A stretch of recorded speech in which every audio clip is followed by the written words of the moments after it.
Welcome to the Ada K Show. I'm your host, Ada K, and I am a criminal justice major. I am also a deaf courtroom commentator, breaking down the gripping courtroom drama while providing full ASL interpretation, making justice accessible to everyone. Grab a cup of Java and let's dive in. And don't forget, comment, like, and subscribe. And if you love this channel, please become a member.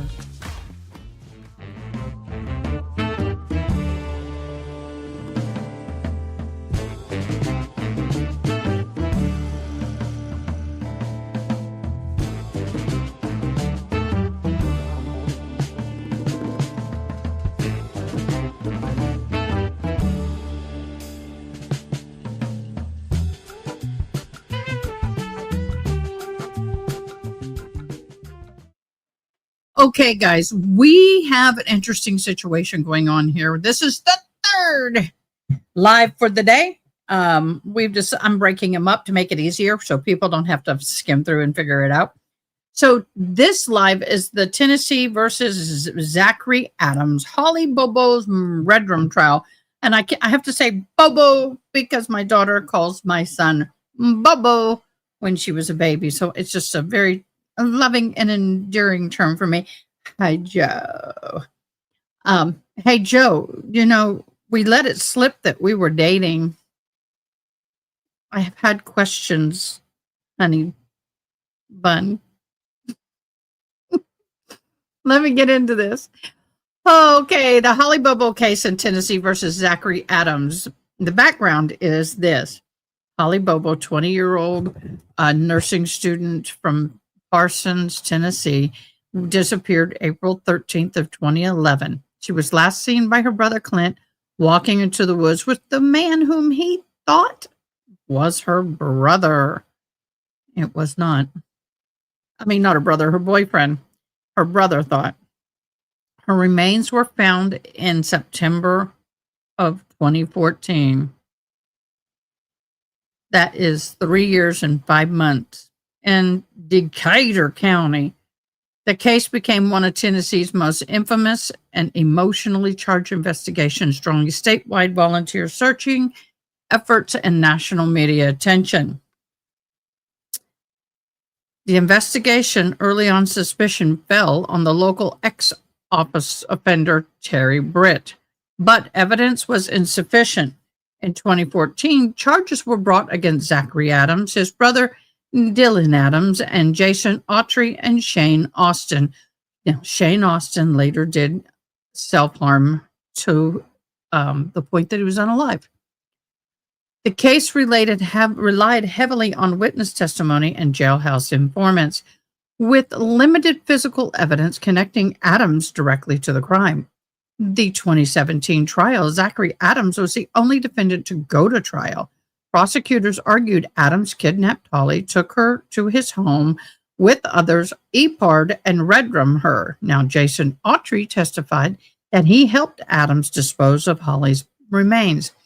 Dylan Adams admitted involvement, but later claimed coercion, and the jury convicted Zachary Adams of first-degree redrum, especially aggravated kidnapping and aggravating epar, sending him to life plus 50 years. There's a lot of controversies. Much of this case hinged on the informant's testimony, which has since been challenged. In 2025, Jason Autry recanted part of his testimony, telling the psychologist he fabricated details. The defense attorney argued that without credible witness accounts, the case against Adams is weak. Holly's family continued to believe justice was served, though the appeals are ongoing. In the post-conviction hearing, recent hearings in Hardin County Circuit Court have brought new drama. Zachary Adams' testimony for the first time since he was convicted. He goes and he actually testifies, which we're watching right now. Adams testified under oath. He denied kidnapping, eparing, and redruming Holly Bobo, claiming he barely knew her. Well, you can barely know him and still do that, guys. Just say I'm trying not to sneeze.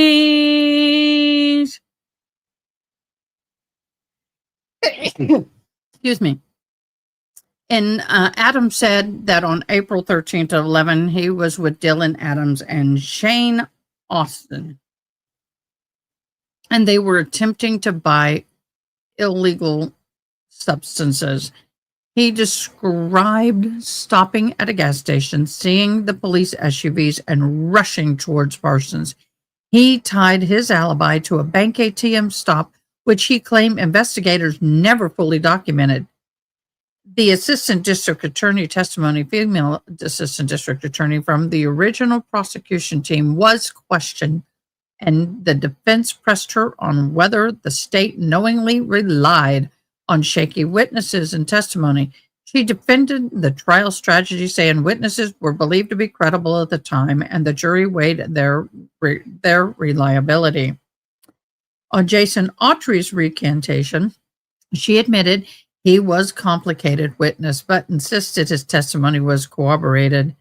She denied any misconduct regarding discovery or disclosure, maintaining the state's compelled with the obligations. Now, the private investigator, a PI that was hired by Holly's family, testified about the aspects of the original investigation, reinforcing the family's belief that the conviction was sound. So, what's at stake? The defense argues Adams deserves a new trial due to unreliable testimony and possible prosecutorial overreaching.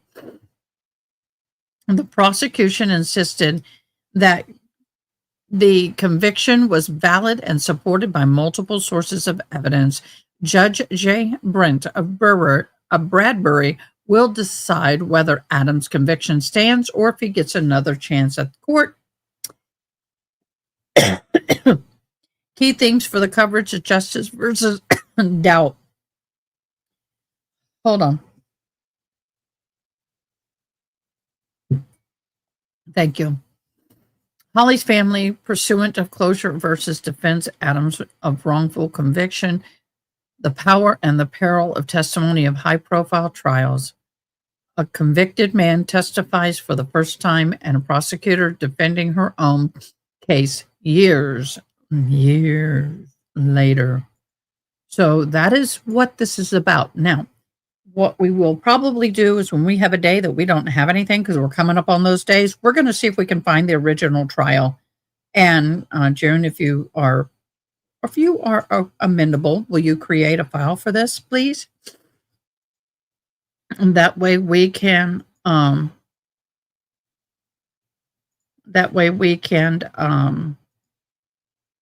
follow this case if need be.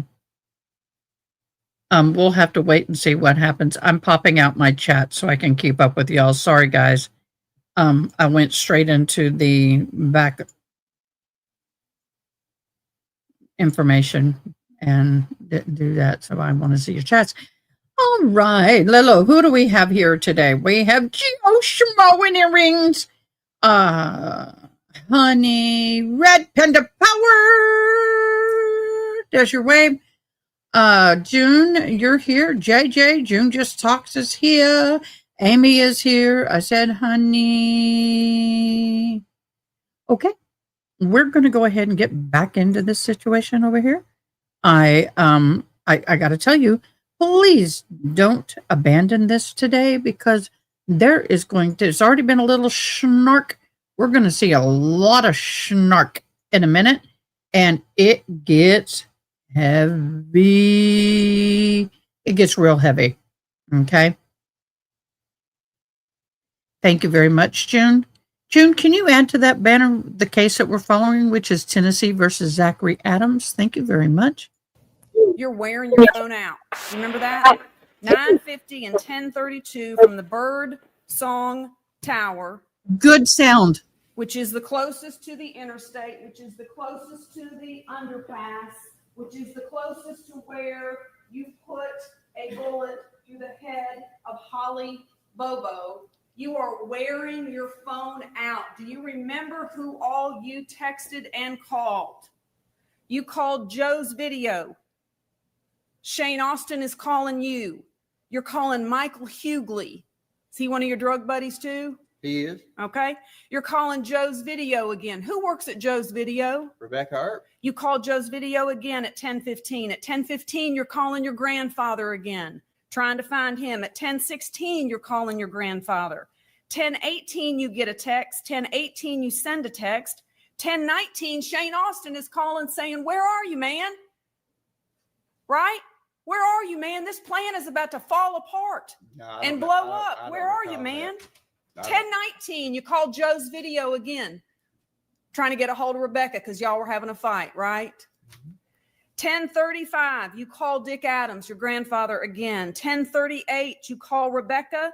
10:49, Rebecca texts you, and lo and behold, and the whole world heard it, and there's no denying it, and nobody cares, that at 11:12 in the morning of April 13th, 2011, where were you?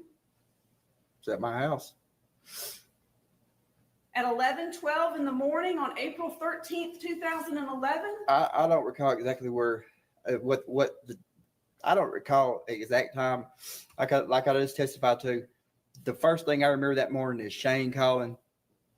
He asked if we wanted to overdose on Xanaxes. Just like I said, I went out to my brother's, got him up, got on Facebook. No, you didn't, because there's evidence in the file, and I'm sure you've seen it because your lawyers that are sitting here today have shown it to you. And the lawyers, the 16-member team that you had representing you at trial, they showed you everything. There's no proof that you were on that computer at home. It was a mobile posting from your Facebook page. The last activity was at 6 o'clock in the morning. Is that coming back to you? That's at wrong. 11:12 in the morning of April 13th, 2011. Where were you? Let me give you a hint. The bank. Does that sound about right? Isn't that what this is all about? Your lawyer stood up months ago and said, our client was at... We was at the bank. May I finish? They stood up months ago and told this judge that on April 13th, 2011, the last day that Holly Bobo took breath on this earth, my client could not have committed the crime that a jury convicted him of because he was at the ATM in Parsons. Dun, dun, dun. Mystery solved. We are so sorry. 11:12 in the morning is the whole point of this hearing, for you to convince Judge Bradbury that there's no way you could have raped, murdered, and kidnapped Holly Bobo because you were pulled in backward at the ATM at 11:12 in the morning on April 13th, right? That's correct. That is correct. That's correct. But we got no proof of that. That truck. Okay. The truck that you can't see anybody in. That truck is my brother's truck. I was driving that truck. Okay. Was there any other vehicles that was pulled in the ATM backwards that day? I don't know. Couldn't tell you. If we had the real ATM video, we would know, wouldn't we? We've seen it. That's not the real ATM video. ATM video shows the person that's punching the numbers in. If we had that, we would see Shane Austin punching the numbers in. And you would see me in the driver's seat and possibly my brother in the back. You know what the jury heard from your cell phone expert? Do you know what the jury that convicted you heard from your cell phone expert? Not the state of Tennessee's, though he agreed with it, but from the very expert. You remember Jonathan Reeves? Remember that name? I do. But you attended the trial. You were here every day, right? I did. Miss Thompson put you in a new suit every day from her husband, right? She put makeup on you, right? I did. Yeah. You're right. I mean, you sat here, you listened to the witnesses, you took notes, right? I did. You were engaged in the trial, right? I did. You're pulling on their suit coat and asking them questions. You're interacting with them. Jonathan Reeves, your cell phone expert, told the jury Zach Adams' phone was pinging off of the Parsons cell tower the morning. Remember that? That's right, along with Shane Austin and Dylan Adams. Right. We're all in Parsons. That's right. We're all in Parsons at 11:16 in the morning. The jury heard it. They didn't seem to care much about it, did they?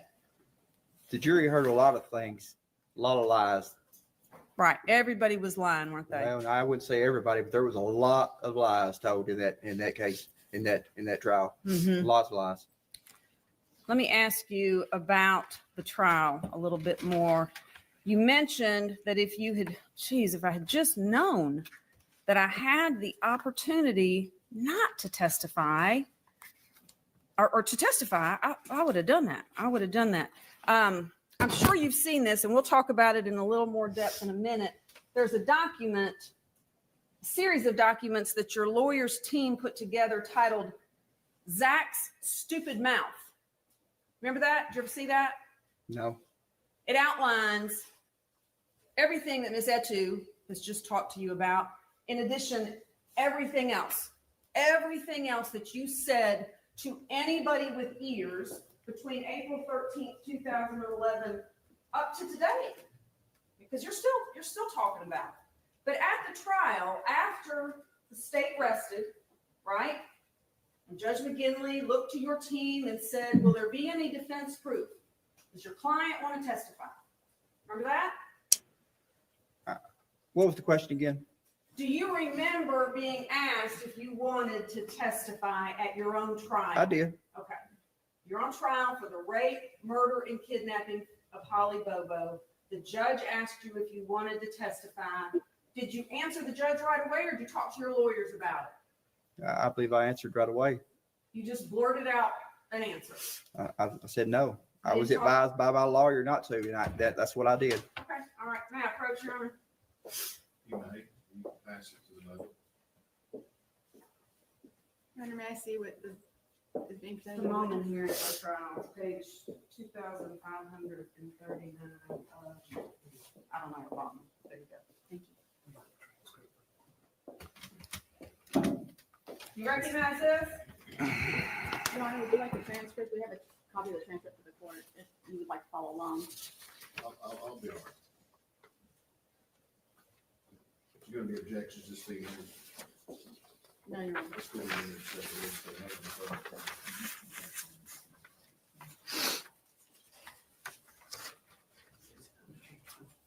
Exhibit 116.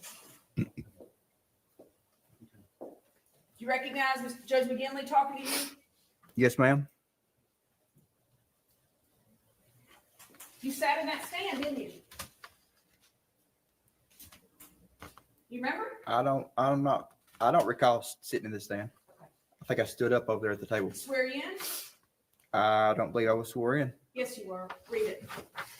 You were sworn in, and you were sworn to tell the truth, the whole truth, and nothing Okay, I but see that right here.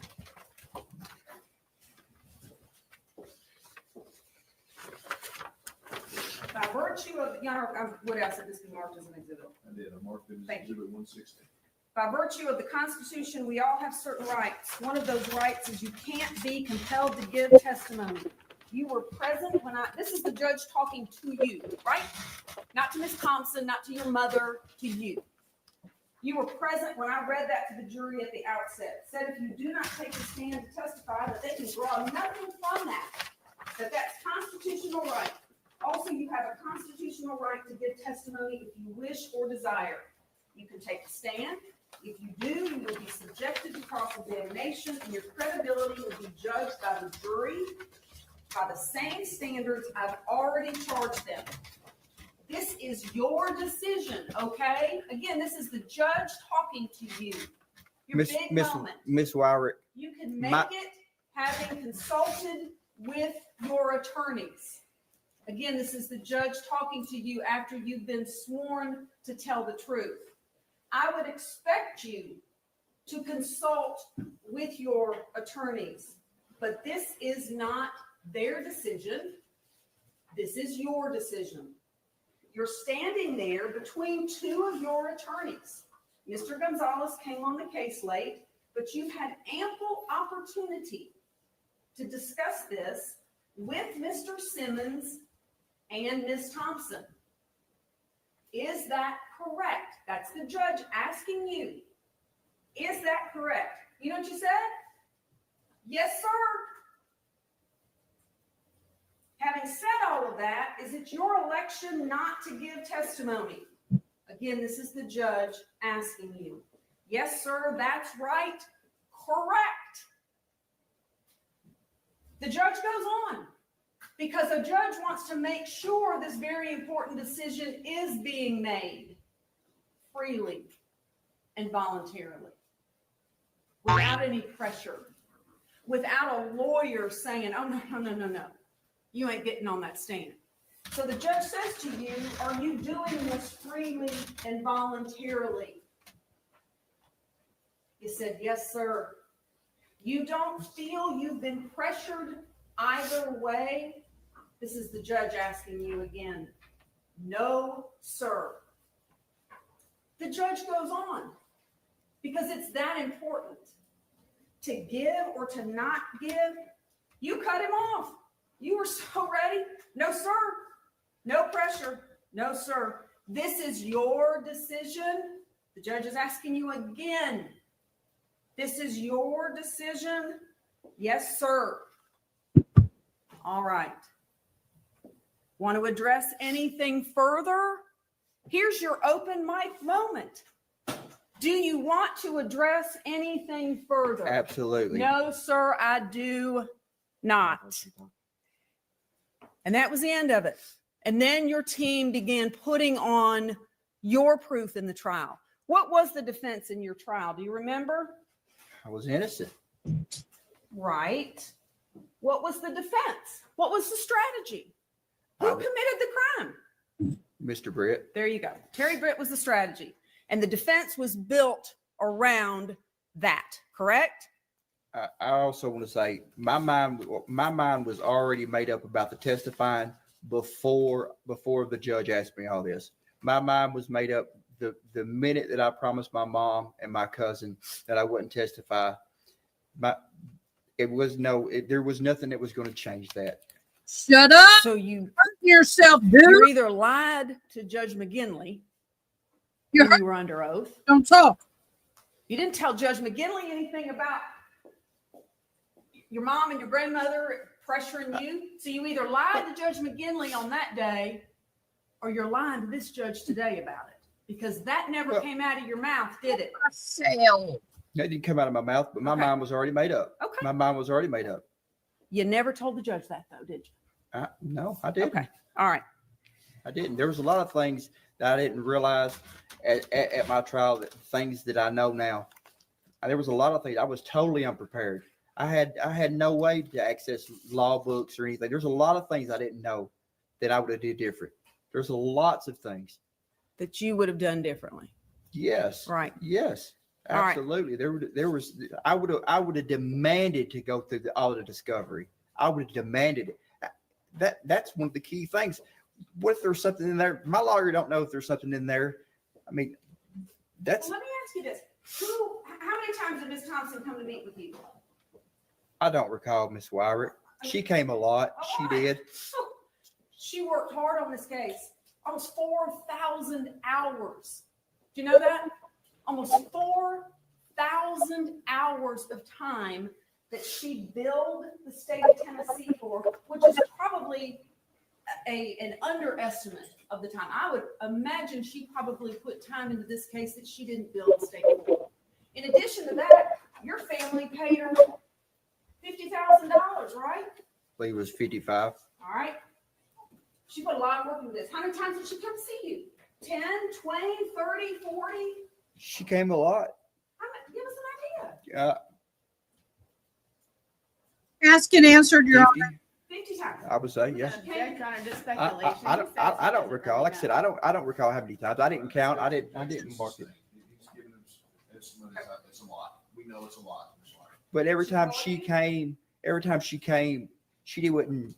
A lot of times we would just be going through the discovery, going through stuff. Well, I thought you just said you never saw this. I didn't see all of it. Did she ever There's call 4 you? terabytes worth. I didn't see all of it. I'm not sure she looked at all of it. Did she ever call you on the phone? Did you ever call her on the phone? We did. Okay, so you had in-person meetings, you talked over the phone. Every time you had a court setting, you were with her, correct? We did, and Okay. when she did call, when we did talk, we didn't talk. She advised me not to talk about the case on the phone. She was very leery. When I was at Chester County Jail, I remember they would let me call her, but they would carry me to there's a little room in there, the same room when she would come to meet with me. It's the same room they would put me in. And when I told her about that, she said, "Well, from here on out, don't talk about nothing on the phone. We think this room may be wired or something." Sure. So she didn't want you talking there. Right. So she came to see you many times. She also sent people to come see you, correct? She did. Mitigation experts that came to see you, right? Remember Lee Norton? Who was Lee Norton? The one that did the IQ test and all that. Okay. Jim Simmons, did he come see you? He did. All right. Did Jerry Gonzalez ever come see you? I don't specifically recall. I think he might have came once. I don't really recall. How many times did the mitigation specialist come see you? I think we met once with Jim Simmons, and then she came back another time and gave me the IQ test. And there was a team of investigators working on the case, two right? investigators. I remember 8? two. I think there was two. Jim Simmons had a investigative team, and Jennifer had one, but it was like 2 investigators. They ever come see you? They did. They came with Jennifer and Jim. And so I'm certain, correct, that in these conversations and these meetings, when you met with Ms. Thompson, did she take notes? Was she writing anything down? Was she just on her cell phone? She took some notes. Okay.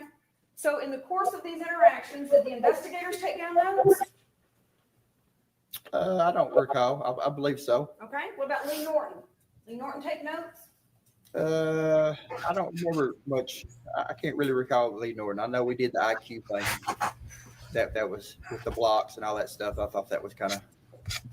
But it's your testimony today that you told all of these people, I couldn't have done this because I was with Shane OD on Xanax, right? That's true. Okay. And you told all of those people, I couldn't have done this. I was with Shane ODing on Xanax when Holly Bobo was abducted, raped, and murdered, right? That's what you told them. Shane and Dylan was with me. Okay. They was with me. Right. So When? we was. At what time? Well, like you just said, 11 o'clock, we was at the ATM. So that truck that you just showed, that's us pulling the ATM backwards. Right. Okay. But you told all that to Miss Thompson and to Miss Norton and to Jim Simmons and to the team of investigators. They all knew there was no way. Like I just testified to, there was things that I don't remember about that morning. I don't specifically recall going to that ATM until some later on. Okay. Do you remember telling? Well, let me ask you this. Do you remember reading or seeing from Ms. Thompson a report from one of the mitigation experts?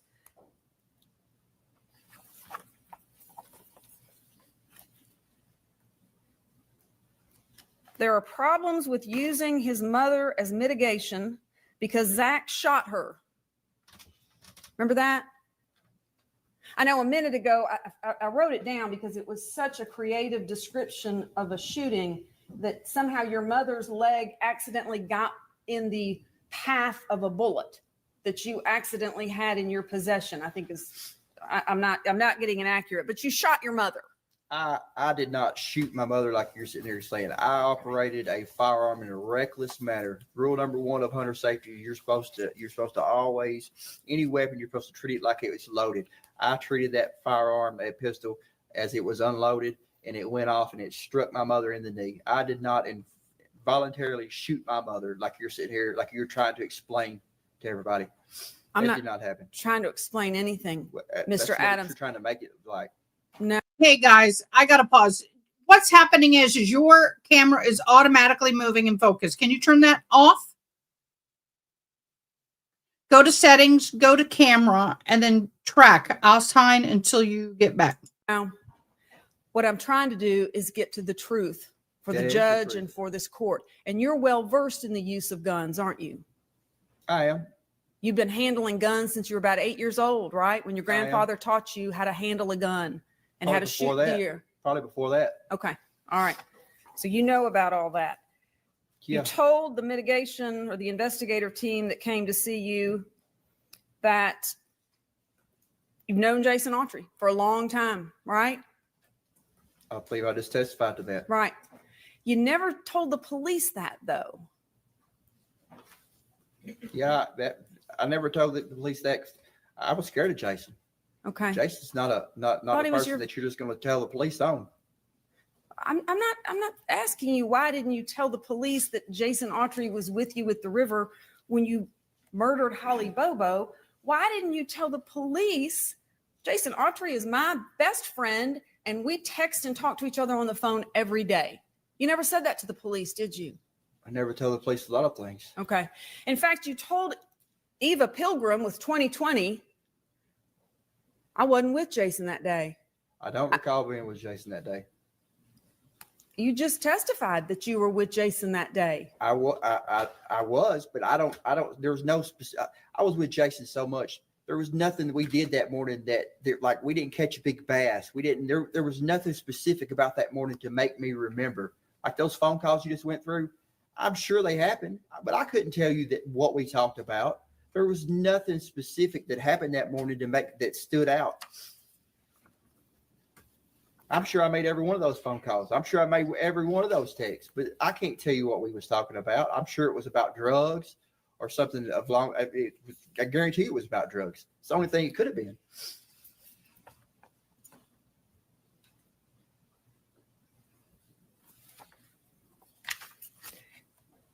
Do you remember how many times you told your lawyers, I just want to go to trial.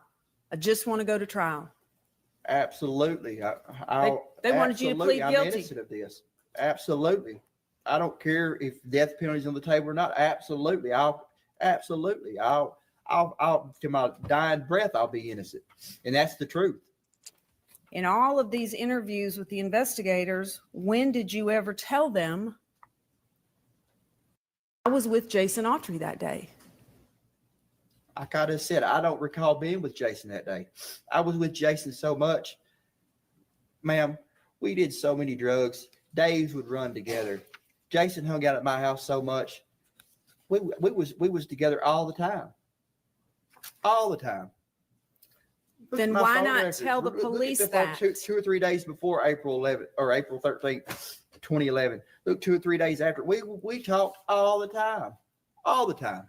Then why? Diane, go look in the comments. I told you how to do it. Diane, go to comments. There's how to take off the tracking. Okay, I'm going to keep going. Why not tell the police that? Do you remember telling investigators that people steer clear of Jason and I when we're together? Most people know we are up to no good. Remember telling them that? That's the truth. Most of the time me and Jason was together, we was up to no good. We was Well, usually getting high or going. He was usually trying to steal something. What kind of car did Jason drive back in April of 2011? PT Cruiser, gray, 4-door. Did he come to your house later that day before y'all went over to Dottie's? He did yeah, he came that day. So you did see him later that day? I did. Okay. All right, y'all went to Dottie's together, and you're both covered in blood, is what your brother and Shane told the police. You both had blood on your clothes. That's a lie. You know, that was, of course, that's a lie, yeah. So- And that's when y'all got in a fight, right? You and Shane got in a fight there. Yeah, but what? So he just pulls up my house. He got blood all over him. We're just gonna go go about our daily business with just blood all over. All right, Diane, are you messing around in StreamYard? No, don't do it in StreamYard. Go to your Apple menu systems on your computer. Go to Apple menu.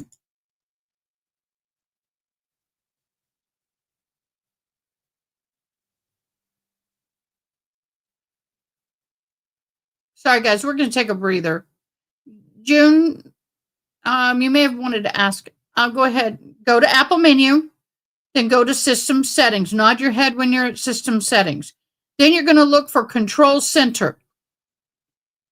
Nod when you find control center.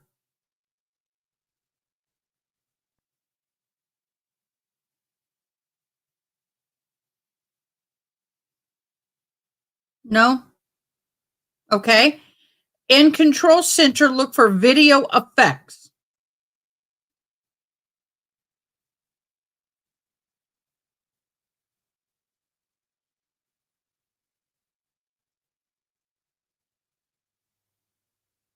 You found it? Do you see anything video effects or center stage? Toggle it off. Disable tracking globally.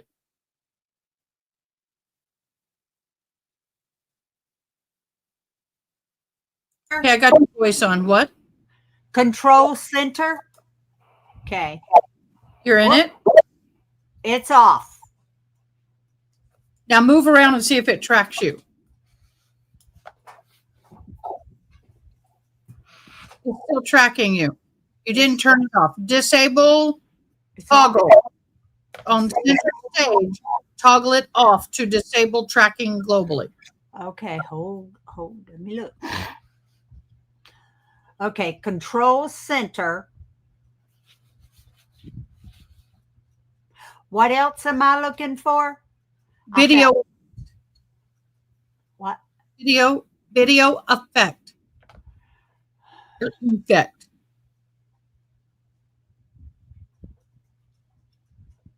Should be at the bottom if it's lifted alphabetically. Oh, dropped my mouse. Yeah, it's following you. You've got to turn that off. You can't interpret with it like that. Oh, yeah, tell me about it. She's got a new computer, y'all. I dropped you. Everybody take a potty break. Yeah, go take a potty break. I've lost you. Where did you go? Oh, come on. Oh, I saw you go past. I have a look for it. Look, she says, look for a bar right here. There should be a bar on her screen with the little green video icon. Up Click top. and see what the options and disable it there. Center stage, studio light, portrait, background, reactions. Center stage. Click on it. I did. It's off now. It's still tracking you? Move. Go side to side. Now move your camera down because it's your headspace. There's a lot of headspace. I know there is, but my problem is it won't tilt. It'll Oh. tilt up, but it Tilt won't. Okay. It won't tilt down. Now scoot back and go to your right. Back to my right. How's that? Better. Oh Beautiful. Yeah, I have a yeah. Up here. I have a standing appointment that I get this thing set, and then we go into the appointment and it starts tracking, and it's crazy. Well, now you know. Did you click on? You know how to turn it off now. Yeah, and I turn it off every single time, and then when I get into that appointment, it comes on. It's hanging. It's just hanging. Okay, we'll work more with it later. We're going to get back into trial. This is going to start getting a little testy, y'all. Can I go potty real quick? I just finished one and I ain't been in here. That's fine. You interpret lawyer, I interpret the man. That makes no sense whatsoever. There's a lot about this that doesn't make much sense. You're right. Like But I'm telling you're you. absolutely right. Like those ATM videos. We had those ATM videos of that day. You would see Shane Austin. You would see me in the driver's seat. And you see my brother in the back seat. But where are they at? Right. If we could get those, if the TBI would have did their job and got that, we wouldn't be here today. Promise you, we wouldn't be here today. Jury heard that you were in Parsons at 11:16 in the morning. The jury heard that from your own expert. Miss and Wire, they did of course not they heard that. care. Do you know what time Holly Bobo was abducted? I don't. 7:50 in the morning on April 13th, 2011. So your defense team, you filed a notice of alibi, didn't you? You and your lawyers. Remember who your alibi witnesses were? Do you remember who you told the court your alibi witnesses were going to be in a written motion? I think it was what? No, I don't recall. Dick Adams, Dylan Adams, Shane Austin, Right. and Rebecca Earp. All the people that I seen that day. Right. All people I made phone calls to that day. Everybody you just stated, I was talking to that day. Everybody you just stated, every one of those names you just stated that I talked to on the phone that day. Every one of those names that I seen that day. Me and Dylan and Shane, we was all together that day. Did any of those people, who of that bunch saw you at 8 o'clock in the morning on April 13th, 2011? Nobody. Well, nobody. So on April 13th, 2011, much later in the day, after you've gotten into a fight with Shane at Dottie's, your grandfather calls 911. Not once, but twice. On April 13th, 2011. That's correct. The jury heard that, right? That's correct. If I'm not mistaken, he said he's trying to get a gun and a vehicle. Well, why was I needing a vehicle if I had the white pickup like you said? That makes no sense whatsoever. And I believe you said it yourself yesterday. If I had access to a vehicle, why was I needing his vehicle? Maybe you were trying to get out of town fast because you That's just not the truth. It's because I didn't have a raped and vehicle. murdered Holly Bobo. It's because I didn't have a vehicle. That's why I was trying to get his van. See if you recognize these voices.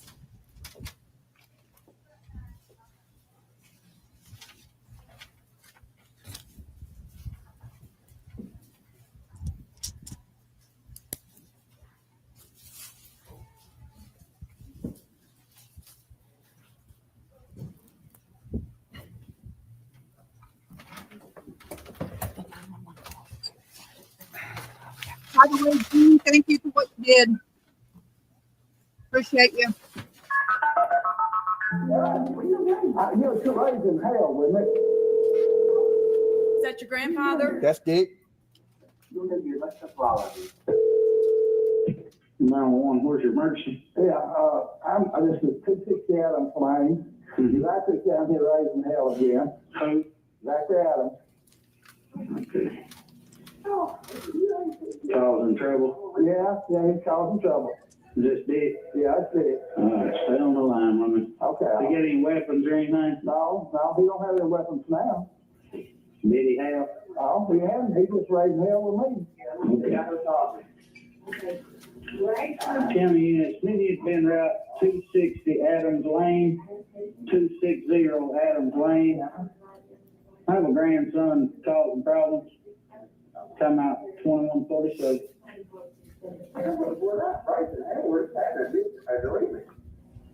It's just you and him now? Well, his brother's here too. But he's the only one causing problems. Yeah, he's raised hell wanting another am. I'm gonna let it happen. I'm talking to them 911, so I'm gonna ask them, we got here with me. I told you, you raising hell with me, I tried to get you to leave. And you got hell with me, how are you?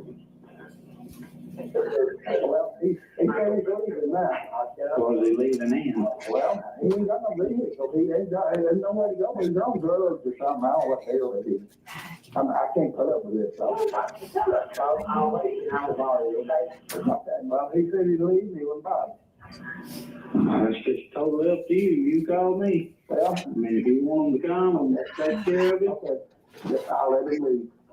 All right. If you need us, call us back. Okay, I'll call you back. All righty. All right, bye.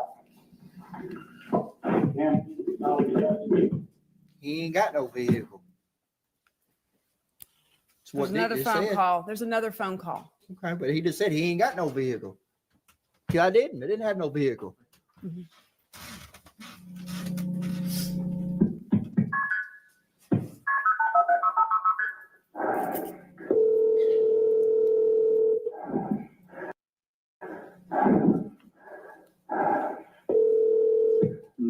Where's your emergency? Hey, just send them on down here. Zachary Adams, but he grabbed 2 guns. I got him away from him, but there's something down here to get him. He's on drugs. Okay, has he got any weapons now? And Hang on just a now, he second. ain't got his weapons now. I got him. Hang on just a second. County units will need you to be back en route to 260 Adams Lane, 260 Adams Lane. I'm not gonna do it. Have subjects come back causing problems. I'm not gonna do it. Come out, 150. Go ahead. Hang on, just stay on the phone. Okay. 706 Temple. Is he still there in the house? Now he's leaving. He's running out here right now. Well, I'm sorry, this. I can't put up with this. Where's he live? He lives right next door to me. What's his number? Do you know? 235 Adams Lane. Has he got the guns or you got him No, I back? got him back. Okay. And now he may have one out his house, an old muzzleloader or something. I don't know. He's all time taking things Have off. you put the guns back up? I got him. Okay. You didn't have a car or a truck at that time, right? Because it had been confiscated on April 4th, correct? When you got arrested? It was confiscated, and then my granddaddy went and got it out and hid it at Betty Bell's house. He hid it from you, right? Yeah, and I didn't get it. So this Holly got abducted April 13th, 2011. That Friday after this is when he took me up there to get the truck. It was hid behind their house, behind Betty time? Bell's house. What time did he take you up there? I don't recall, Miss Wyrick. I know it was around lunch, I would say. All right. And where's that truck today? You know more than I do. I'm sure the TBI had it. They searched it, right? They did. They searched the black pickup truck. They did. Searched a lot of cars that you had access to, right? Tore my house all apart. Right. How many cars that you had access to did they search? Do you remember? All the cars that y'all searched, none of them ran. That white Nissan never ran. How many cars and trucks that you had access to did the TBI search? The Silverado that was wrecked, that was incapacitated. Just give me a number. I'm counting right now. I'm counting. I'm doing it right now. If you're just my Silverado that was crashed. I had a black Nissan. It didn't run. The white Nissan, it didn't run. And then there was another black Nissan that didn't run. It was just a parts. Okay. They searched it all. Yep. All right. There's more to this 911 tape, if we may continue. He run to 235. He run back to his house at 235.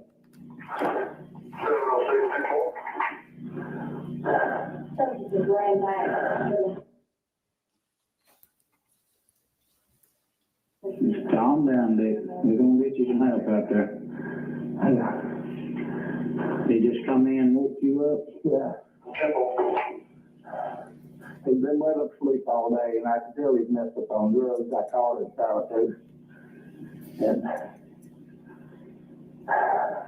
You just tell him if he comes back over, okay? okay.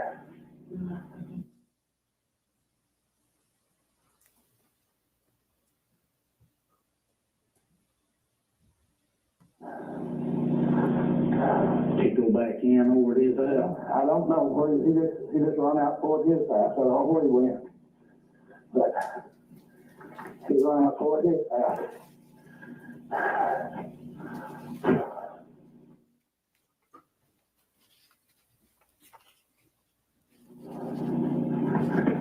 He wanting you to give him your vehicle. Is that what you said? He's wanting you to give him the vehicle? He want my vehicle. So I just had to go to Lexington and get I called him up there with a bunch of drugs next to Trace Park. And I had to go get my vehicle out for the record store to be in. He messed up. I know it. He said the location. 2154.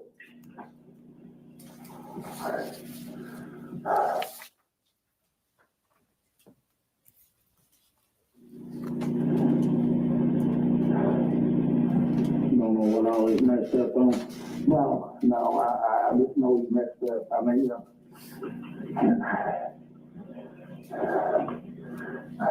Yeah, hadn't seen him since he took off, had you? No, he grabbed that couple of guns and I got him away from him. And he run. So he comes to my house again, I tell him I'll shoot. Hang on.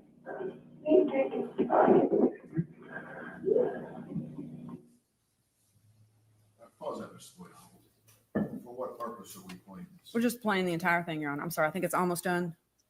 To show that his frantic state of his The lawyer. defendant on April 13th, 2011, trying to get to vehicles and trying to get to guns. Is that it? I think we'd ask that this be marked as the next exhibits. Objection, Mr. Bates, let's put those both on one flash drive, collected exhibit 117. Thank you. A few days after this, did you get one of your granddaddy's cars that night after he's calling 911? Did you No, I get one? I did not. Okay. No. A couple days later, Warren Rainey comes by your house, correct? I don't dispute that. Law enforcement? Okay. And he asked you for your phone number. You wouldn't give it to him. I don't cooperate. I didn't cooperate with law at the time like that. He noticed that you know, were yeah, shaking. They knew my phone number. Why? Okay. Why do I? Cooperate. Agree? Oh, okay. I mean, Sure. stuff like that. They had my DNA. I'm not. It's just little stuff like that. They would ask.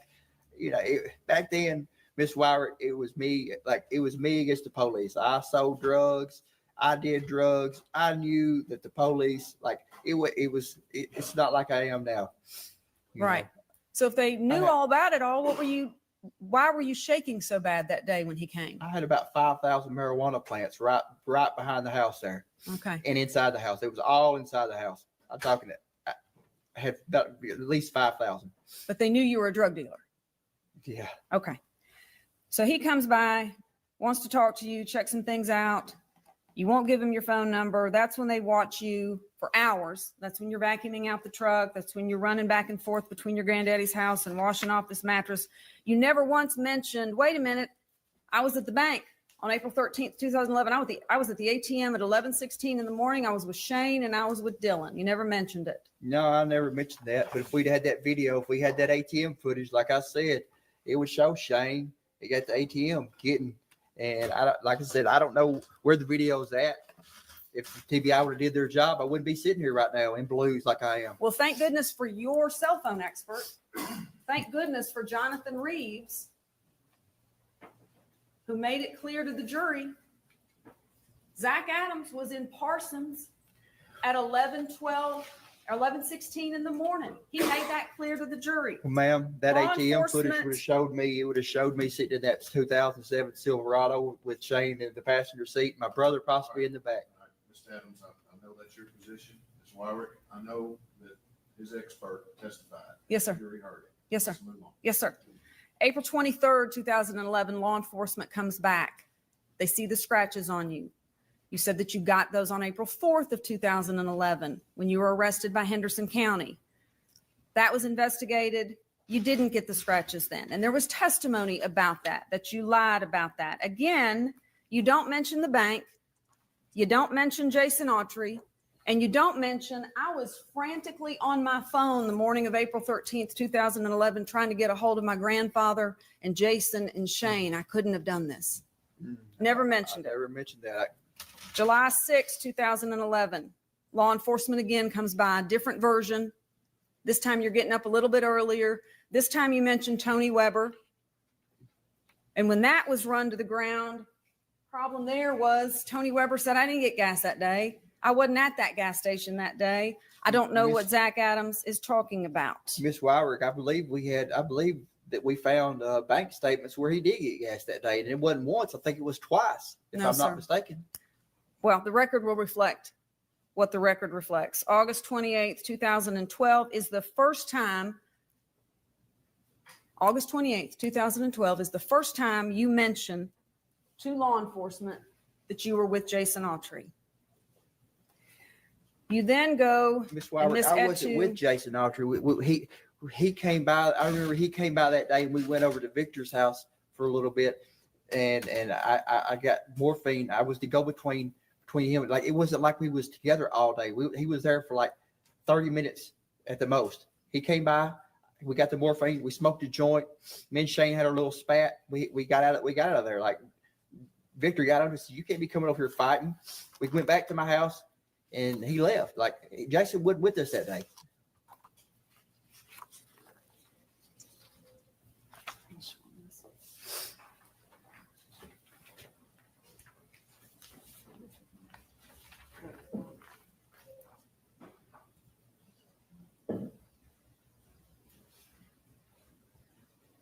May I approach, Your Honor? You may. Thank you. Just sorry. Oh, these are cute. Set of documents. How do you sign cranberry?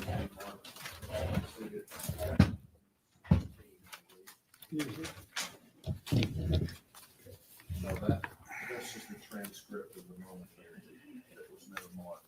116. Now we're at identification.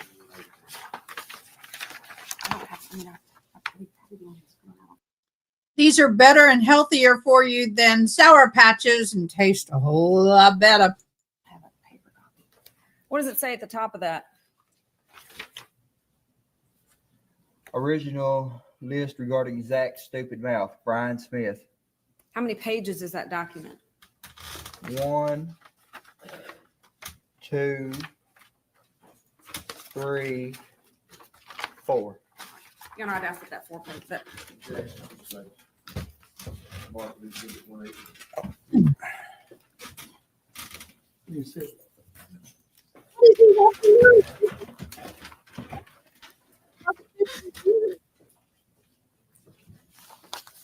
may I proceed, Your Honor? Thank you. When did you hire Jennifer Thompson? Do you remember? I was arrested February 28th, 2014. It was, I think it was later on that week she came. Her and Jim came. I wouldn't say I hired her right then, but she came on, and it was right before the preliminary hearing at the Decatur County for the trumped up charges that was later dismissed with Amber Bray and that. The charges where you held Amber Bray hostage? No. That was the accusation, correct? Until she gave you money? Until what? Till they gave you money? That's false. Okay. That was trumped up. Well, how come y'all didn't prosecute that then? That's what I'm asking you. Is that the case you're talking about? Yes, ma'am. Okay. You were also indicted at some point for threatening to kill your brother, Dylan Adams, correct? I don't recall that. You don't recall being indicted for that? Miss Wyrick, from February 28, 2014, do you know how many times the TBIs came? They've dropped the charges, recharged me. I've been charged with so many things. I couldn't even tell you how many times y'all have dropped charges, recharged me, charged me with stuff, tampering with evidence, all kinds of stuff that never went to court over. So if you was to tell me that, I wouldn't. I don't recall, but I wouldn't doubt it. The jury heard testimony that you tried to get Jason Autry to kill Dylan Adams, your brother. Absolutely not. That's a total lie. The I love my brother with all my heart. The jury also heard testimony that you got word to Dylan Adams that he better keep his mouth shut. Was that a lie too? No, I did say that. I was upset. Okay, I got a hold. We have a question. Linda Schlottman. I'm sorry, I don't have my glasses on. The Walsh trial, we have a full jury. They were seated. They have 12 plus 4, total of 16. They will not start opening statements until December 1st. The judge is giving everybody off. They didn't want to start the trial the week of Thanksgiving. So next week, everybody is off. And Walsh trial will start December 1st, and we will be there for every waking minute.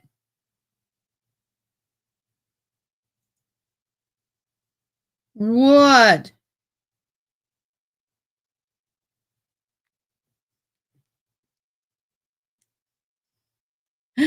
Interesting.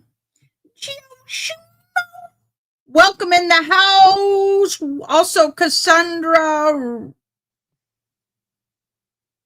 Rost. I can't see. I don't have my glasses on. Hey, Joe Schmo, I really need you to do me a favor. Go to Discord. I have a very important question for my boyfriend, my honey bun. Yes, I'm teasing him because I can. I'm busting his chops because I can do that because I'm online. Hello, Miss Linda. Thank you for coming in. So, yes, I did need to clarify that. The Walsh trial will start December 1st. We'll be here. We'll be ready to go.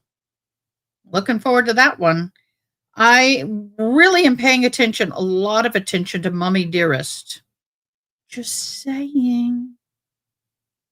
And that's the reason that all this happened is the lies that he told.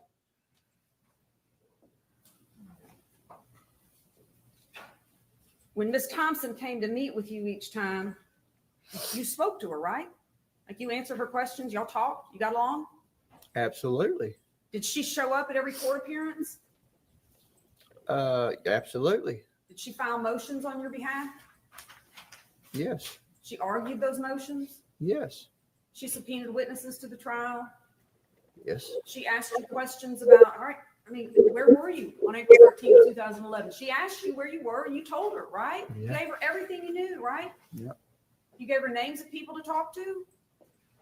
I did, but throughout that day, there wasn't really a whole lot of people that I seen other than Rebecca. And like, I didn't like throughout April 13th, we went to Parsons. We didn't really run into nobody that day that I could specifically give them that I didn't run into anybody that I knew. I didn't get out. I don't recall getting out of the truck after I left the Shell, and then we got up there to the drug dealer's house. I don't recall getting out of the truck except for up there at Joe's video. Other than that, I don't recall getting out of the truck that much that day. Would it surprise you to learn that Ms. Thompson, in talking with one of the many consultants that she brought in on this case, shared with that consultant that you were not engaged, you were not talking, and that you had absolutely no short-term memory about these events because of all your heavy drug usage? And she was doing the best she could, given the fact that you were not sharing information with her. Would it surprise you to learn that she said that? It wouldn't surprise me at this point. It wouldn't surprise me what anybody would say. There's been some many lies told on me. I wouldn't be surprised what anybody would say. All right.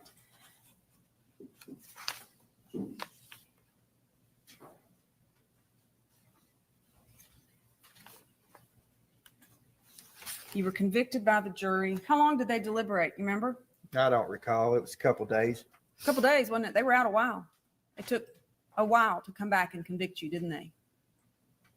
I don't recall the amount. I know it was a couple. Okay. When you made the statement, no body, no gun, to Mr. Cooper and Kirk, you were just talking? I don't recall making that statement, ma'am. Okay. When you made the statement, I couldn't have picked. That's another thing.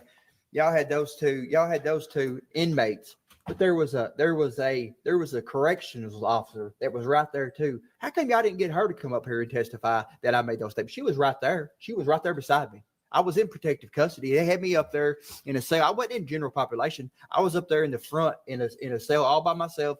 They had me right there beside the guard. How come y'all didn't get her to come say that? How come y'all had to get two inmates? Oh, let me guess. Y'all couldn't give her a deal. Okay. You have an opportunity to explain. Okay. You finished? Yeah. Okay. You were convicted by the jury, and then conversations started about the next phase, right? About the death penalty. Which if I'd had to do over, I'd have went on and let them get the death penalty. It'd have been, I'd have got better appeals. I would have went on. if I'd hindsight been 50-50, I'd have went on. I wouldn't have took this deal. Well, that I took. you could have taken a deal, Mr. Adams. I shouldn't have though. I should have went on and let them give me the death penalty, and then let these death penalty activists fought this, and then the truth would have came out, and all the shady stuff that has went on, like the ATM video and all the stuff that's been hidden and covered up, would have came out. Well, then why didn't you tell your lawyers, sign me up for the death penalty? I should have. They came to you and tried to get you to plead to something lesser than life without parole, right? I wouldn't. I ain't going to. I never will. I won't ever plead to nothing. I'm innocent. Why would I plead to something I didn't do? Okay. That'd be stupid. After you were convicted, you began having conversations with your lawyers, right, about the next phase, or did they not talk to you about it? Did y'all talk about it? We talked. Okay. And they said the state is willing to take death off the table and give you life without the possibility of parole, right? Did they say that to you? They did. They did. And they come back and they said the first time, I believe it was they didn't want me to have no appeals. I said no, absolutely not. So you took And life. I do remember that at this point there was some animosity between Mr. Jim Simmons and and Jennifer, because Jim came to me trying to get me to plea out behind Jennifer's back. And then after I said, no, I'm not pleading out to something I didn't do, he made me sign a motion. He wanted me to write a motion to the judge because he wanted to recuse himself, in which I did. You accepted life without parole, right? I did. Okay. What year was that? 2017, September. You remember writing a letter to Ms. Thompson in 2018? You remember writing a letter to Ms. Jennifer Thompson in 2018? I don't recall. If you have the letter? I do. Jennifer, hear me out. I can take care of myself. Please get me off of Max. I'm sorry, I was trying to see if you remembered the language of it. Well, Is this your handwriting? I can't see that far. No, I am. Is this your handwriting? I can't see that far. Have this passed for witness, Your Honor. Is that your writing?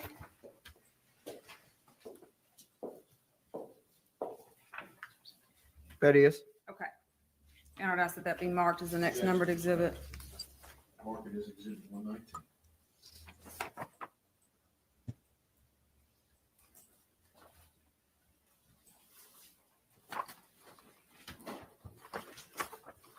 Second page. Okay. We're at. I wanted to go to trial and you made that happen. Remember telling her that? Well, that's what happens when you don't plea out. So I don't believe that she made that happen. I believe that that's part of the court system. That's what happens whenever you don't take a plea. You go to trial, right? Is that your writing? That is my writing. Is that a letter you sent to Ms. Thompson? That is. Okay.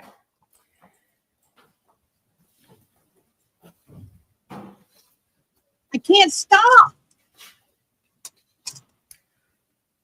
May 22nd of 2024. Anything else with this letter? No. Let's pass No, it sir. down, please. Sorry. Thank you.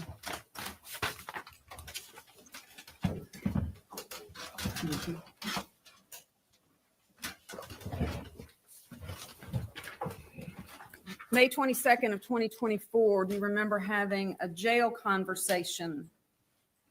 What's the date, Miss Wyrick? May 22nd, 2024. May 22nd, 2024. You're in jail. You're having Who fun. was the phone call to, Miss Wyrick? Because I make lots of phone calls. Ms. Spirko. Okay. And she was needing instruction and help on burying something. You remember this? I don't recall, Miss Wyrick. She said she had something she needed to bury. She didn't say what it was. And you told her where to go. You instructed her to go to a piece of property that your family owned. You remember this? Okay. Yeah, I remember. You remember that? Seems like I remember. Seems like I do. Keep going though. Told her to go to that property and bury something and not to take a cell phone with her. You remember that? Okay. Do you remember that? Seems like I do. Okay. Do you know what it was that she needed to bury? I don't recall. Okay. Do you? Do you know what she needed to bury? I do. Okay. What was it? I don't really recall. I don't really recall the conversation exactly, but it was something to do with if something happened to me, it was the story so if something happened to me while I was in prison, it was the interview that I gave to her of everything that the truth. That's what it was. Nothing further on. Redirect us.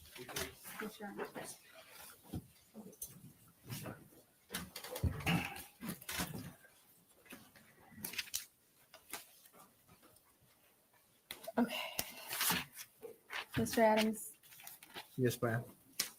Ms. Wyrick asked you a bunch of questions about how hard Ms. Thompson worked in preparing for your defense. Do you recall that line of questioning? Yes, I do.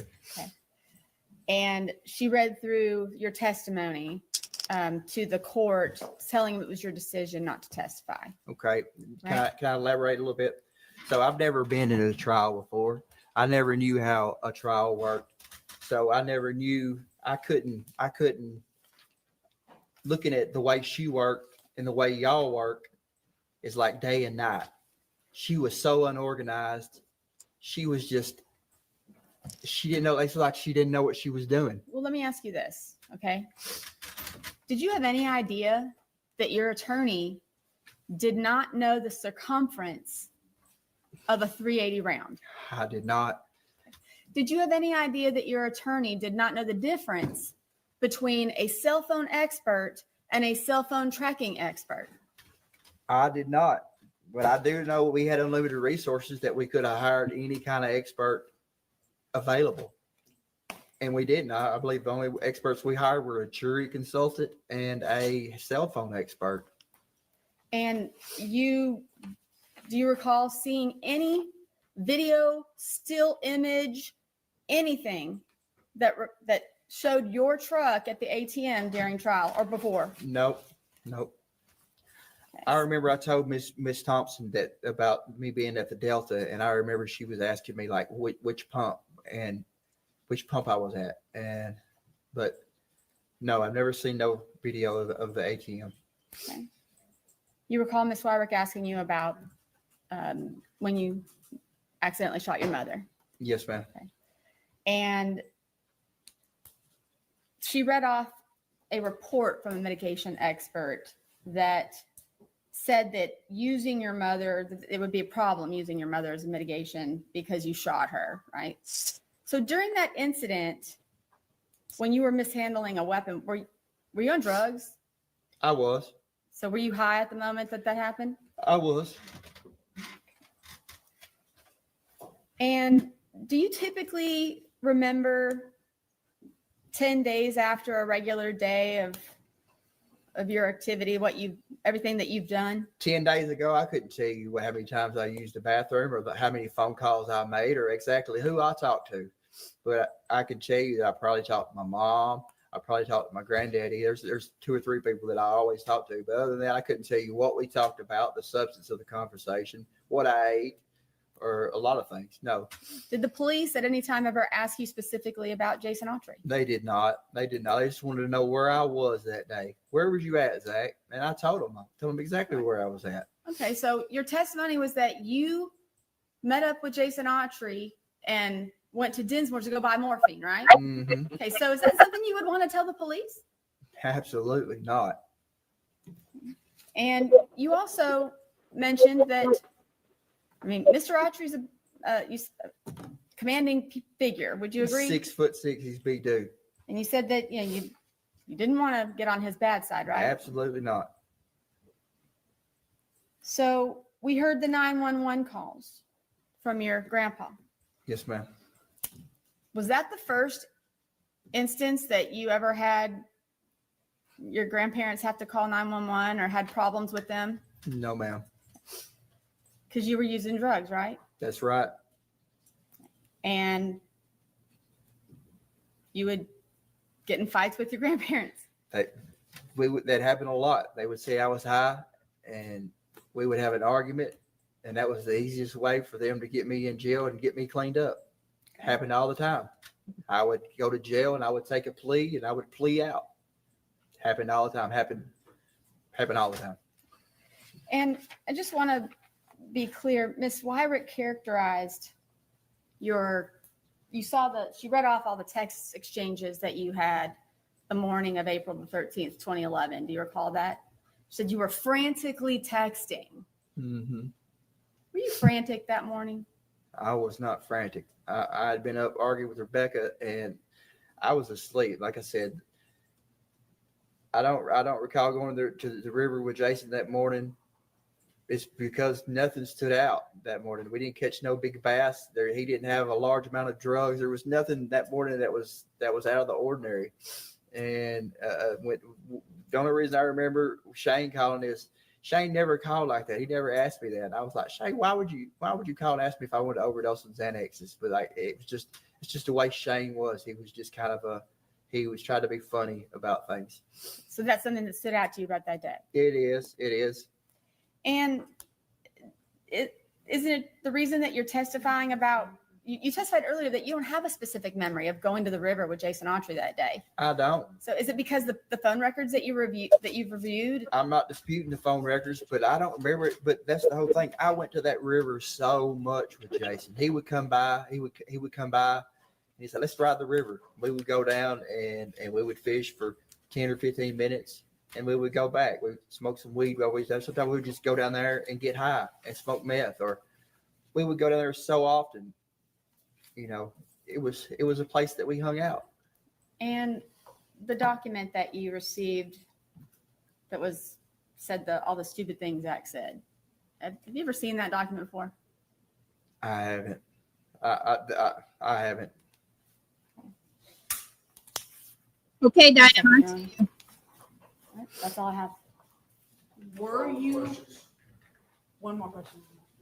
Were you at the river on April 13th, 2011 with Jason Autry?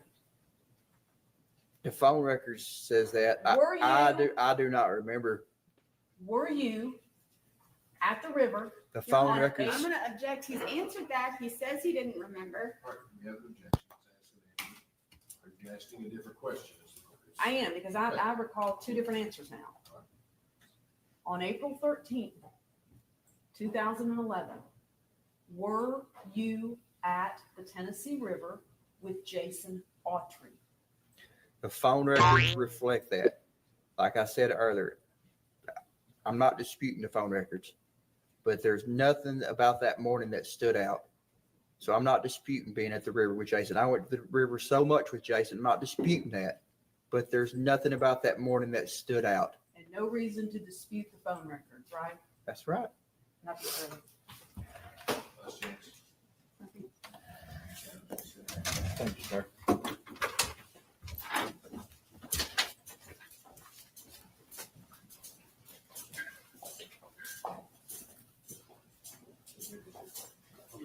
The next witness is here. We're going to take a break. So if you're new, they're going to take a quick break, but I'm going to let y'all know if you're new here, when I'm not interpreting, I do some fun sound effects when people come in. But I'm trying to help Miss Diane. Thank you. We'll try to start right at 11 o'clock. Thank you. All right. I'm not done. Yes. Now here comes the spice. I'm going to interpret the woman. You do the lawyers. Because I kind of already heard her voice and I can follow her. You're going to find out. This gets spicy. State your name, please. Spell your last. Hey, Tracy. Jennifer Nichols, Oh. Nichols. Oh. Ms. Nichols, how many years have you to all the new people. We've got a couple of new people in here. Maybe not new. Hi, Miss Linda. And then we also have Cassandra. Hello, y'all. Thank you guys for joining. And of course, all my normal people here. Thank you. My mods. I love y'all. Prosecuted. And then Miss Diane. Well, thank you. Love you, boo boo. 23 in three, I believe, in 3 different times. Okay, they didn't say it. This woman is Mrs. Nichols is the assistant district attorney who tried the first case, which they're trying to get a new case for. Okay. The poll is up. I put the poll up, did I not? Yeah, I did. I don't know. He didn't testify, so they learned a lot. And you have been a circuit judge in Shelby and now in Sumner County. Your turn, guy. Right. No, I was not a circuit. I was a criminal court judge in Shelby Hill. You were the lead prosecutor through the trial prosecuting Zach Adams, correct? I was. And fair to say this was one of your bigger cases in your career. I don't know that I would agree. You put it on your judicial application, Of correct? course, of course. How many cases did you put on your judicial application? A lot. How many? I don't remember. All right. You would not want this conviction to stand if your state's witnesses knowingly lied to the jury, correct? I would not want, The conviction to stand. You'd want the verdict to be overturned if your witnesses lied about important things to the jury. what do you mean by important things? Well, you get to define it. If it's an important thing and they lied to the jury, you want the conviction to stand. It depends on what you think is important. Well, if what you think is important was false, It was all important to me. they were all?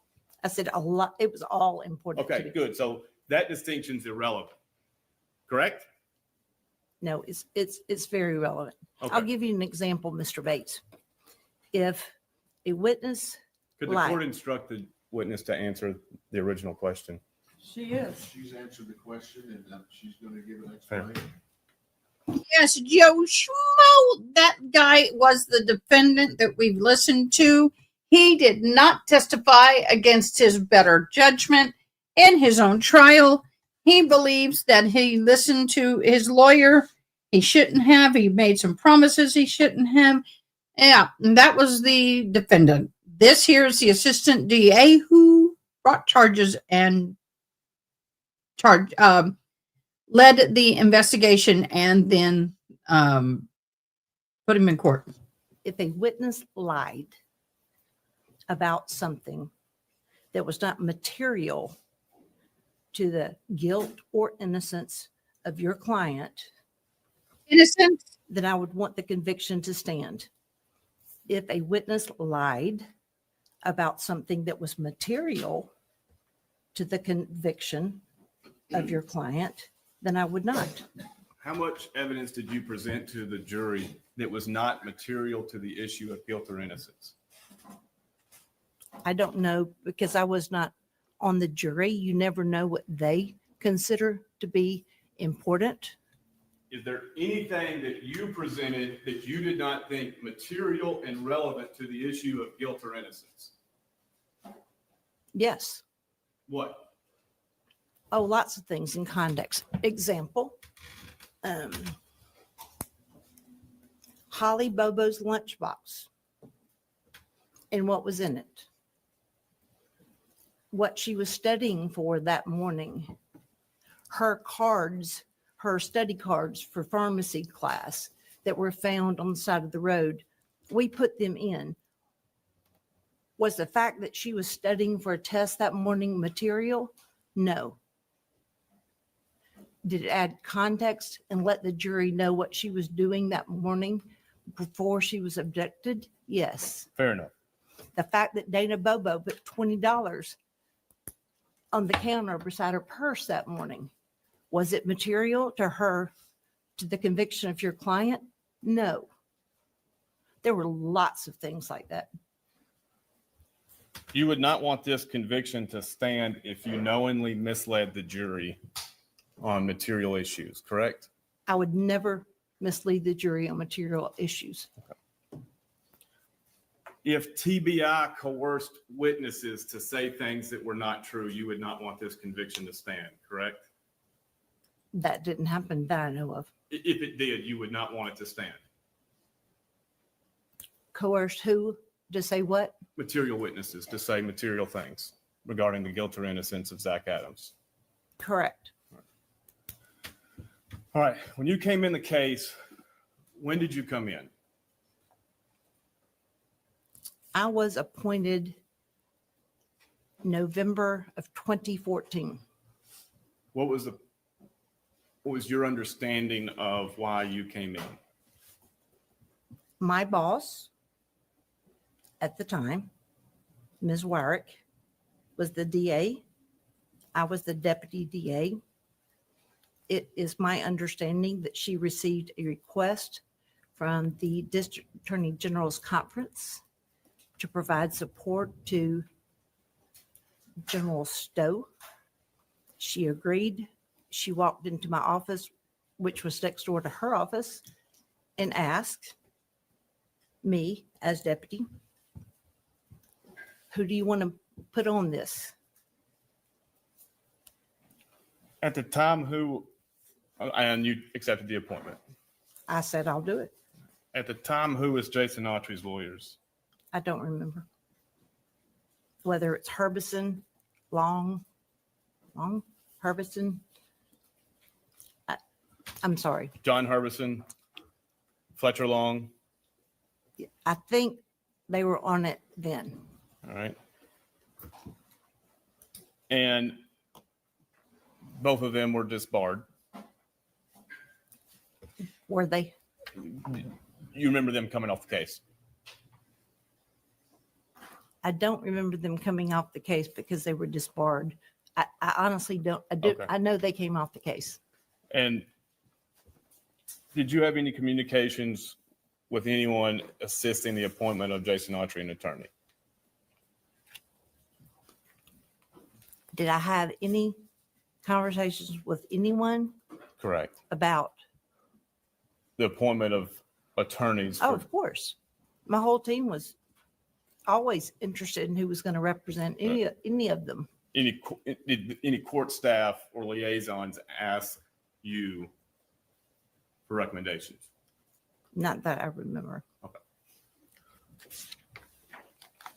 You came in November 2014. Had the death penalty been requested yet?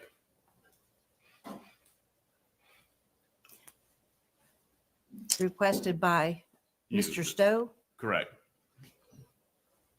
I don't know if he had or not. What is my understanding is that he campaigned on the issue that he was going to seek the death penalty for the individuals responsible for Holly's kidnapping and murder. Had he filed that yet? I don't know. You then did. I did. What's the Actually, process? I don't know that I did or whether it's Ms. Wyrick, because we did not, as her assistants, you had to have permission of the DA. Okay. I don't know who signed it. What was the process that you had to do What I just said. in court? You have to file. You have to go to the grand jury, or you just file a notice. You don't file it with the grand jury. Okay. When did you file that? I don't remember. How soon after your I appointment? do not remember. Months, weeks? Mr. Bates, I don't remember. Okay. If I did, I would give you the date. Fair I'm enough. sure it's in the file. And you know approximately how many months? I do not. Okay.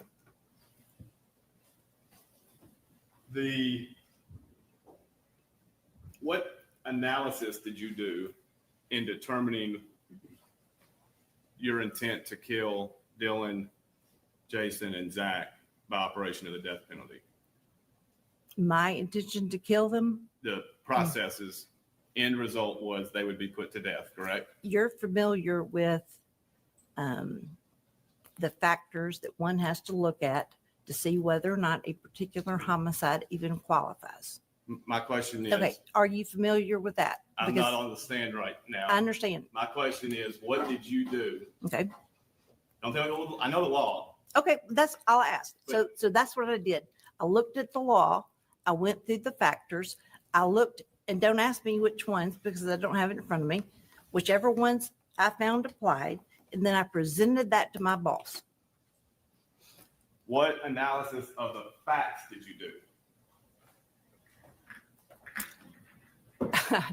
I can't tell you the analysis of all the facts I looked at. What you look at are the facts that determine whether or not a crime qualifies based on those factors. And so to determine whether those factors apply, you would have had to look at the facts of the case relative to each of those factors.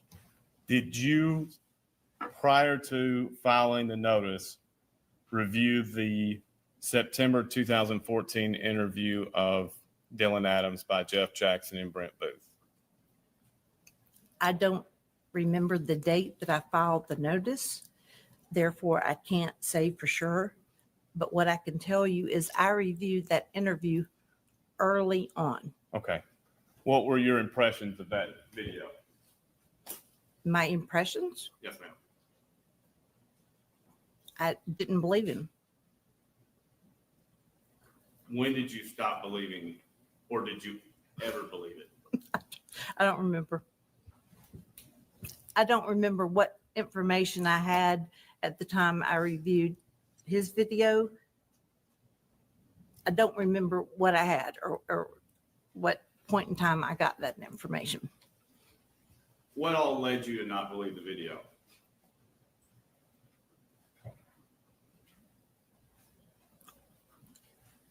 I believed he sought to minimize his role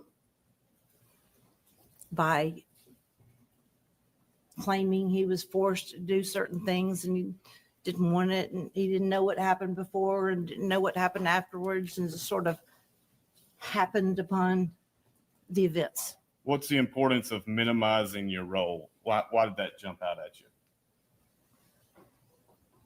You asked me why I didn't believe him. And I'm telling you what I didn't, that's part of why I didn't believe him. What effect in your experience does minimizing your role have in a so-called confession? No, I would never,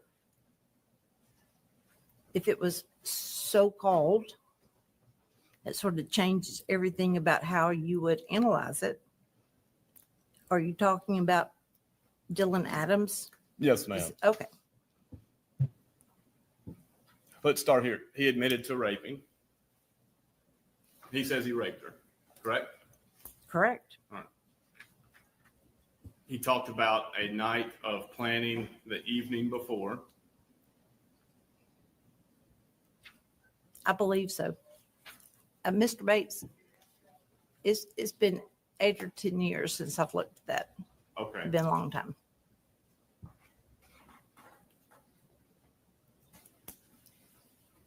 If you want me to answer those questions, I would be happy to review it. As it stands, I didn't review it. What do you mean by that? What do you mean? As it stands, Well, I didn't review it. I asked you several times leading up to today, what information do you want from me on the stand? We had this discussion. I didn't know what you wanted. I Okay. did not review things. Okay. I don't have access to things. Did you ever believe Dylan Adams' video was going to be used as evidence in this case? Against which defendant? Any. Because initially, Well, all, then it's not one answer. all right. I'm not, I mean, that's 3 different questions. We had 3 different defendants plus another suspect. So did I believe that it would have been used if we had tried Dylan Adams? Maybe, because parts of it he did admit to. Against his brother? No. It would have been inadmissible. Against Jason Autry? No. The co-defendant would have been inadmissible.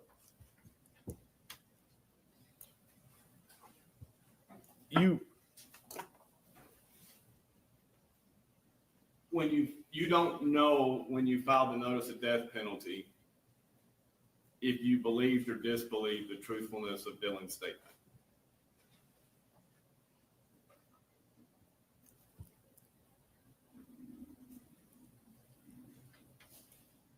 I don't know the timing.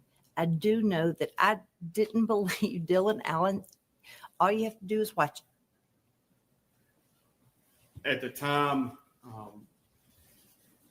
you recall being concerned about the behaviors of Brent Booth and Jeff Jackson interview methods. Whether I was? Yes. No. You don't think perhaps their conduct created answers? I never thought that. He had confessed to other people before that. And were you aware that, you remember who Sheila Kilzer was? I do. Was it your opinion that Sheila Kilzer contacted TBI in an effort to get favorability for her son, Jason? TBI means Tennessee Bureau of Investigation. That. You want me to comment how? Whether I believe that was her? Yes. That was a motivation of hers. I did not. Any reason why TBI would say they did believe that? You'd have to ask TBI, and not as a whole. That's an organization. You could ask the individuals. Fair enough. Agents. You were aware Jason Kilzer provided statements that he nor Dylan had anything or any knowledge of the crimes against Holly Bobo. I do not remember that. Would that be an important thing in this case? Potentially, but as I said, I didn't believe Dylan Adams. Right. You didn't believe what he said. Did it concern you in this process of yours that witnesses said multiple things, multiple times? About what? Information regarding the guilt or innocence of Zach Adams. Oh, of course. I was very interested in the 8 or 10 or 12 individuals that said Zach confessed to them. Very interested, always. Even though the statements he made were made to people that didn't have contact with one another, different parts of the state, out of state. Is that what you mean? Talking about what happened the day of April 13th, 2011. I'm sorry, I couldn't hear you when your back was turned. Do you remember different witnesses testifying to different facts that occurred or didn't occur on April 13th, 2011? Testifying? No. Their discussions with TBI changed over time. I do not remember what individuals said or how necessarily. If you gave me a name in particular, I might can. Victor Dinsmore. Okay. Do you remember his statements changing over time? Yes or no?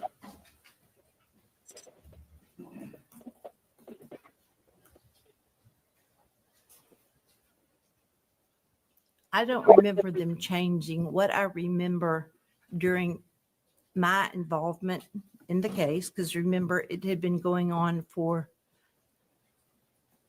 over 3.5 years when I got on it, I remember Mr. Dinsmore adding or recalling a different, additional information.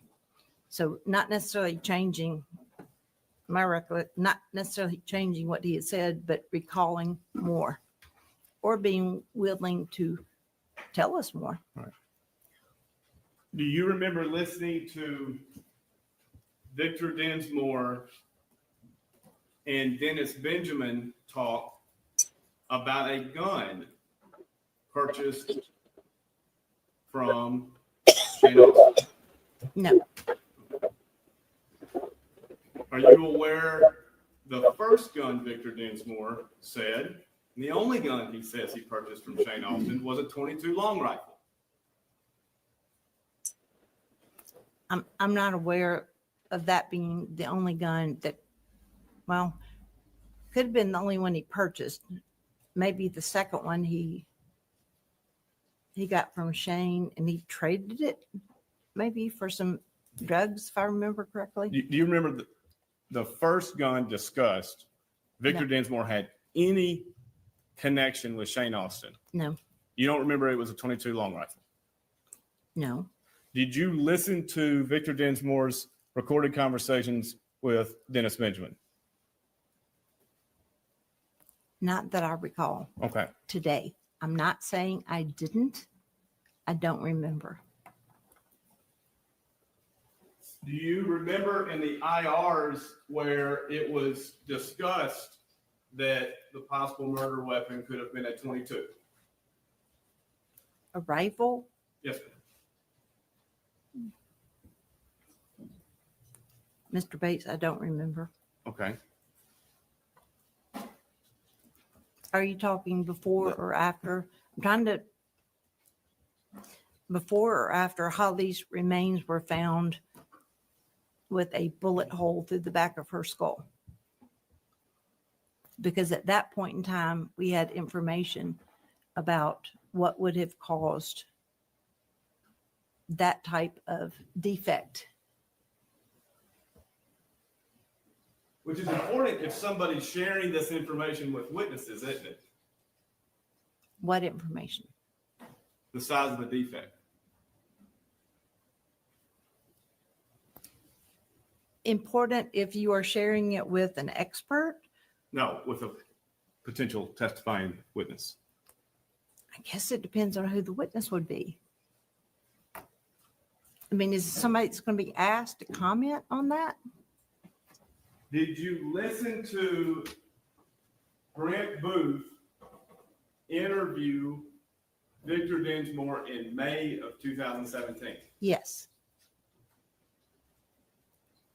What weapon did Victor Dinsmore say he got from Shane Austin then? I don't remember. But I know that I heard that interview. Now, at this time in May of 2017, you were present when Jason Autry provided a proffer statement that says the vehicle used was a white Nissan, correct? You're referring to a whiteboard behind you. I can't see that if I'm supposed to. So Witness can be past Exhibit 15. I don't have my readers. We need to take a break for you to get your readers. Is my purse back there? If somebody will retrieve some readers. Please pass I love her snark attitude.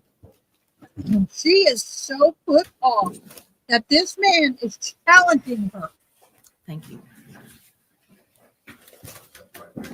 She is so put off that this man is challenging her authority and her job. Big time challenging. She is the one that's being thrown under the bus for all this. Yes, June, her right hand is going off screen because she's got kitty in lap. which is not very professional, my dear. Good thing I don't get paid. You know, I like it where she said to him, I did ask you a few times, what information were you going to need? I could have maybe had access and reviewed. Y'all, I told you I'm addicted to cranberries. This is a whole new level. I just love the You soaked them in What? Sprite and orange juice together or separate? equal parts. Oh, did you do them at the same time? Okay. I know y'all are probably tired about me talking about it. No, I'm going to buy some and try. I'm talking about them. I cannot eat enough of these things. Well, my son is leaving to go to work. Pray for him because he's a new manager. Do you think they would still, Close the store. would they be as tasty if you coated them in Splenda? I don't know. I think I'll have to try that. Sugar would tear me up, so I won't do that. All right. I'm on mute again.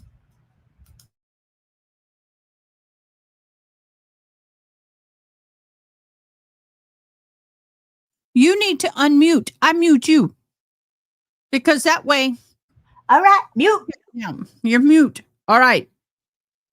So keep your right hand on the screen.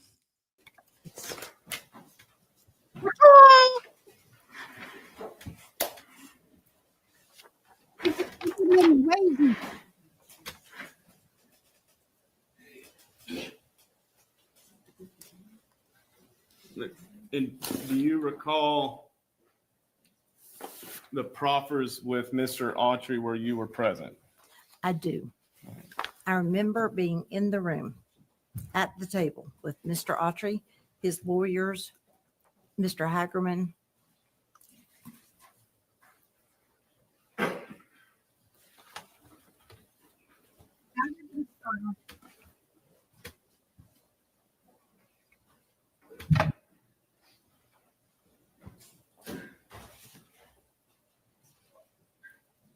Oh, I gave one of these to Nala a minute ago. Do you recall? Remember the first time I told you I gave you one of these? Gave her one of these. She put it in her mouth and licked the sugar off. She put it in her mouth and she bit down and it went. It scared the crap out of her. And then she came back wanting more. My monkey. Mr. Autry saying that the Mr. Adams transported Miss Bobo in a white Nissan and then hid it at Victor Dinsmore's property.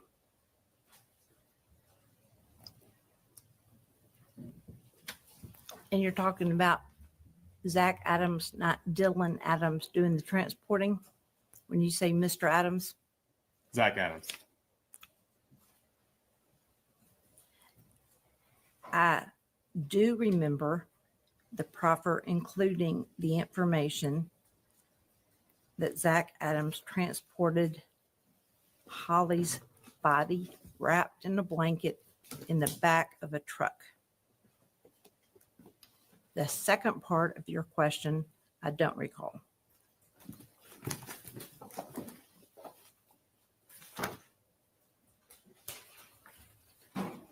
Do you recall that being the topic of conversation between Brent Booth and Victor Dinsmore in May of 2017? I don't. Okay. But as I said, Mr. Bates, I listened to that interview. You just don't recall it. That's Fine. right. We'll have a fellowship of listening. May I have some water? Yes. Thank you.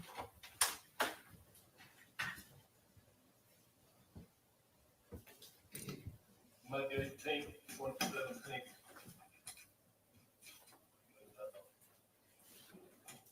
I'll let you know, Joe. Which exhibit is this? Pause it. Next time you come down here, you can come see Monkey Joe.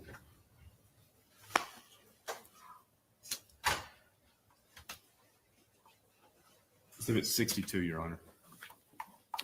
We'll see if she'll roll all over, rip your face off. I'm good. Kidding. Hey, what in the world happened to you? Good. Gosh, they're separated. Why? What you come up here and take advantage of the sale? No.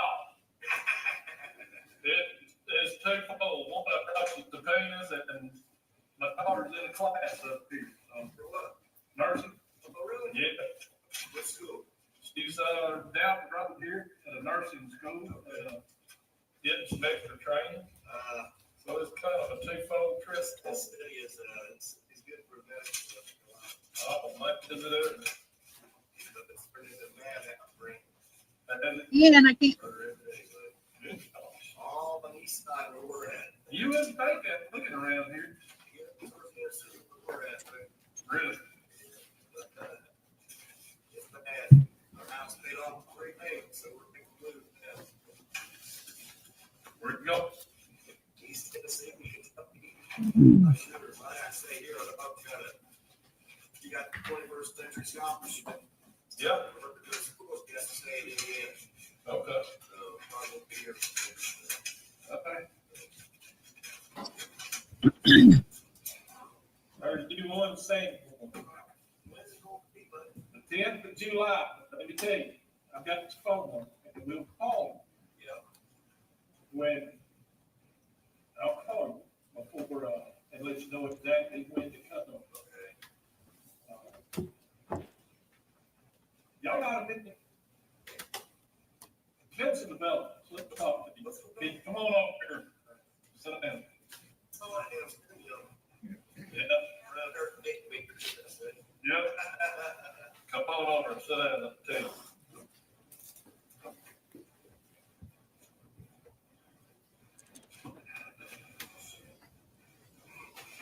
Well, get in the front and the back.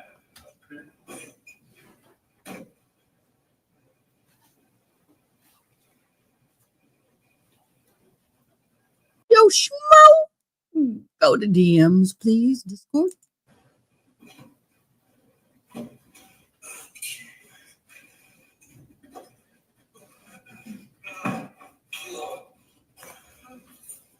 What's going on, buddy? Since we talked, Jake is wrong. I figured it was going. Yeah. Did flip all the way. Yeah. And let me tell you what we testified to. Okay. Mind him, if you remember. He says, in the part that involved you when you came over to what's your name?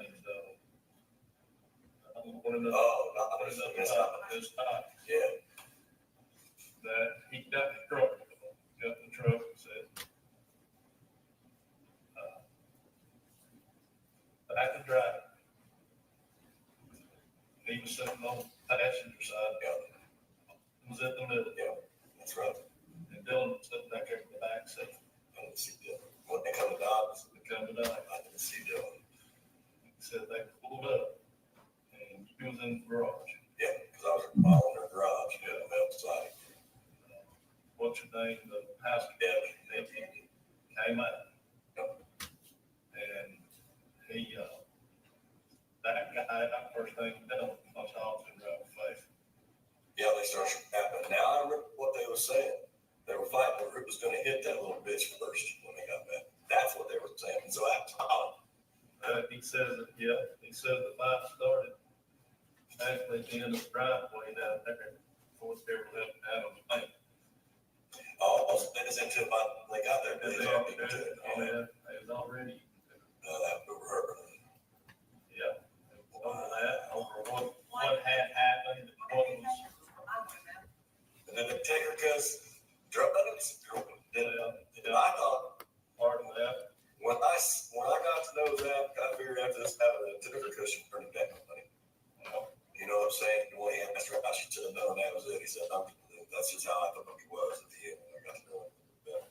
says that also Zach had taken his truck and taken your garage, and that he had told you, or he had seen you when he brought it over there. And he saw you when he put the truck in the garage. I know the truck was there, I know it wasn't there because we pulled recordings and pulled tapes from 911, and Dick says that the truck, he didn't have his truck that afternoon. That he had taken that wasn't our house, in the garage. No. Could he have done that? You not know. It ain't going back. I need to nail this down because I remember. this is what's gonna be He testified. borrowed the brown truck. Yeah. And had me drive his old truck, and I looked at Dick and I said, I'm not driving that truck. It's hard to tell what he has in that truck. I want the brown truck back. Yeah, he just borrowed my brown truck so he could go up into Caterville. That's the only time he left his truck at my house. No, that wasn't that day. So, no. Now, I know he didn't hide a damn thing in my bullhorn. Now, he might mark it out the side, you know, on my bullhorn and let it there for a minute, but I don't remember that day, buddy. Listen. Well, according to him, according to what we got from Dick, that's. Now, which truck are you talking about? A little white front pickup. He told me the day that he had put the brown truck while you guys were doing that, because he didn't get his truck in Caterville that when cuts of that thing happened. They're telling you something today, right? That white truck was the board of my house. I'll tell you. They said they hid it in Caterville because of that stuff matched to trains. Yeah, that's right. So, but now they get done. We never did find I know. She come to after about a week getting back, and she remembered that she went and she leaned over and set it in the water because she didn't want her damn fingerprints on it. So it's in the water up there alongside it. And it went too far. That water don't rush like, you know, a creek, big creek. Okay. So I was going to call you. They bring my metal detector if you come, and I can kind of look for something. But I don't be down there messing with the local county cops. I just don't, Brent, okay? No, So well, they don't like me, you know what I'm saying? I know. at the beginning. So, but it's, and she thinks that it was right there, the first big pull off. She got off and leaned over, she said, and put it down in the water and covered up with some leaves and stuff so there wouldn't be no fingerprint. I believe it. I believe that. So, All right, so we needed to get the water. it's in the water. It's in the water, and I know handguns not going to go far with them. I've told her 1 or 2 times, this stuff like it ain't. It's there. It's there. So, that tells me there's nobody found it, you know, riding a 4-wheeler or nothing down through there. So it's there. It's in the water somewhere. So We dug both sides of the road. I figured you got to check it out. And it's totally different. It was higher, so the road was wider. That's 5-6 years time. So, yeah. But I don't remember them storing that truck at my house. I do remember him using my truck and leaving his white truck there, but the button inside, it would have been that spot. Yeah. Because I had both, you know, Manchester. they kept the what they did over in Manchester. Yeah. Well, supposedly, that's what he said, what's going to be testified to. They had to move around to get it in there. And that he saw you when he was putting it in there, and you knew you saw him putting it in there. You didn't know nothing. Ain't nothing wrong with it, I just trying to nail it down. You wouldn't have thought nothing about him putting it in there. I thought he might have now, Brett, down. Well, you know, I was doing a lot of dope then, okay, and I mean meth and stuff, so, but he might have right about that time. There might have been another time. I don't know the only time I can definitely remember is when he was in that shit Natchez Trace and he wanted to go hang out and kind of let me know in Caterville. And he was According to what Jason is going to testify to, is he told you that when you pulled up over there at Dodge, he said, I put my truck in your garage. I saw Sandy, she knows it's in there. I had to move 4 rims to get. What is this lawyer doing? It looks like he's eating the pen. Looks like he's trying to chow down on a chicken bone. She would have Well, I don't mean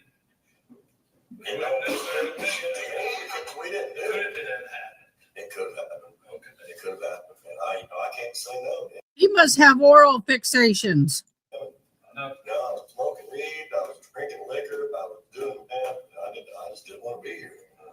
So I can't hardly remember shit, but when I do tell you, I remember. So It helps me. It helps this case. It can. The more pressure I put on him, the more. Ms. Nichols, have I jogged your memory about this recording? I would like to say yes. But I don't, without listening to it, I don't remember, what was said. So this is helpful if you want to ask questions about what was in it. All right, we'll keep playing. Yeah.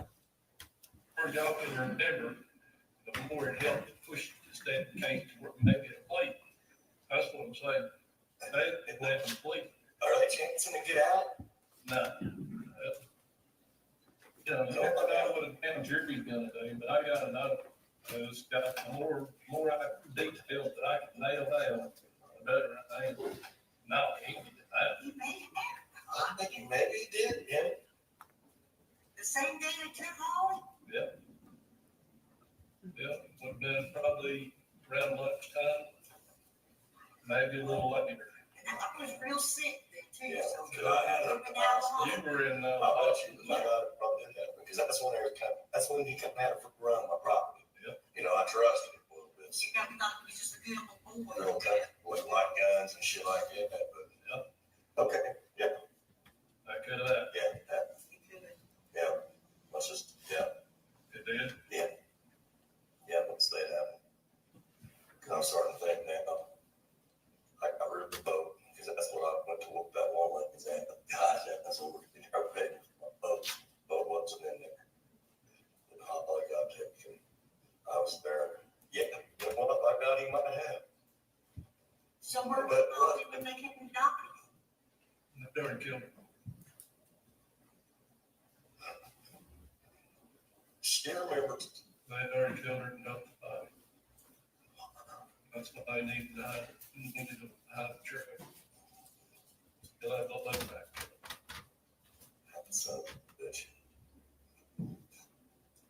Yeah, if I see, I'll tell you, yeah, and the wheels that got to take off. Is that the one he borrowed from the brown tractor then? Probably is. Now, the more I think about it, that's the time where I was off. They were borrowed from, he would have got your brown truck taken out. And then I had to drive his old black truck and it made me very upset. I told him, oh no, I'm not driving. Because I looked at the garage and said, I'm not getting caught for somebody else's shit. Was it a black truck? That was the black. That was the black truck he had. Yeah, that's what I'm talking about. The black truck was at my house. The white truck over the road parked at my house.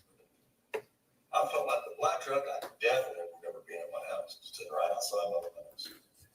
But the white truck, I don't remember. So, but it might have, man. Okay, it might have. So, There's one other thing I got to know. okay.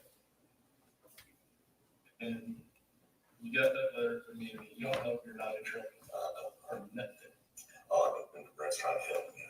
I got to ask you a hard question. I'm not gonna lie, but I got to know. Were they getting morphine from you? At first, yeah, they were getting some pills. So you know. Yeah, yep. Did they get some that morning from Docs when they came over there? No. Sure. That's what's gonna be tested tonight too. But that's why Audrey said that he didn't get them from you because you didn't trust him.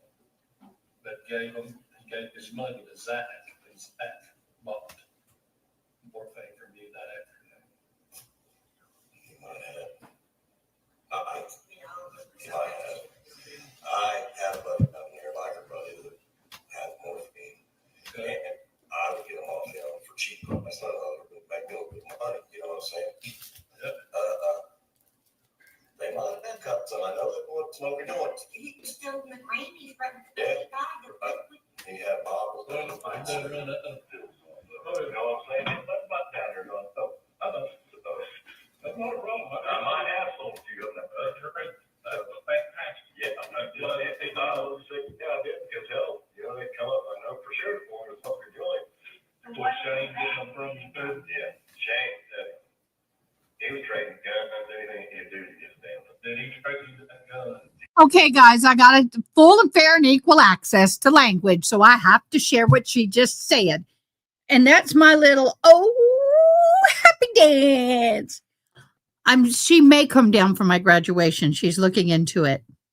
You want to fly into Austin, Boo? It's cheaper than San Antonio, and I will pick you up.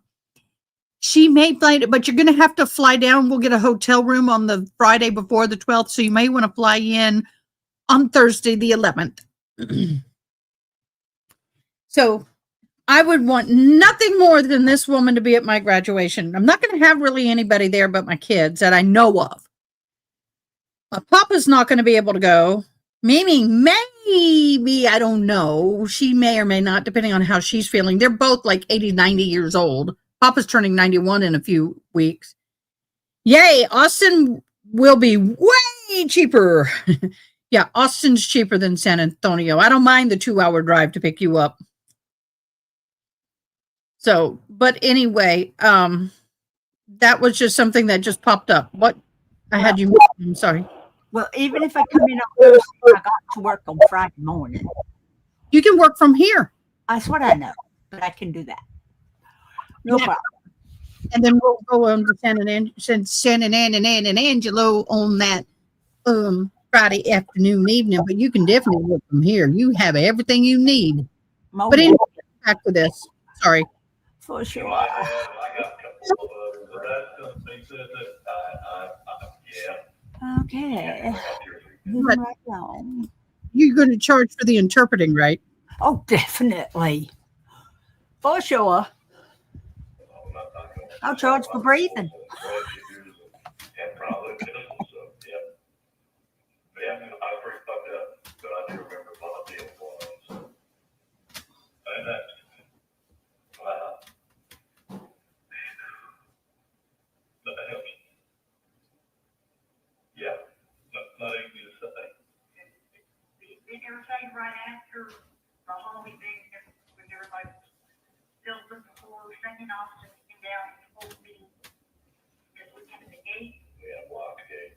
And he told me, quit locking your gate. At night, they were kind of trying to get our buddy got in that truck wreck. He got that, he was one of them for her bike lane. That's what we knew we had to do. Okay, I wasn't scared, none of it, I was taking right there, I was glad to. But when I tried to take my kid, I knew I had to go. My 12-year-old kid, I wasn't.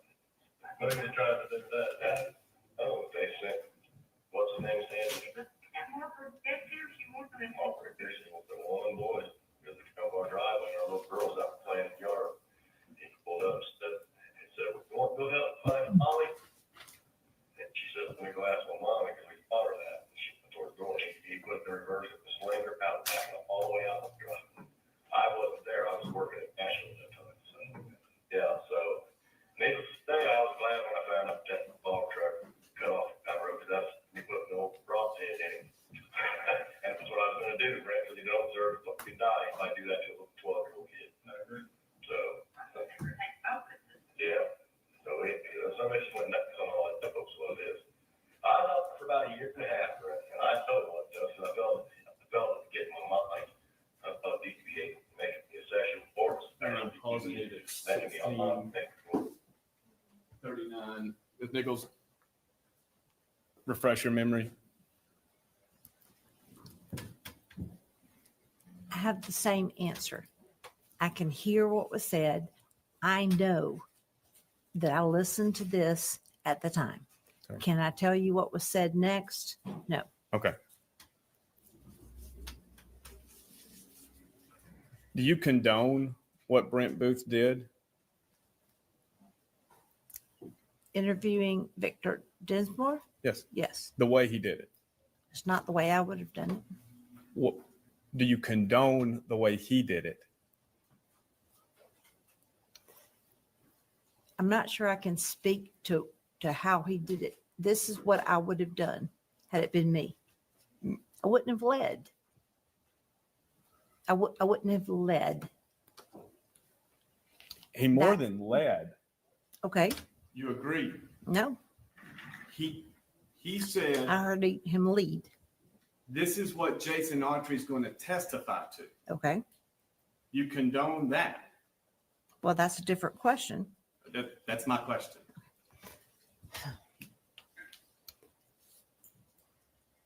I don't know that whether I condone it or not. I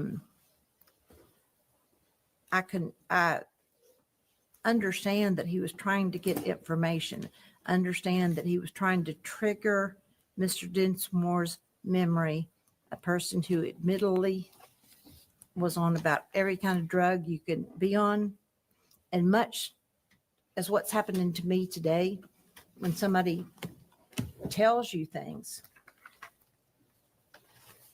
like you're telling me certain things, trying to trigger my memory. That's kind of the way I look at the way Mr. Booth was. But remember this, I had already interviewed Mr. Dinsmore. So I flew up there and interviewed him. Before this? I believe it was before this. So I already had met him. With a TBI officer? Yeah. Was an IR generated on your visit? I didn't generate hours. Okay. But if he said anything different than what was recorded, it would have been Brady material, correct? Okay, IR means investigative report or report. Okay, report, if it's written, verbal report. Anything different? Yes. You mean like on May 18th, he's saying didn't happen. Truck wasn't there. When he realizes how important it is to bring Booth in the case, he says, put it there. Yeah, let's do it. Go. So my question is, if he said something different when you were there, it would have had to be disclosed to defense under a Brady, right? if he had said something different, I don't remember discussing that, the trucks with him when I. What's that? Disclosed?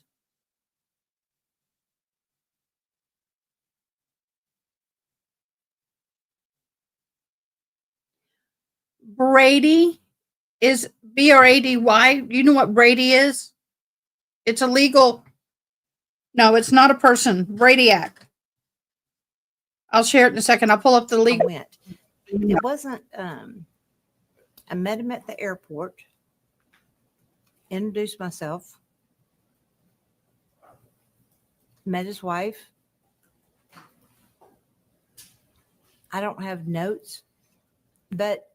Why do you not have notes? Excuse me? Did you not take notes? I didn't say that. I said, I don't have notes. Did you take notes? I don't remember. Sir. Was it your routine practice to take notes talking to important witnesses? Okay, you have to share all notes that you're written, audio recordings, anything that you document, whether it's in a recorded audio, video, phone messages, emails, documentation, your personal notes from your meetings, all of that has to be turned over to the defense or opposing side. If you don't do that, that's a major violation. That's why, like when in the Karen Reed trial, when they were asking, did you take notes?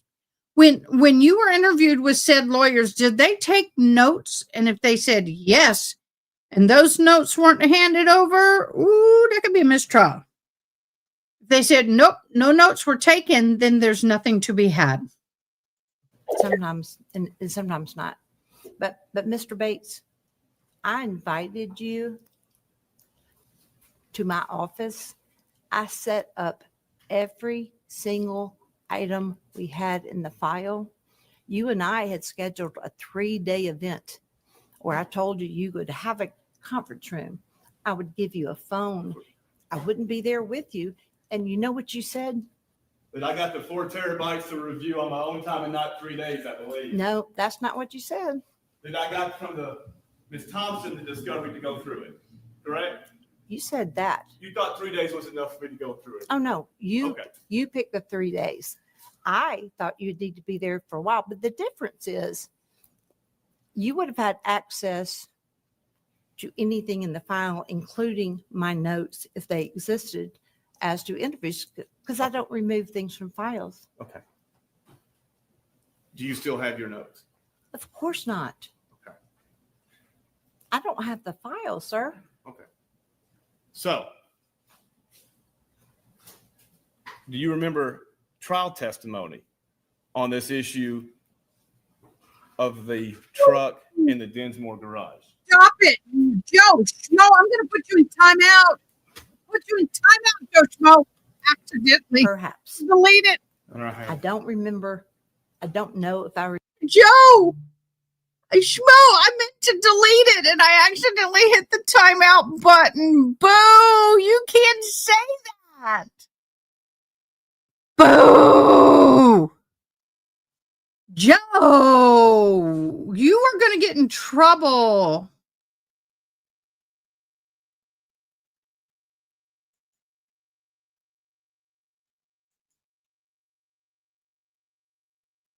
Joe, wait a minute. I thought it was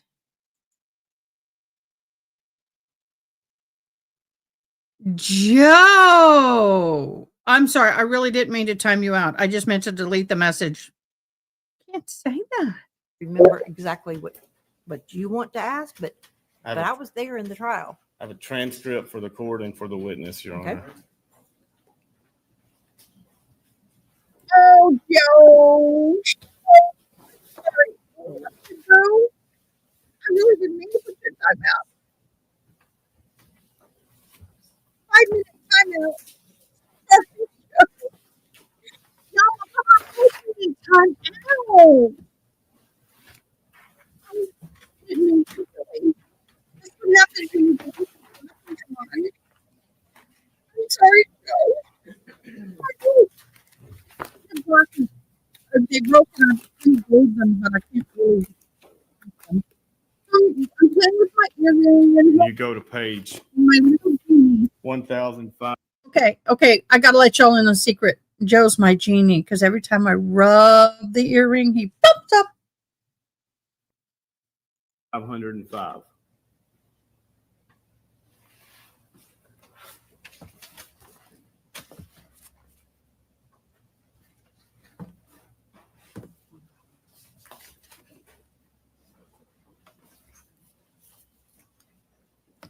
What? 505. Oh my.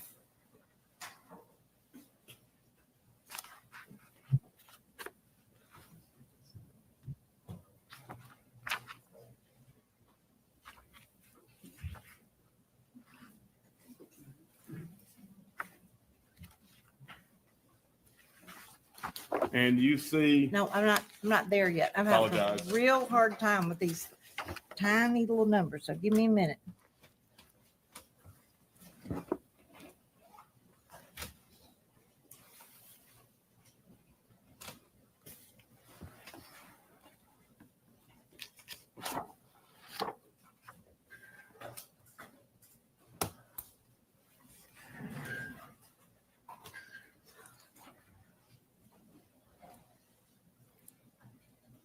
Mr. Bates, can you come up here, please, sir, if the court lets me. and help me find the page? Because I cannot read these little numbers. Yes. I can't read them. I'll- I think I'm in the 1/5.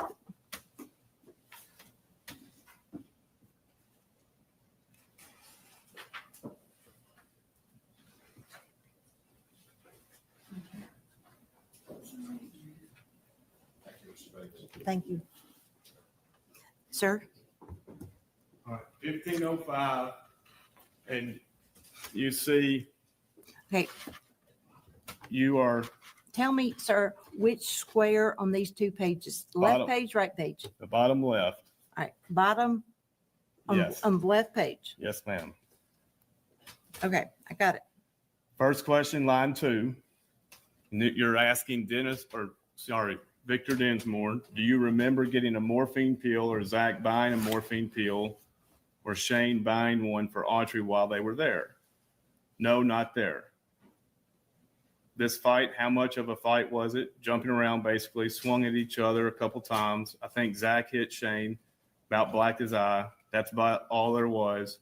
And I went out, told them they couldn't do it. They had to go. So you said that they pulled up in Zach's, no, Dylan's truck. Answer, Dylan's Chevy. What color was that truck? Black. And while they're on the property, did Zach make statements to you about speaking to your wife or going to your wife's house and putting a car in the shop? No. Question, he did not say anything? No. When you asked that question, did you expect the answer to be yes? I have no idea what I expected the answer to be. You had Jason Autry's proffer that said the truck was hid there, right? Well, I do not recall everything about the proffer. I can tell you the things that stood out from the proffer. It's not my habit, never has been, to take notes during a proffer. What you just said earlier, that sometimes you do take notes, sometimes you don't. Right. Which is it? You take notes and you don't? Or is it just in a proffer? What I said was it is not my habit to take notes in a proffer. Okay. Which is not, that's different than a witness interview. Well, Victor Dinsmore had an immunity agreement, correct? He did. Jason Autry had an immunity agreement. He did. Both of them gave you what they were, all the purpose of the statements were to go over what their testimony would be. No. The purpose of the statements was to tell us the truth. Oh. And whether or not it became testimony or not wasn't decided at that point. Okay.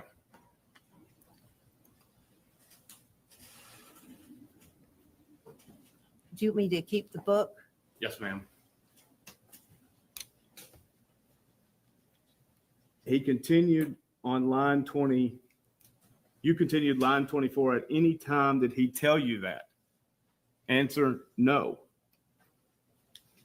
Next page, bottom right quadrant. Has he ever hidden a truck in your twice? Did he ever hide his Nissan? Yes, that was a very short time. Question, but you don't recall him mentioning it there on the property? Answer, no, I don't remember him saying anything there. I was trying to get them out of there before Mr. and Miss Doug or Dottie showed up. You recall, of course, being interviewed by law enforcement several times after this happened, correct? Correct. And in that statement, just a minute, in that statement, if you told, and there's several objections,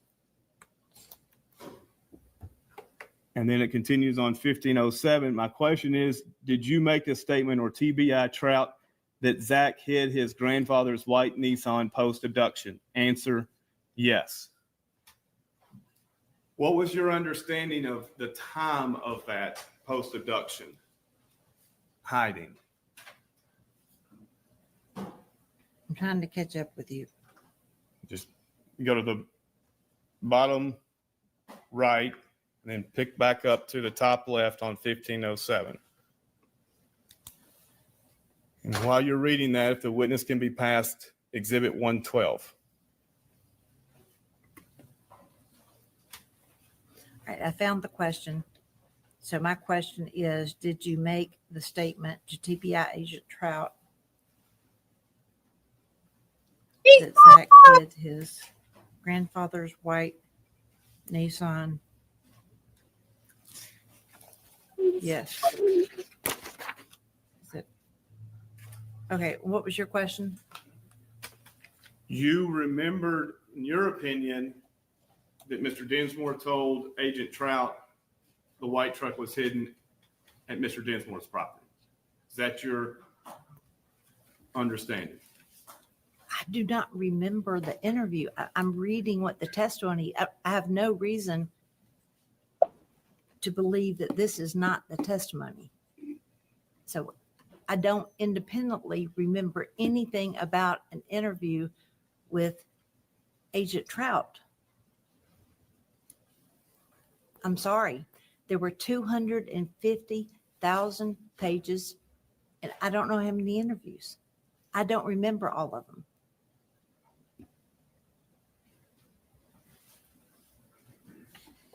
Holy smoke. Your smoke got out of the doghouse. Put you in the dog. Do you remember when Miss Thompson was trying to bring up this recording of Mr. Booth that you? Do you want me to look at what was just passed or the Well, I'll book? tell you what, before I get to that, can you look at IR 112? I'm sorry, Exhibit 112. It was just passed to you by the officer. Love her glasses. I would not be surprised. Do you want me to read it? So, If you can, please. okay. You.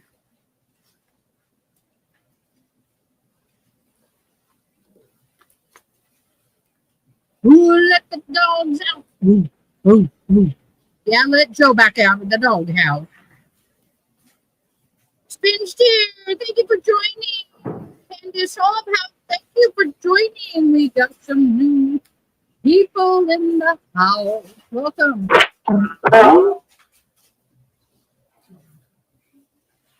Thank you for joining us today.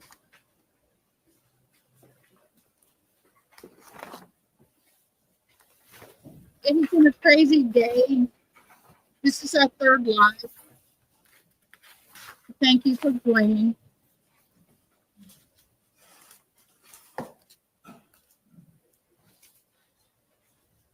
I don't know what DPTTU was in Discord, but that's not what I typed.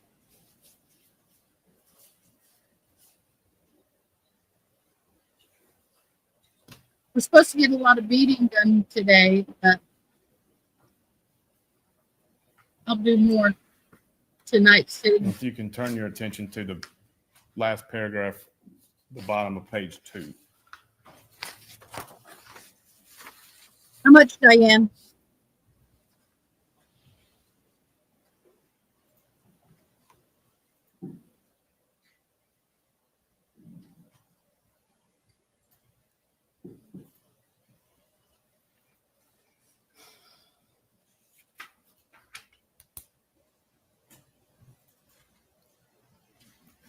I've read the last paragraph of page 2. And nowhere in this statement does it say that Victor hid the truck. I'm sorry, that Zach hid any truck at Victor Densmore's house or property. Correct? That's correct.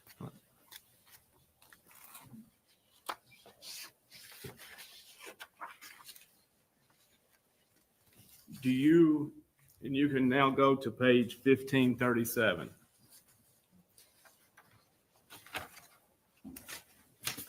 You want me to come up and help? 1537 of the transcript. Yes, John.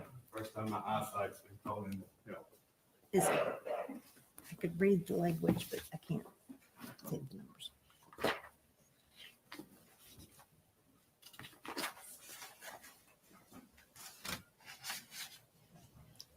This is 1537. Okay, we'll go this way, this way, this way. All right.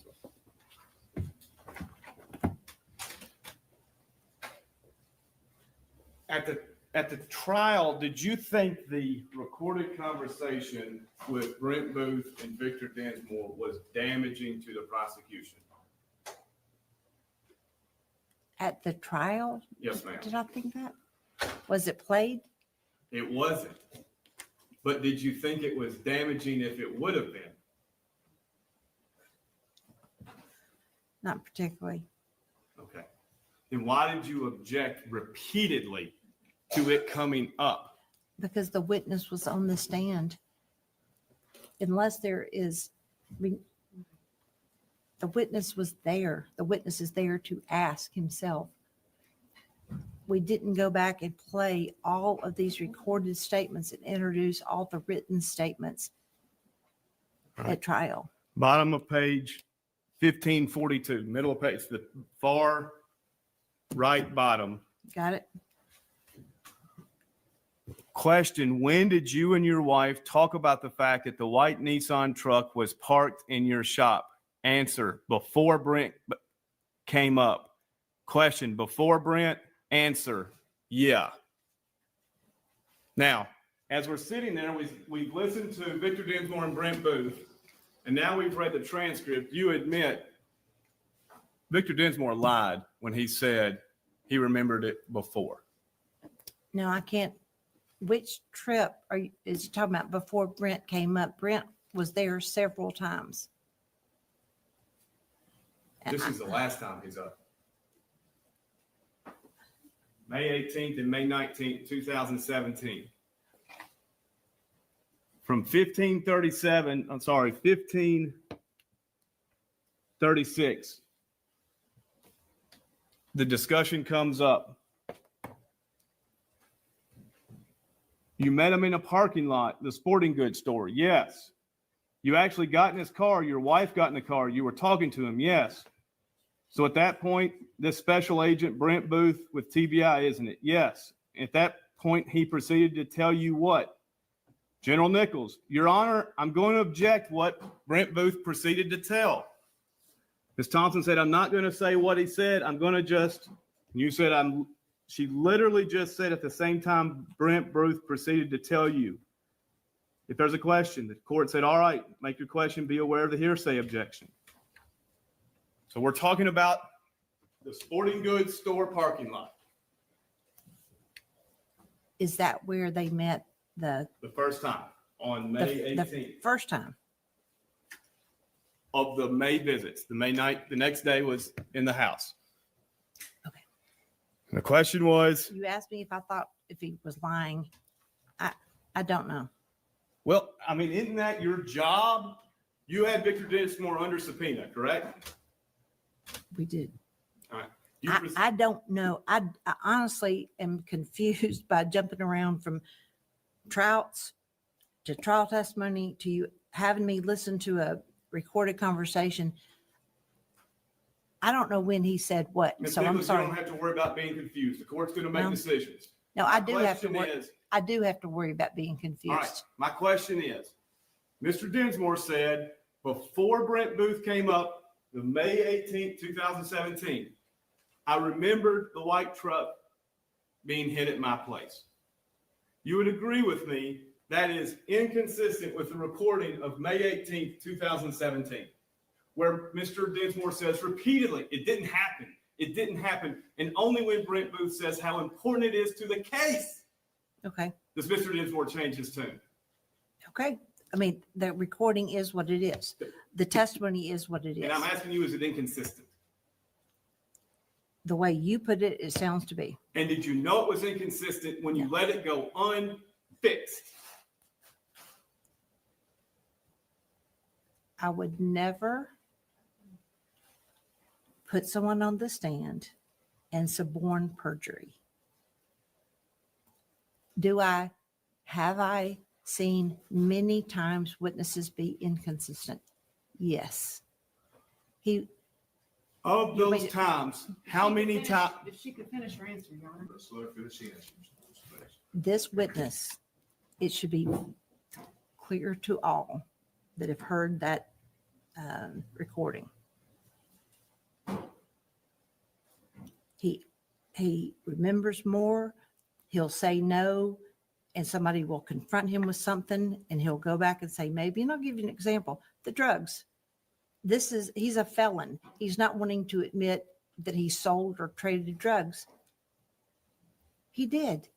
And when confronted, he's like, okay, maybe. I mean, this is his lifestyle of drugs and running with people like Zach Adams. I would be shocked if there were not inconsistencies. Untruths. You're familiar with the jury instruction that says just because there are inconsistencies, it doesn't necessarily mean somebody's lying. Of the inconsistencies you've presented in your past, how many times are they a reflection of the TBI officer saying, it helped me and it helped this case if we can get this little detail tied down? Or was this the first ever? Well, I didn't hear Mr. Booth say that, if we can just get this little detail tied down.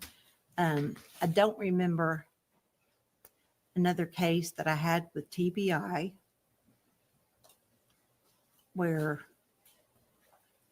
Let me pause you so we can make sure I'm not misleading. Let's go to minute 10 of this recording with Mr. Booth and turn the volume up, please.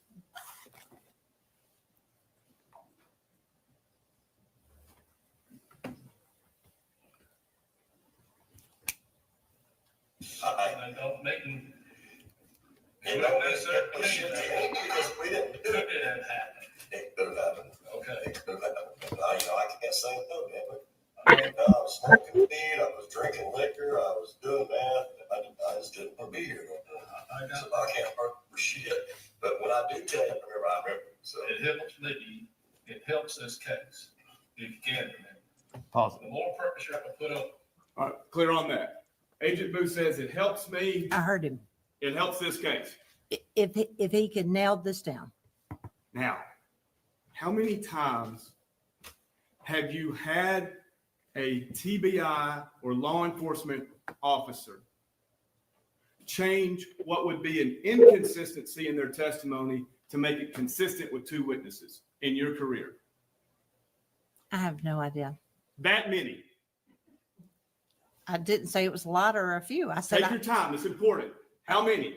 I said I have no idea. Does it concern you that what you presented to the jury was the result of TBI telling witnesses what would help get a conviction? You and I listened to that differently. Tell me how you listen to it. I listened to it as Brent Booth having just apparently, because I used the words rolled, Audrey rolled, I think it towards the beginning of this audio. Brent Booth armed with information that filled in a lot of holes, and he is going back and re-interviewing people to see whether or not if they too are armed with additional information, if it jogs their memory or if it doesn't. I know him. I mean, Brent Booth wanted to get at the truth. I worked with him for years. I saw him at work. I never saw one time where Mr. Booth tried to have someone lie or that he covered things up. And Mr. Bates, he came back and immediately turned this audio over. He wasn't trying to. So we now have full memory of it. No. Well, how do you remember him turning it over? Because I do remember that. And I answered your question the first time. When I don't remember other things, I remember this. I remember him coming back. I remember him going up there, and I think he went on a motorcycle. I don't know why I remember that, but I do. And I know that I heard it, which means it was turned over to me and it was turned over to the defense. Because that's what we did with every piece of evidence. We turned it over.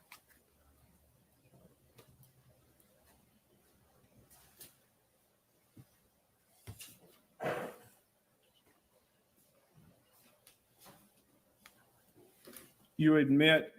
I will look into her later. She was an assistant DA. She may be a judge now. I don't know. We need to research it. Getting this white truck hidden was a central part of the case. Do you want me to look at this? You're pointing at the whiteboard. Am I supposed to look I'm at pointing this? at the whiteboard because it helps me. You can if you want. Oh. And you can, I'll orient you to it. The cell towers are in various colors. Postcards with the names and cell pings. The Bobo residence in the bottom southwest.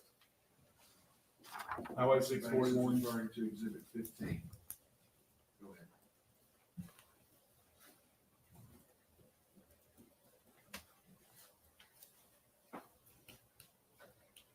love your snort.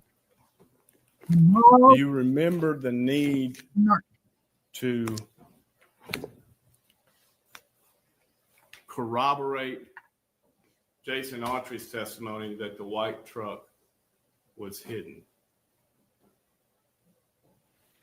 Do I remember the need?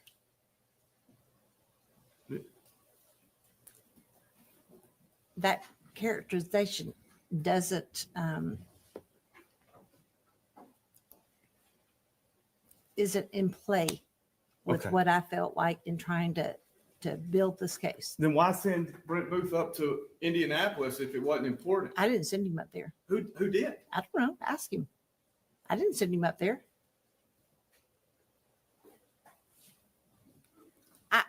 I didn't TVI do. I mean, go here, go here. They helped me.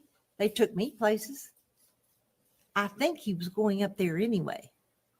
Did he Is talk what he with you? said. He said something about his daughter, class. I heard that in the. Did he talk with you in between the May 18th and May 19th? I have no idea. Do you remember saying, we need to clean this up? No. Do you remember saying, or anyone on the prosecution saying, it seems like you might have put words in his mouth? I do not remember saying that. I don't know whether someone else said it. If I had the discussion with him, it wouldn't surprise me that somebody thought that. I said he led, and that's basically the same thing. He wasn't asking open-ended questions.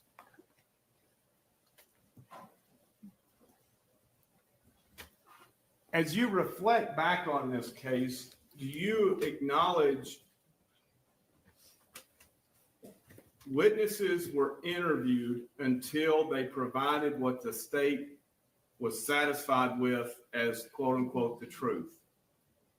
And then there were no other interviews afterwards. Do I acknowledge they were interviewed by me or by TBI? Are you talking about during the course of the investigation or when I got on it, I was doing trial prep? Let me ask this. It's very different. When TBI interviewed, both before and after your case, you went through important witnesses' statements through IRs, correct?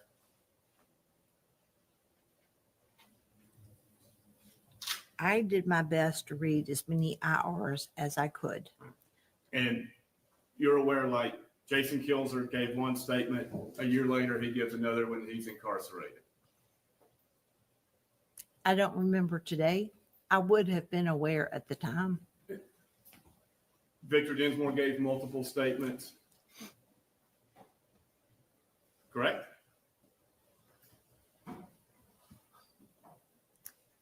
I know.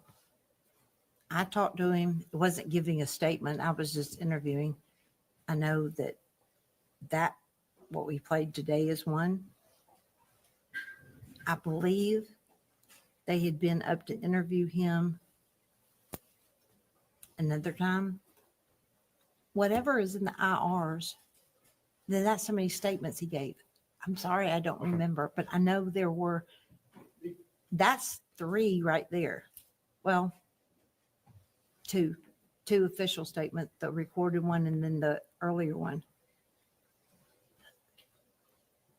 So yes, that's multiple. Does it create alarm flags in you on a case largely built on what people say, what people said? Okay. That pressure was put by law enforcement, and after pressure was applied, statements became exactly what law enforcement wanted. That's not my experience here. In this case, it's not your experience. No. This Brent Booth is just a one-off. Or you say it's not even. Victor Dinsmore, in your opinion, didn't change his testimony because of any pressure Brent Booth applied. Yeah, I didn't consider it pressure. What do you consider? I considered it him trying to jog his memory. And had I been doing the interview after hearing the proffer, I would not have led. Kind of we're at a decent stopping point, if I can keep going. Let's go into it. You're not done. I'm not done, no. Okay, we're going to take a quick break, but this is going to get real snarky right about now. Right about now, she is going to fight him. Okay, I need to take a little handbrake. Thank you. I thought it was just me. Did she say she was a judge in the beginning? I can't remember her name, so I can tell you. What?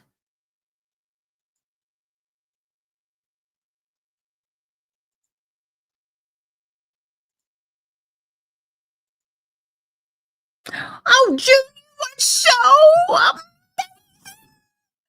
yes, according to the official Tennessee court site, Jennifer Nichols is indeed a judge. She was sworn in Circuit Court Judge of Tennessee 18th Judicial District, August of 2024. So now we have a judge on the stand. Oh, that even makes the snark even better, y'all. Y'all, share this. Get your butts comfortable. The best is yet to come. I just sat there and cheered. Are we done on the phone, Diane? Okay, unmute. I can't unmute you when you mute because you forget to unmute you. You unmute, then I'll unmute. All right. We're off the phone. They cannot pay for my ticket, but they will pay me for interpreting. And she's going to talk to technical and find out what's going to happen with whatever the second meeting is, not graduation, but the other one. Huh? Next Wednesday. Next Wednesday. And if going to try to get that where it can be streamed so I can interpret that. You have a rainbow in your hair? It's called fairy hair. Isn't that pretty? So you're going to fly down? Yes, I'm going to fly down. And she's going to try to get it all. We're going to try to get it all set up so that you can get me paid. Charge for interpret graduation. Most people double their price because of all the name listings and everything. Oh, well, then I'll let her know. I will do that. So she told me to let her know what it would cost. Because it's not a class, it's a big event. And because of the names and you rattling on forever, Yeah. You normally charge double for conference or event interpreting. Tell her, I'm sorry, boo, but that just who it is. So anyway, it's that. And you can stay with me. Oh, good. That's very good to know. So, and anyway, I've looked at prices. That's what it's going to be. So I'm just going to go ahead and bite the bullet and do it. Well, but that's not super bad. I mean, that was more reasonable. Oh, no, I've seen it much worse. It's going to be a long trip, but I'll take care of you when you get here. We won't get home. It's a 2-hour drive. So if you arrive at midnight at night or whatever, 10 o'clock at night, it'll be midnight when we get home. Well, it says here, still looking for a cheaper fare. Contact me. We may have special fares to Austin. Call Guru the Travel Expert. I'll call Guru. Some of them may be a little bit scammers, so be careful. Oh, I won't. Yeah. Well, I now have Guardio on my computer, and it has. I can click on something that says this is a malicious site. So. Anyway, I just cut my thumb. What'd you do that for? They're sharp. Woo! Snap! Okay, we're going to get back to trial. All right. Well, I will talk to you after later. All right. I got a piece of tape on my scissors, and I was trying to get it off, and I diced my thumb. Slice and dice, huh? Not good. You remember this poop brown my walls are? They ain't gonna be poop brown much longer. All right. Well, I'll call you later. We need to get this going. Love you. I will talk to you later. Love ya. Bye.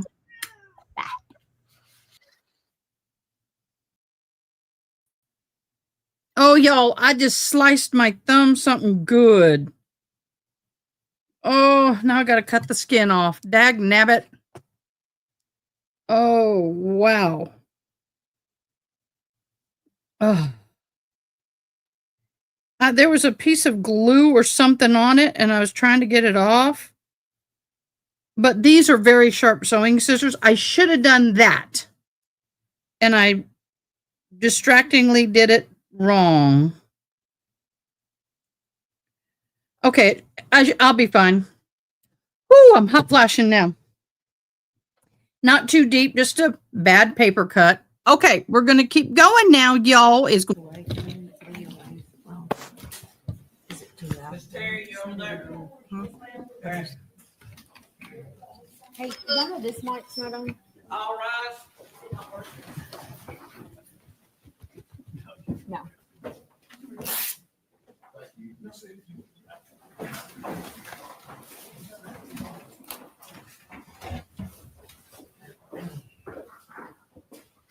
1 second, Judge. We're having a mic down.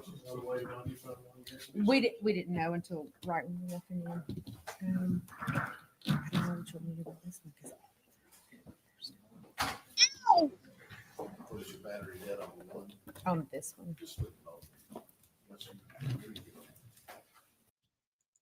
Is that one? There's not really room for my book. Oh, Oh my goodness, God. It's a big book.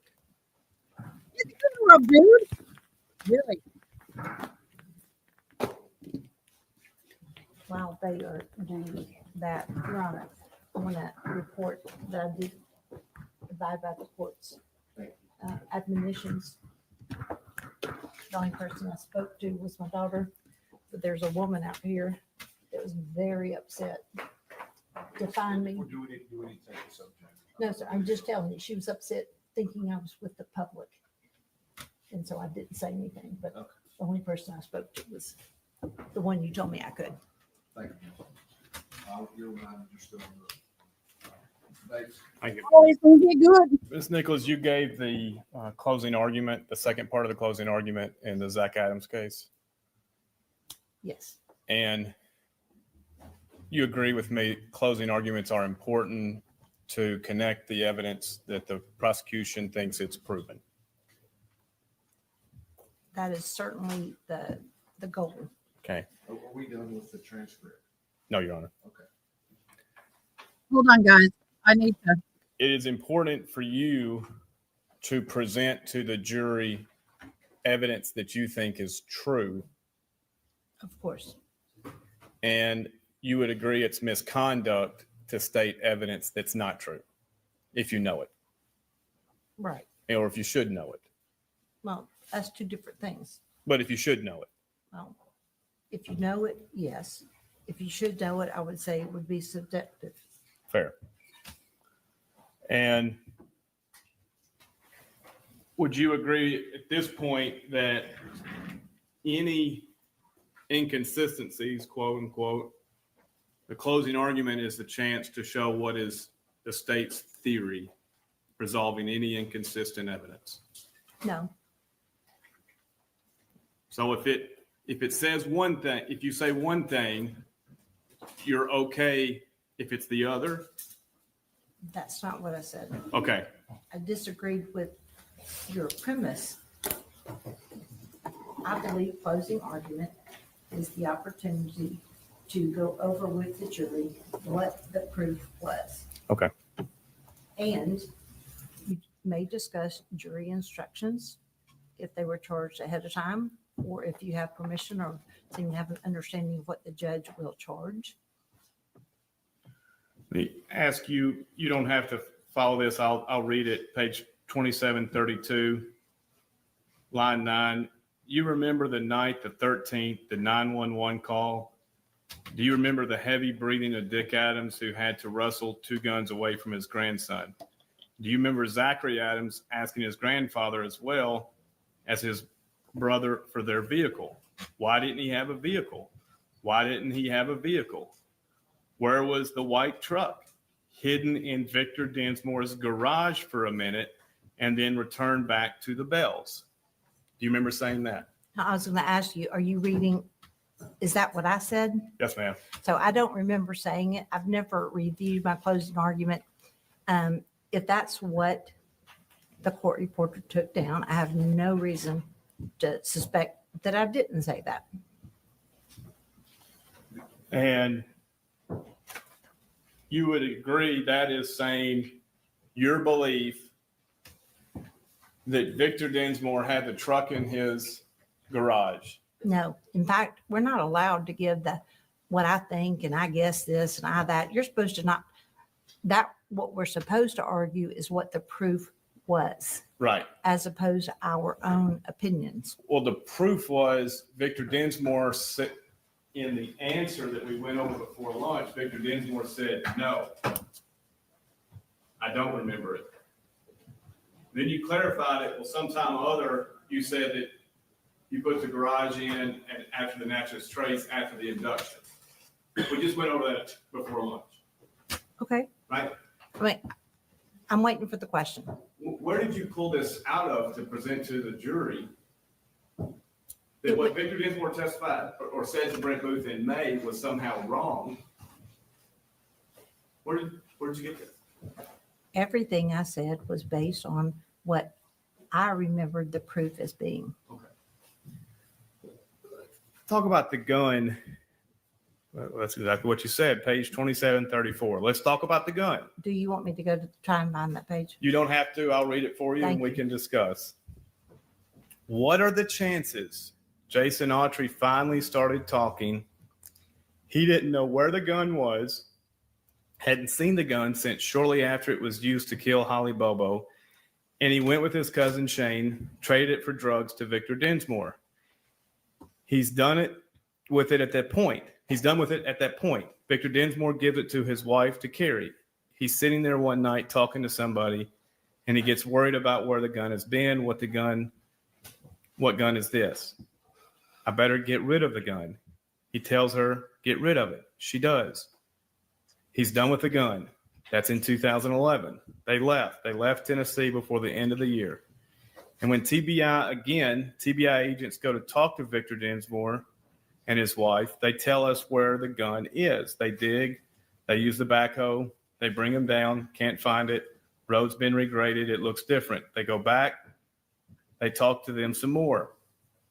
She's thought about it again. They go back to the spot. She tells them with underwater detectors, and guess what? They find a gun. I don't know why Miss Thompson is upset that it wasn't buried. Nobody said it was sitting on top. You saw the pictures.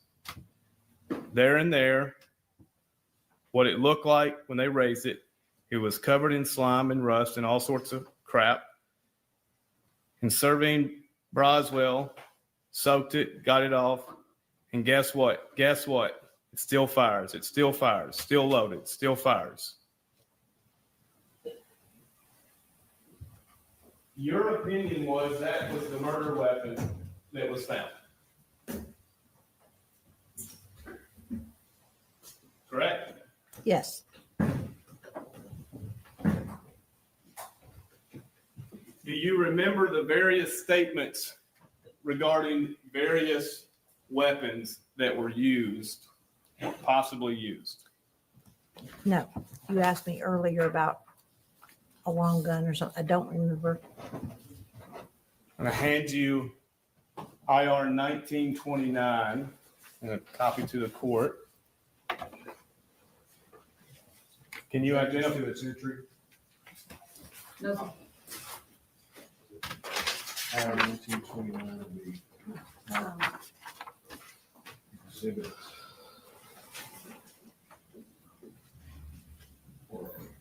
120. 120.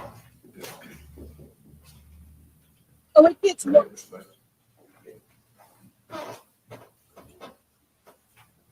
You familiar with this? No. Well, I mean, being familiar, meaning as I sit here today, no. It's an IR and perhaps I was at one time. All right, just read. I'm sorry, what? Please just read it.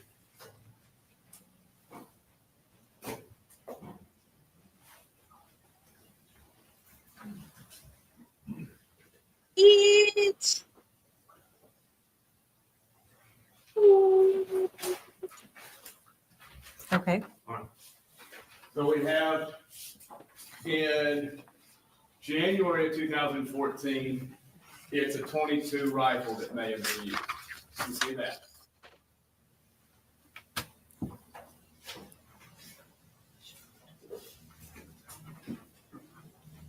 Yes. I'm finding that statement again. I see where this person reported that that person told her that her husband bought a 22 rifle that may have been used in the Bobo case. And are you familiar with the Victor Dinsmore, Dennis Benjamin conversation in February of 2014? Victor Dinsmore says the only two guns related to Shane Austin are a 22 rifle and a 22 pistol. No.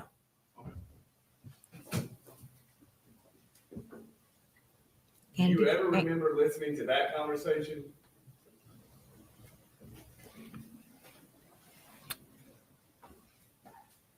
Not as I sit here today. Not You remember listening to the conversation where Victor Dinsmore was threatened by Dennis Benjamin in March of 2014? I do not remember. Okay. If Dennis Benjamin was threatening the death penalty on Victor Dinsmore, would that be important as a prosecutor relying on these witnesses? If a non-prosecutor was threatening someone else with the death penalty, Yes, ma'am. that's what your investigator did to one of the witnesses, threatened arrest and prosecution. Those people have no ability to make those decisions. So I'm not sure. I don't know the context. I don't remember what was said. So I don't remember being particularly struck by it. You don't remember if Dennis Benjamin, the man who got Dylan Adams' statement that you say I don't believe, told Victor Dinsmore, I've talked to the TBI, the FBI, the Bobo family. If you don't give us the body, you're blanked. I do not remember. But remember, Mr. Bates, we didn't prepare a trial against Dylan Adams. Now, you remember you didn't take notes during Mr. Autry's proffer, correct? Correct. Do you remember what firearm Mr. Autry said he remembered seeing on Mr. Austin's holster?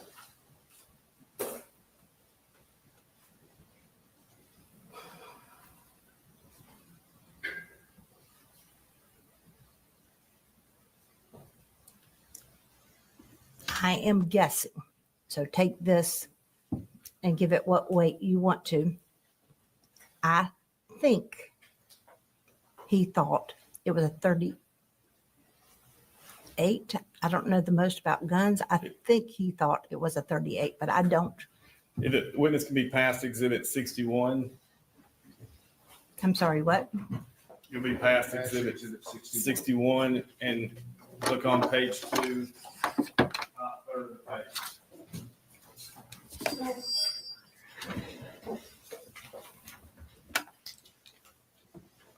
Thank you.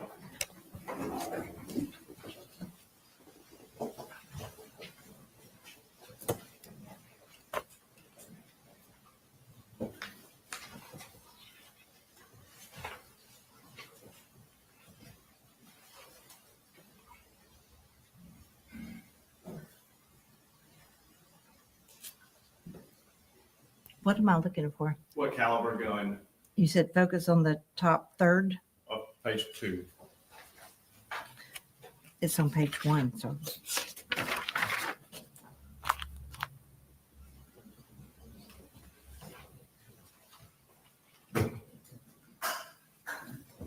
Snort is coming. this says 357. Okay.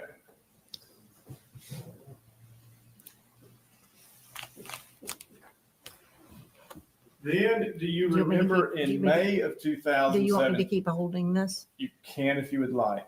Well, no. Okay, Do you can- you want me to hold this? No, ma'am, sorry. Okay. You can get back to court officer. Stack it up. Do you remember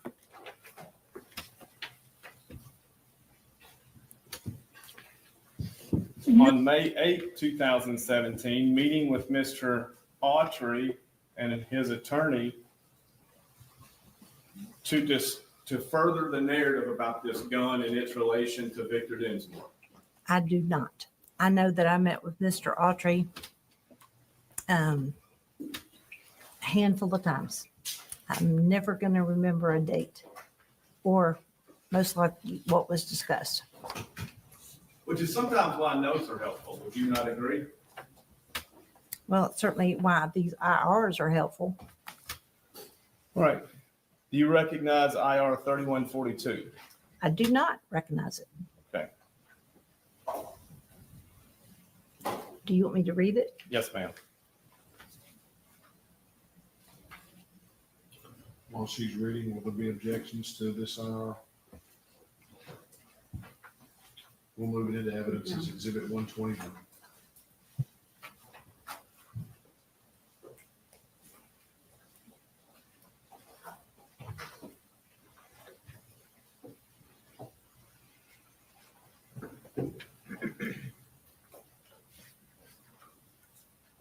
I've read it.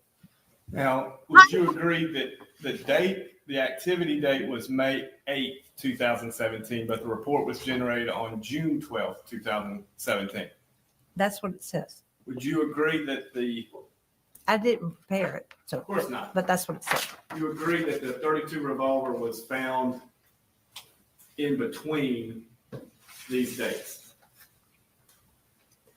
I don't remember when it was found. I know that finding the gun was the basis for a trial continuance, and I can't remember the dates of those. I know that the date it was found is certainly recorded somewhere. Okay.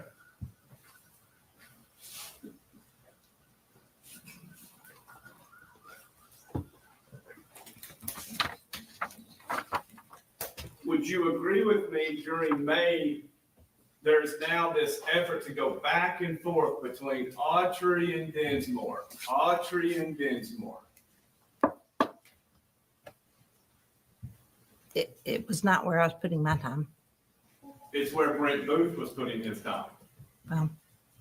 Yes or no? I don't know. I cannot tell you what part of his days he was spent on those issues. Okay. I'm sure if the if the IRs show what he was doing, and that's what it appears, or that's what's proven, then it is.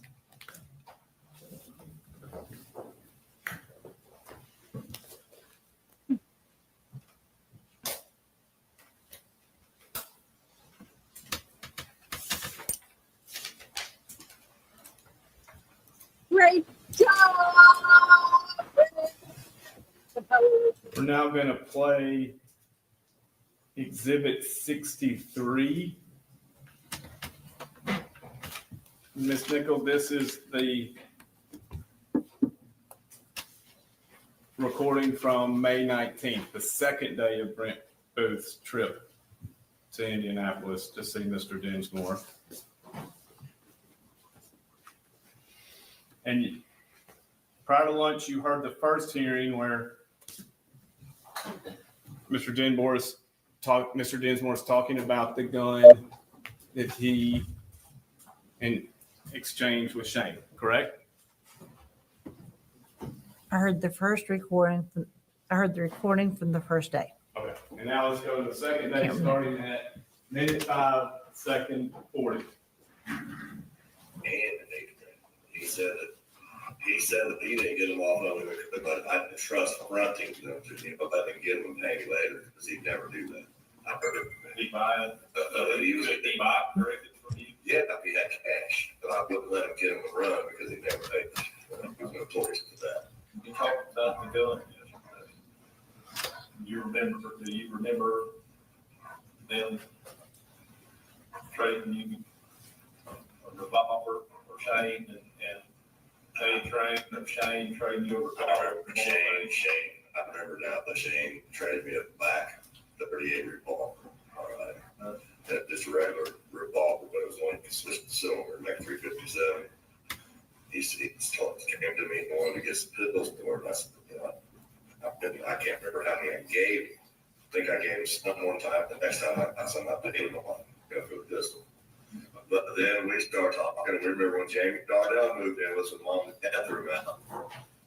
She was carrying that, and she pulled out. He saw, he asked where we got it. We said, where it came from. He told us we need to get rid of it.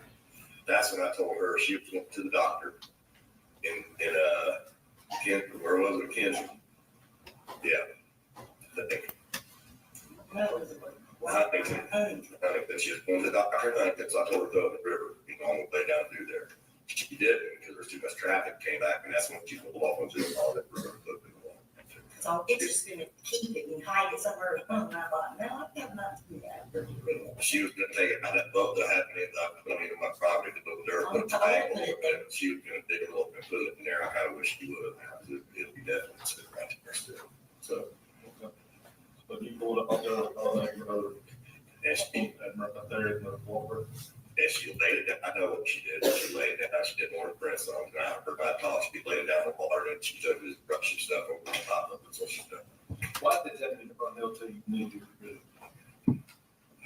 There might be a bottle. We don't know it. And you never loved that? That guy may have a lobby on it. Yeah. Came from H. Because that train has hands on. And I remember when I told you guys about the other gun was a junky little piece of shit 32, and I took it myself and threw that in my cousin's mom.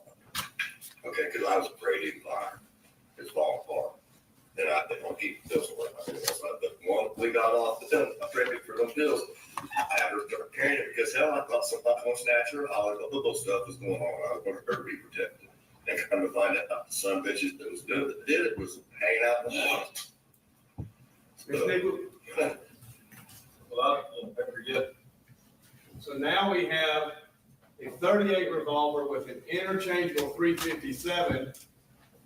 And Mr. Dinsmore admits that he threw a 32 away unrelated to the Bobo case, right? I was having trouble hearing some. I heard him talk about a 32 and I couldn't hear what he did with it. Okay, we'll play it again. Not coming.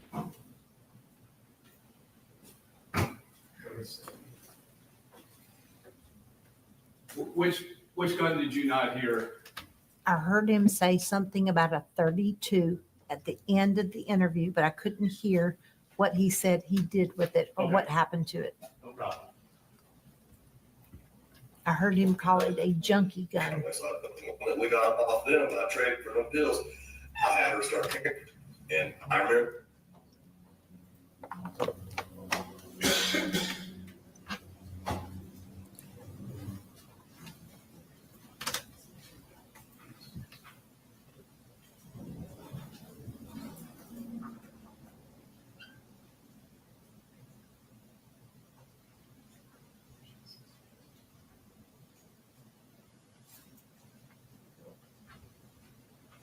I'm going to make myself sick on this.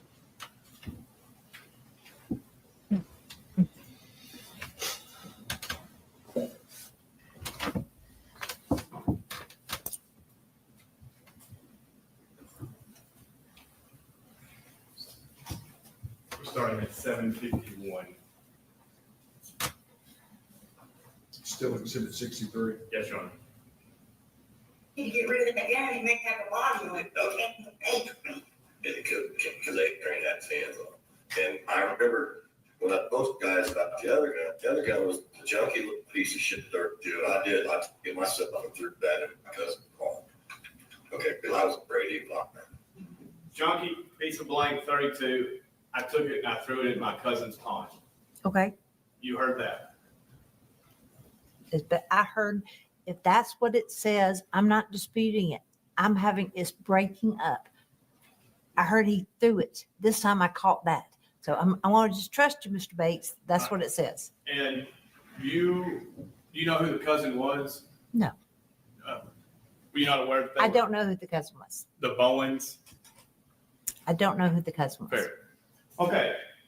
So now I've given you the life cycle of this gun.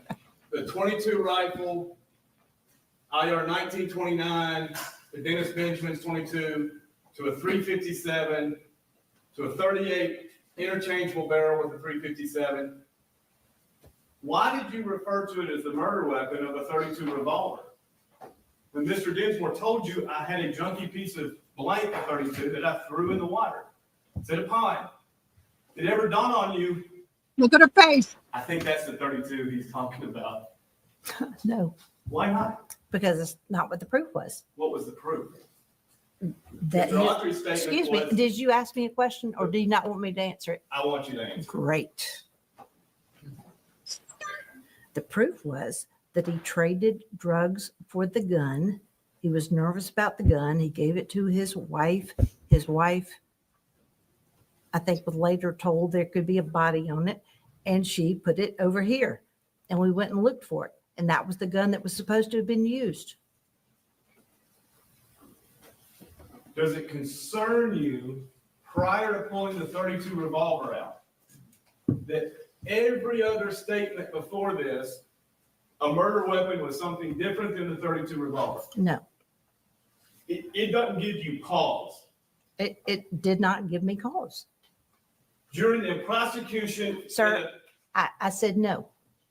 My answer's not going to change.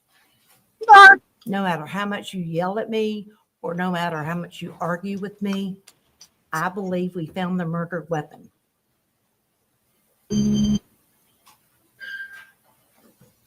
And that's the manner in which you prosecuted this case, right? I don't even understand that question. That's the manner that I prosecuted this case. So I guess I would say yes.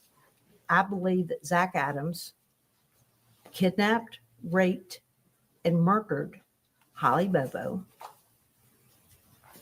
He was prosecuted for it. A jury heard days and days and days of proof, and they found him guilty. Not me.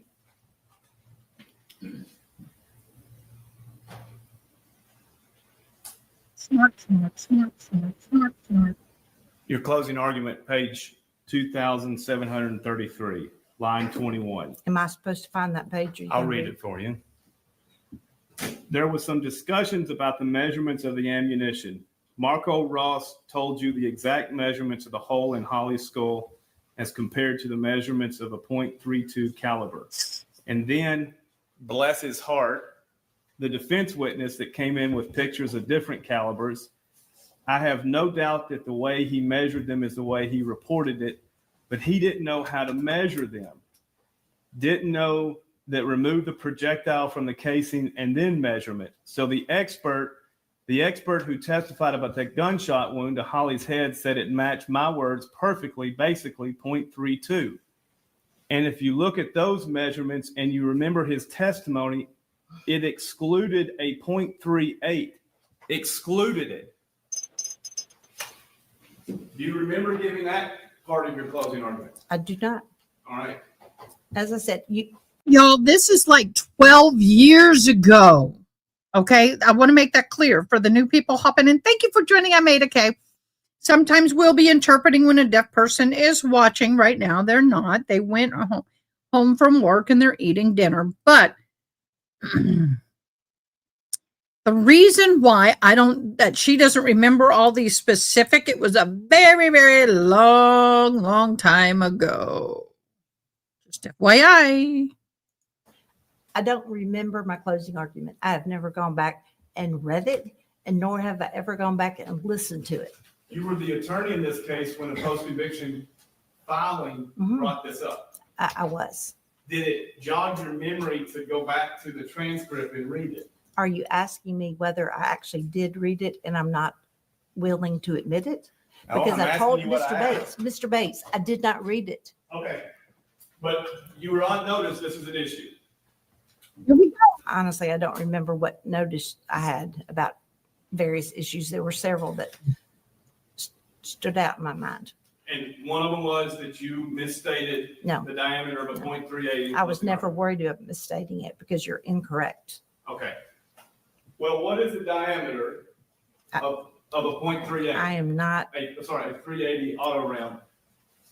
Mr. Bates, you are wasting your time if you start asking me about various diameters. No. Argue with Mr. Bates. I don't know. Okay. I don't know. I know what the expert said. I know what Marco Ross said Well, about the defect in her head, right, her but skull.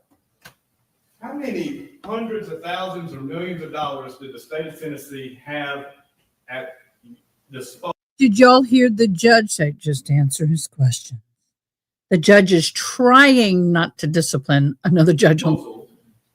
in prosecuting Zach Adams? I have no idea. A lot of money. Yes, Is that a question if the state had that much money? yes, it is. I mean, I don't know how much money they had to spend on it. All right. No, Did anybody say, hey, how about we buy a micrometer and measure what a 380 auto round is, like the one found next to Holly's remains? I don't know if anybody said that or not. Did anybody, including you, go to www.google and see what various sites said? I don't know what anybody did. Well, then how did you say .38, which is the exact caliber of the bullet found by Miss Holly's remains, was excluded? Okay.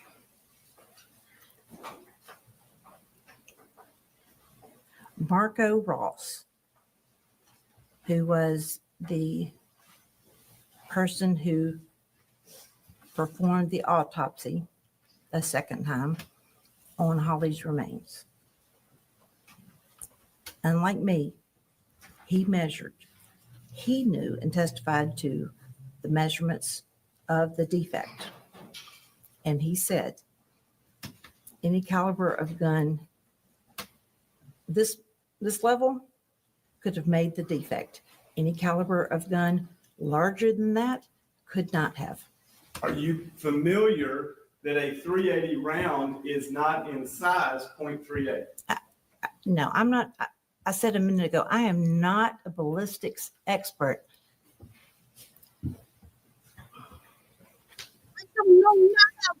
Do you stand by what you said? Lead shooters and I have no acquaintance. I do not know the different sizes, diameters, power, formations of lead shooters. So you're wasting your breath. I mean, what are y'all? Come on, guys. Are y'all loving the snark or what? Closing argument. Yes. I think you got a whole bag of cranberries. I'm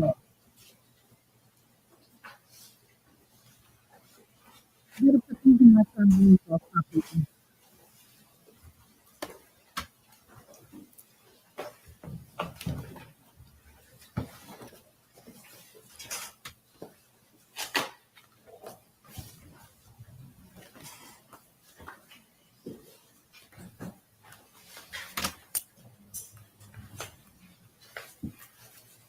Look at all the dry erase boards. Are you not digital? Look at your generation. I am shocked.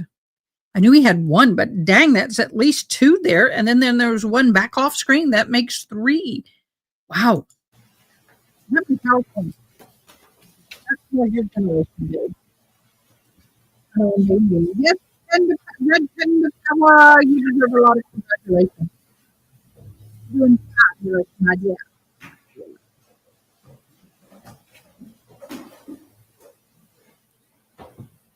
Were you in charge of the reward money getting to various witnesses? No. Did you have any part of that? No. Do you have any awareness of that? No.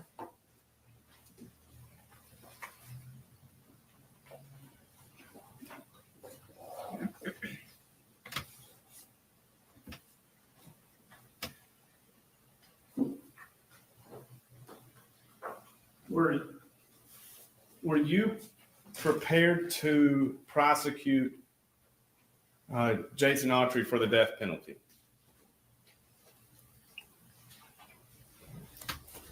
Well, You mean instead of Zach? Or like that day, or like how At that, any time, were you prepared to prosecute Jason? we were prepared to go forward. And prosecute him for the death? We were not, you don't prosecute someone for the death penalty. You prosecute someone for murder in the first degree. The jury has three choices: death penalty, life without parole, and life. And you filed. Death penalty was going to be on the table, but she was not prosecuting for the death penalty. Aggravating statements, correct? Aggravating circumstances to justify. Is that aggravating factors? Yes, sir. Just like I don't remember, of course we filed one. I don't remember filing it or what date it was filed on.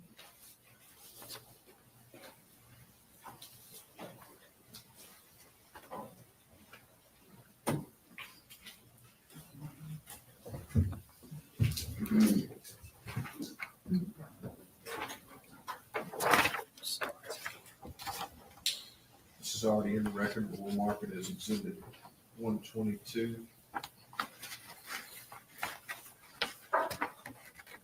You recognize that filing?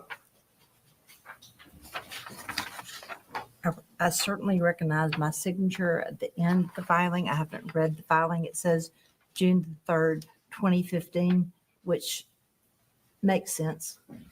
If you could just take a moment and read it, please. While she's doing that, let me correct that. This is not in this record. This is the notice of aggravating circumstances in State versus Jason Autry's case. So it's exhibit 122 this matter.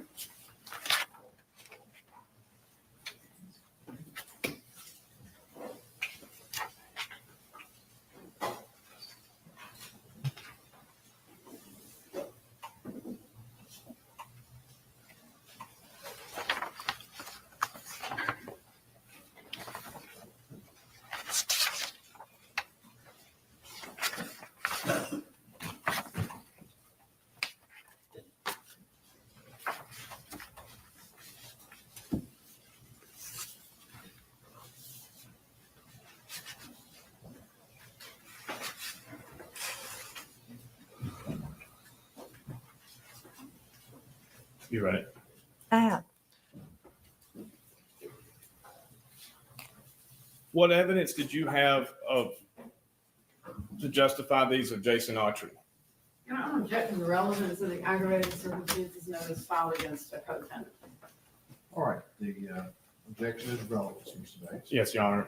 I believe this is relevant and ineffective assistance to counsel to have brought out to show Mr. Autry's bias, as well as whether the state on the Brady violations part of the petition and other parts of the evidence in I this. think it fits under the IAC claim, so I'll let you present this. Mr. Bates. So what was your question? What evidence did you have that Mr. Autry, Okay. for So instance, number two, Mr. Autry had one or more felonies. And I don't have it with me. I assume you have his record. We had his record.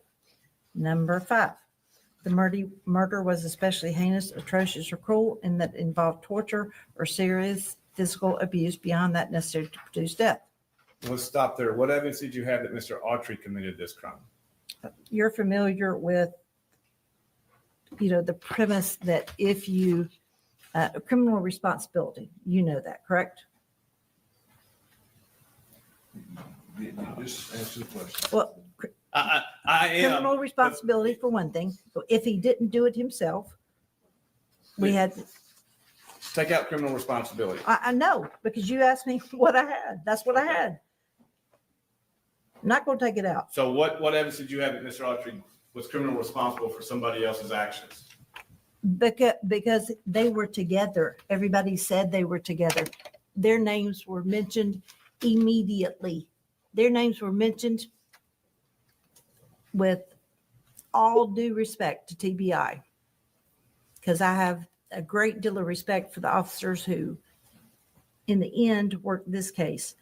But they went in a direction and ignored what was right in front of their face. And if you go back and you had you're asking me about Audrey. The person I tried was Zach Adams. We had Zach Adams confessing in detail to several people, making short confessions to half a dozen others. We had a lot of proof. Jason Autry. You had statements that later. And I began this with they were together. Okay. Whoever ended up doing one thing or the other, they were criminally responsible for each other's actions. That's what the law says. That's not Jennifer Nichols. So fair to say you had no evidence, in your opinion, when you filed this, that Jason Autry is the one. I'm going to object. That's not what she's saying. I'll let him ask the question. She can clarify this. You have no evidence when you filed this in June 3rd, 2015, that Jason Autry was the one who raped Miss Bobo, who murdered Miss Bobo. No, I'm not ever going to agree with that. Okay, then tell me what evidence it was. You know what? We have a fundamental problem because there are 250,000 pages. I can assure you that when you asked me earlier about the process we followed, we had to present to the DA what we had for every single aggravator that we were using. We just did. You didn't just go in there and check one. Okay. I don't remember the dates that we found out everything, but excuse me. Thank you. But we knew Holly had been kidnapped, hit right outside her back door. Her blood was spattered. We knew they got her out of there. We knew that they traveled up and down. We knew where they went. She was killed. Her remains have been found. She has unfortunately, a bullet to the back of her head. Even though we didn't believe everything that Dylan said, we had Dylan admitting that they raped her. And we did believe that. We thought he minimized his responsibility, that nobody can make you rape somebody. But I mean, we had a lot of proof. I will say this, Autry's case was probably the weakest of the three because he didn't talk. You know, at the time, he wasn't telling people different things. So you did believe Dylan's video until you didn't? Not what it said. Well, you said Dylan's statement said this, but we didn't believe it. Right. So you didn't ask me what parts. Woo, here we so go. you think part of Dylan's statement was true? Yes. Well, earlier this morning, you didn't say part of, you said I didn't believe it. No, you didn't ask me to clarify. I'm trying to, nope. I asked you the video. Did you watch the video? Yes. And I didn't believe it. Do you acknowledge that was your testimony this morning? Yeah. Okay. You didn't say there were some things I didn't believe. You said I didn't believe the entire, you didn't believe the video. I'm not going to play semantics. I said what I said. You think I'm playing semantics? I do. Okay. I do.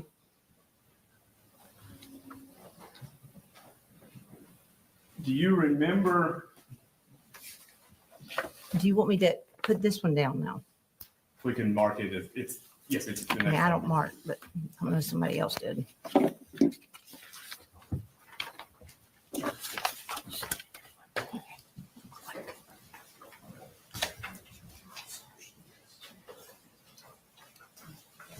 File 3142, 121.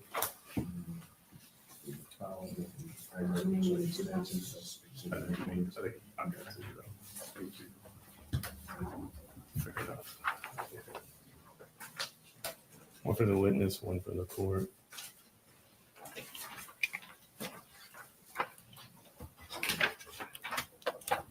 What did you guys think, y'all? Okay, let's take a breather. Let's take a breather. What do you guys think about this? I'm loving the snark and the spicy. I like her. I wonder how she judges. I want to find out if she has any live trials in her court. I want to see her in operation. I do, y'all, because she's giving it to him, and I love it.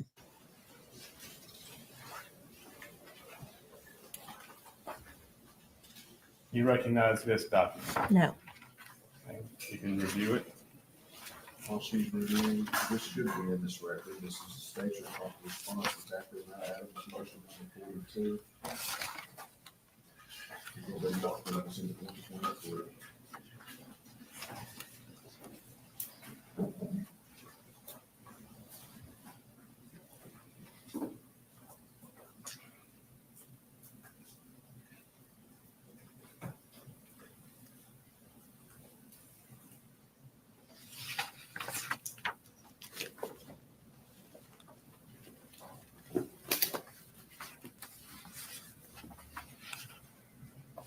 Does this appear to you to be a motion that y'all, a responsive pleading that the state filed in this case? It appears to be a motion that Steve Racklin, who's one of his main functions was to respond to motions. And paragraph 5 states this. And that is his signature. Paragraph 5, the state is now unaware of any evidence which tends to exculpate Zachary Adams of the crimes charged against him. That was the state's position as of November 8th, 2016. Is that correct? And that's what's filed. Well, is that your memory as well? That in November of 2016, the state was unaware of any evidence which exculpated Zachary Adams. I don't know of any today. Okay. Still.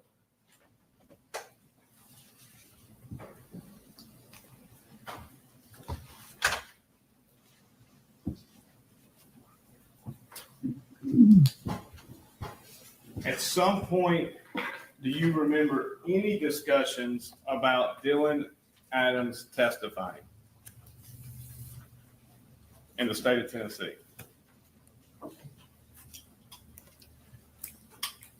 Discussions with whom? We'll start with Mr. Maddox or Mr. Bruno. Yes. When were they ongoing? No. They stopped. When did they stop? I don't remember the date.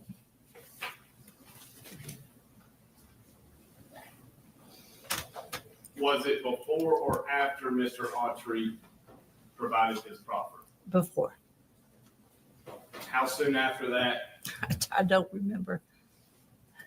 It probably was a good while because and the discussions did not go very far. With Dylan's attorneys. Correct? Then you had discussions with Mr. Autry's attorney. I did not have discussions with them. We put it out to all that we would talk to any of the three of them that were interested. 2 were interested, 2 defendants. Mr. Zach Adams' attorney was never interested. Again, it's difficult to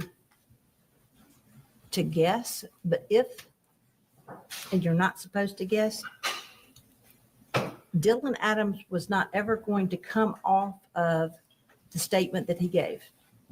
Did not appear that way to us. It did not comport with the proof that we had. So to try him first and to put on a statement or that you didn't believe and that you were trying to, I guess, fill in other holes, didn't appear to be the smart thing to do. And I've already said Autry's was the weakest of the 3. So we prepared for trial for Zach Adams. And once we made the decision, that's who we were going to try first. And Dylan Adams was not offering anything that we found to be reasonable. We got ready for trial. We were going to trial without Autry. When do you remember discussions with Mr. Autry's attorneys regarding? I didn't have a discussion. We put it out there that we would listen to anything. I'll tell you this. I remember not the day, but I got a phone call from Michael Scholl. I was walking around the lake at Shelby Farms. I remember who I was with, and the phone rang. It was Mr. Scholl. I answered the phone, and he said what he said. You want me to repeat it? You can. Okay. It's hearsay, but I mean, that's what I'm saying. You want me to say what he said? Sure. Okay. And he told me, and he called me before anybody else knew, that Autry wanted to talk. All right. And he was interested in a proffer. And when was this? I just said, I don't remember. Was it? It was close in time to the proffer. I'm not ever going to be able to give you a date. How close in time? 2 weeks, 3 months? No. Don't know. Certainly wasn't months. Okay. We had a trial coming up. I Okay. said, close in time. And- It would have taken a few days to arrange that and get ready and get everybody in the same room.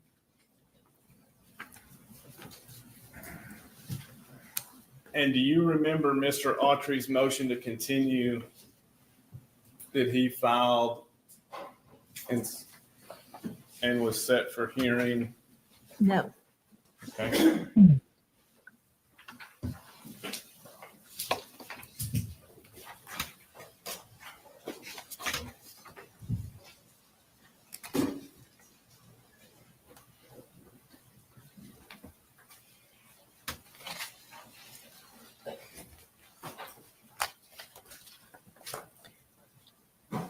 There are markings on here. Are you wanting me to pay attention to the particular markings or the brackets? No, Your Honor, no. And Your Honor, I apologize. This was a copy I probably had and made copies of markings. I can white it out and. Now it's your honor. It's not bothering me. I just didn't know if you were directing my attention to those. So it's a long motion. Are you wanting me to read the whole motion? Well, if you could just review it quickly to see if you have any memory of Mr. Scholl's motion to continue. It is a 11 or 12 page motion. I won't be able to review it quickly. I told you I don't remember this being filed. I know that there were requests for extensions. So it looks like Mr. Scholl filed this on August the 12th of 2016. Although it's not stamped filed on the front, I'm assuming it was filed. But the copy you passed doesn't have the clerk's stamp on it.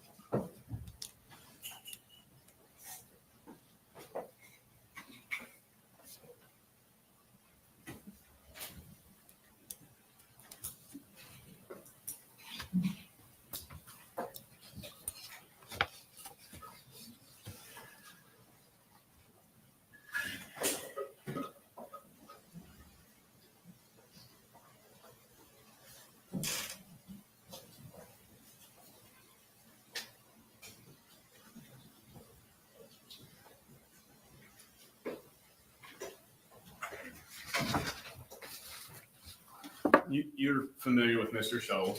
Yes, He's a, very. you consider him a friend. I've never socialized with him. Never gone to dinner with him, never been to his house. He's never been to mine. Would you consider him a friend? That's a stretch. I consider him to be somebody I respect as an attorney. He was known for being a very good attorney. He's beat me before. I beat him before. He was known to be ethical. Judges frequently ask him to accept difficult cases. in both federal and state court. So when he writes on page 3,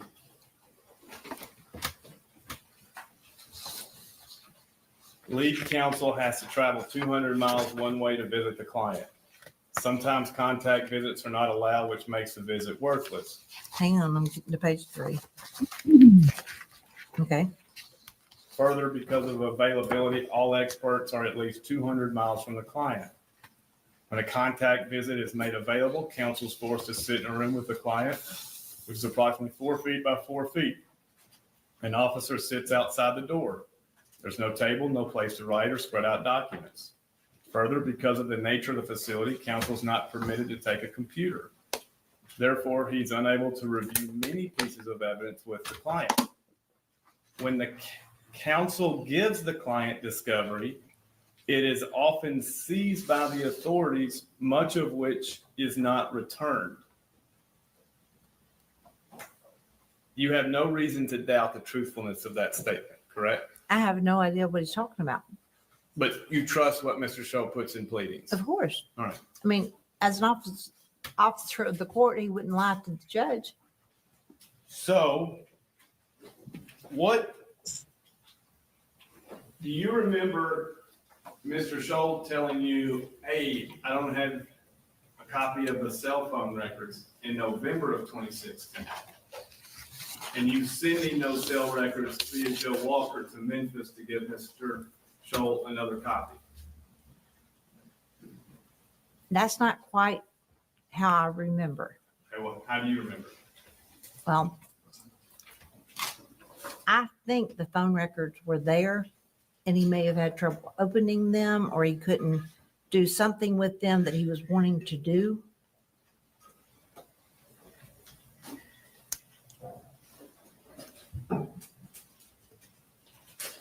I do remember there being phone records delivered. I couldn't tell you when. I certainly didn't remember that it was or who delivered them.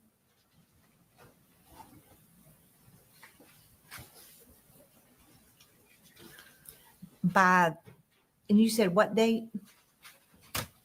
November 2016. A couple of weeks before the proffer, a month and a half. That was after Mr. Hagerman had gotten on the case. And we pretty quickly had divvied up work. I was not going to be the phone person. So I would defer to Mr. Hagerman. I mean, that was his area. There was too much for one person to do. No reason then why the TBI said it was authorized by you. Everything in the case would have been authorized by me. Any reason to doubt Mr. Scholl's statement in August of 2016? It is imperative that he be granted a continuance of the upcoming trial date so as to receive adequate, competent, and effective representation and for such further relief as the court deems necessary. Is that in this motion? Page 12.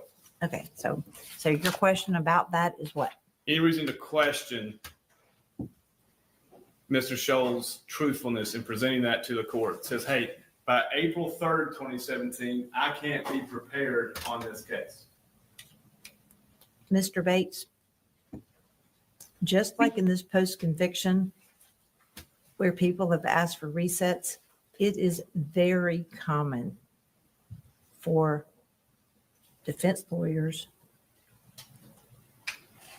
and prosecutors to seek to push a case back. I'm not sure anybody ever feels like they have enough time. It looks like he'd been on this a year.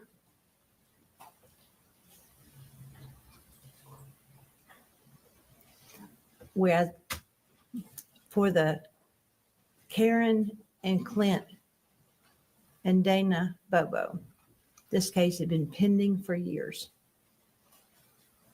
It's the center, but for somebody like Mr. Scholl, a year is not that long for him to get up to speed.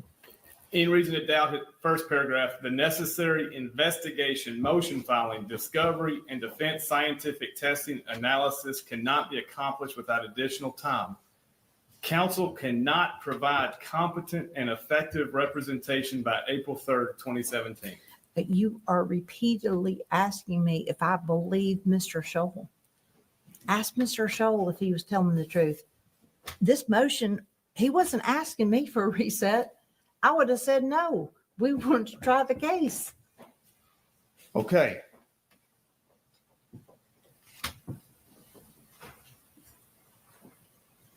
The TBI team at the time of trial, I think I'm correct. The main players were Brent Booth, Joe Walker, Kathy Ferguson.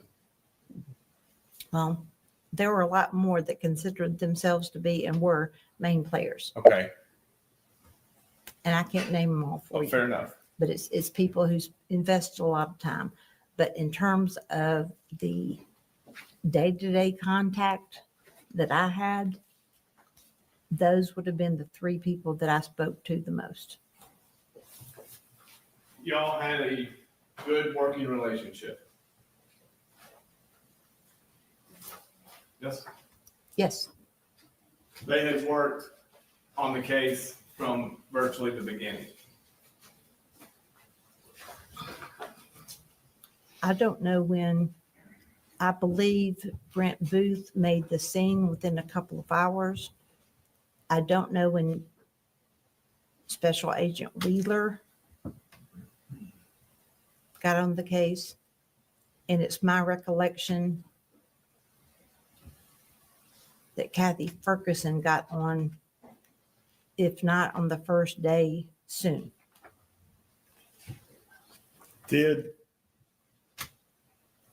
Did you trust their analysis and their work product?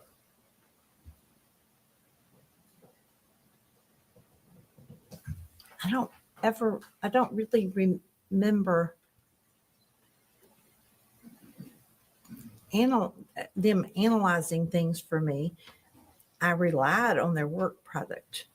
So yes. You think they're intelligent people? Is that a question? Yes. Yes. They were honest to you? Is that a question? Yes. Yes. As far as I know. Okay. Jason? Breather here. Is that a question? Is that a question? You know, if I'm ever on the stand again, I am going to remember this, because sometimes we sit there when you're on the stand and they're making a statement. You answer their statement as a question, when in fact it's not a question, it's a statement. This is a very experienced lawyer, assistant DA, now judge on the stand for those who were just joining us. This is about Zachary Adams, was charged and found guilty, given life plus 50 for the redrum epar of Holly Bobo. And, well, he's seeking for a new trial. And this is the assistant DA who tried the case that's on the stand. This has been pretty snarky. Autry testified on page 1265. Are you done with this motion? Yes, Your Honor, if I move You it. want to move it in? Yes, Your Honor. Objections from the state? No, we don't know if it's been filed, but I guess the record will speak for itself. No, this was actually in Mr. Autry's case. So we'll Right. go forward Right. with that. There's no set file, and I can't tell what it probably was filed. I just can't get. It's marked as Exhibit 5 to some other pleading. We'll make sure that that is already on the face of this document. It's going to be Exhibit 123 to this hearing.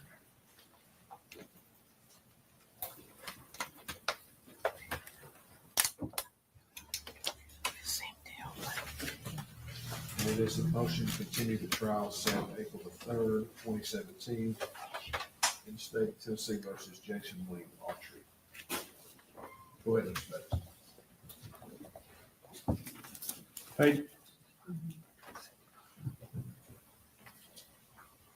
I'll start at 1264.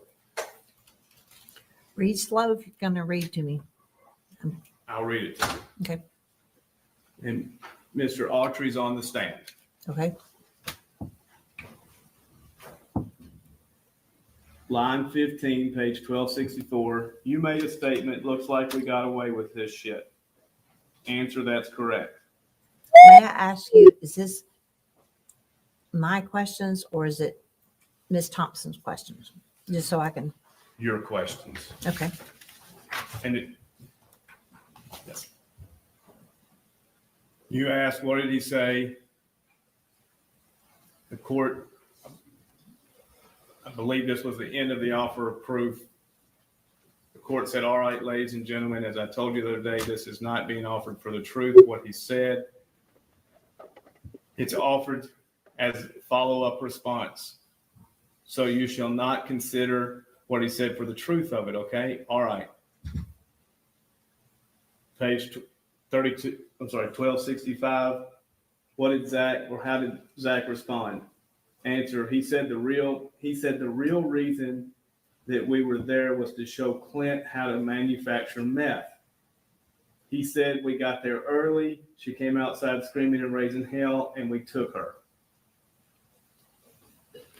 Did you believe Jason Autry was testifying truthfully? About what part? That Zach was there to make meth with Clint? No, Why did you present it to the jury? because it was part of what was said. And had I not let it all go out there, as that's what it said, you'd be asking me, did you parse the statement to hide something from the jury? The jury could decide. You asked me if I thought that Clint Bobo would have taken and cooked meth at Karen Bobo and Dana Bobo's house. The answer was no. I did not think Clint was going to cook meth in his backyard at the Bobo's house.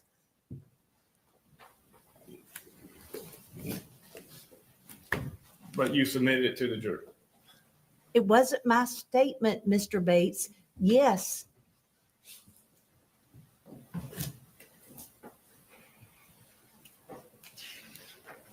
$11 days ago, who's the first person you phoned on 11 days ago? Don't know. You don't recall? No. How many people did you call 11 Don't days know. ago? How many people did you text 11 days ago? Don't know.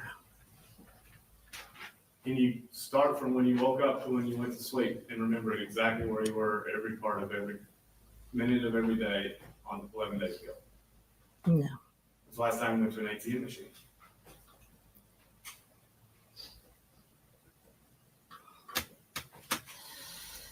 I went last week. You know the day? I can figure it out by looking at my bank records.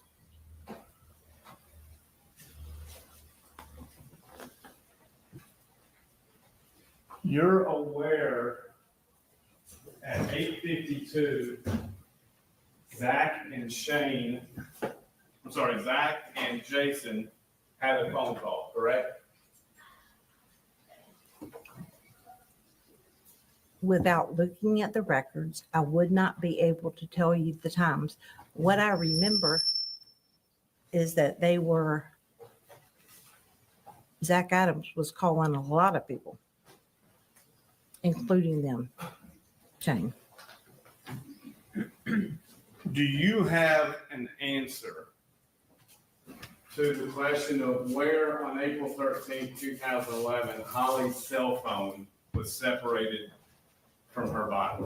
Of course not. I have a theory. What's your theory? My theory is it was separated from her body before they headed to the river. You told the My jury. theory, that's based on where the phone was found and where the SIM card was found, and the fact that they stopped, they being the gurus that track phones, quit picking up anything. Okay. Y'all, the state really didn't dispute the analysis of Mr. Reeves, correct? Who's Mr. Reeves? The defense expert at trial. for the cell phones. Wasn't my witness. What I remember about that is that Mr. Reeves did not dispute Mike Frizzell and the TBI. So I kind of look at it reverse of that. In fact, Mr. Reeves agreed with TBI's findings. I would say he was, he may have, I don't even want to use the word tweak because that makes it sound like he changed. And he didn't, but he did not agree with the main points that Mr. Hackerman was trying to make with the phone records. And if the witness can be passed Exhibit 25.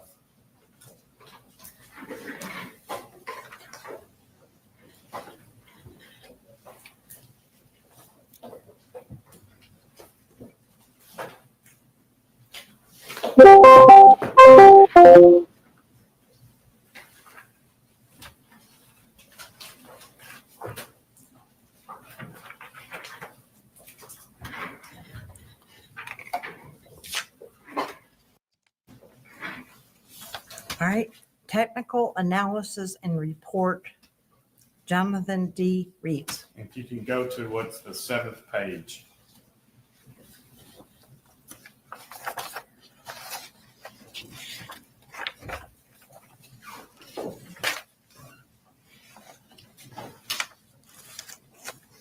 With a lot of red and blue writing. Is that what you're looking at? I don't see them numbered. I just want to make I sure. don't think.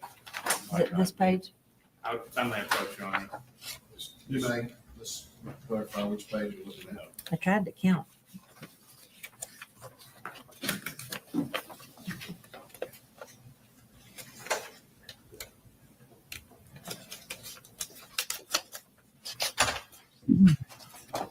So it starts.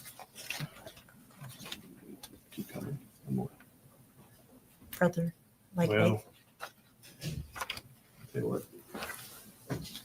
You just hand them to me. I'll get to you. It's not the 7th.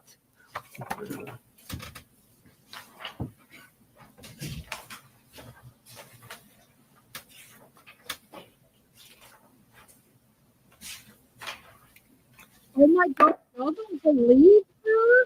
We only got 2 votes. Posted the poll. Do you believe Judge Nichols? Yes or no? Guys, understand this can affect her judgeship should certain things to be found deceptive and not true. This can affect her. My humble opinion.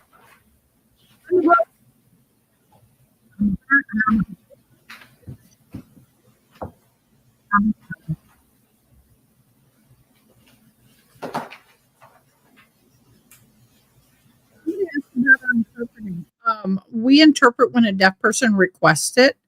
I don't have it up here at the top of this. I need to find a way to keep it up there.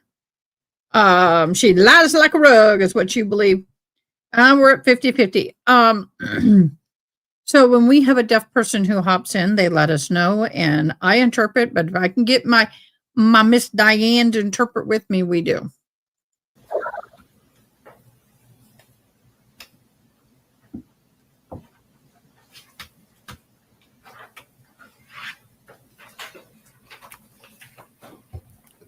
I'll hand you this page, and if I do the one before, it'll be just the page before. Mr. Bates, what do you know? It appears that they're not in the same order as what we have, so let's either hand her an ink pen or initial this page, this is what she's testifying about. Oh, they are.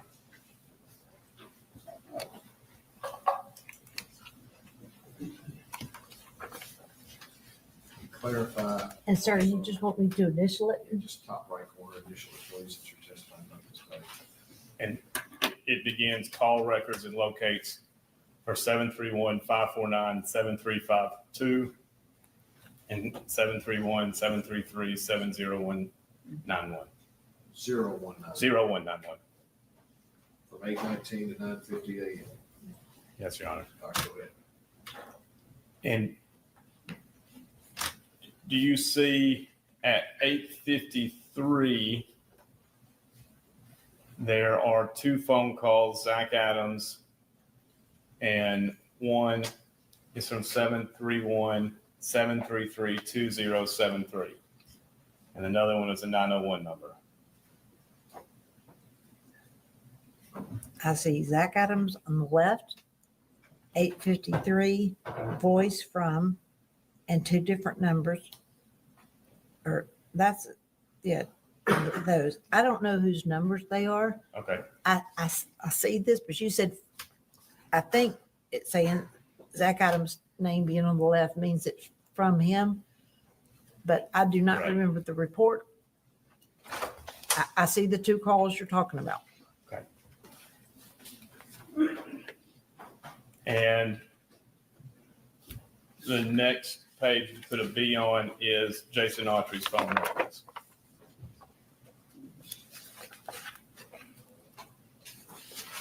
So you went to the next page that says call records and locates for 731-733-0191. That page?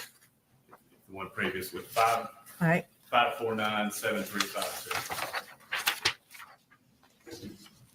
All right, I'm looking at a page that says call records and locates for 731-549-7352 and 731-733-2073 from 8:17 a.m. to 9:42 a.m. Is that the right page? Yes, ma'am. All right, I'll initial that one.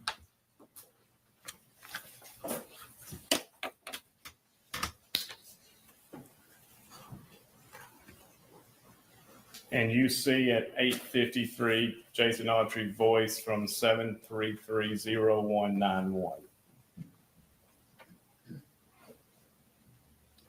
J. Autry 853 a.m. voice from 17311733091. Correct. I see that. All right.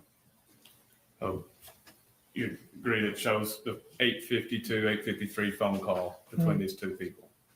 Well, I didn't go back and compare. Okay, you can. if you Yeah, want. no, it's okay. I mean, the record is what it is. Now, hey, Do you want me to, am I going to look at something else on here? you can put it back in the binder, or you can keep it just in case. Okay. That's okay. And you agree that Zach Adams is at 31523 and 31522, these two cell towers. I cannot agree with you because I don't know. Okay. You agree the proof shows they were pinging off these two towers.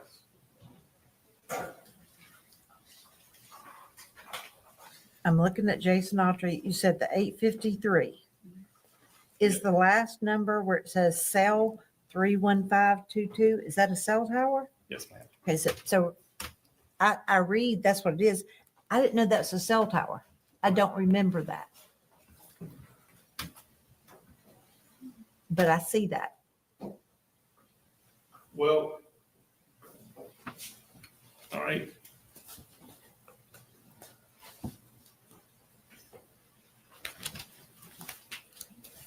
Do you remember the transcript that Audrey talks with Zach and then comes to Shane's house? And that's where he sees everyone. Do I remember the transcript that says that? Remember the trial? Are you talking about when he went to Shane's house and the burn barrel was there and Shane was wearing a gun and Holly was wrapped up in a blanket and That was The his truck? that was his testimony. I remember that. All right.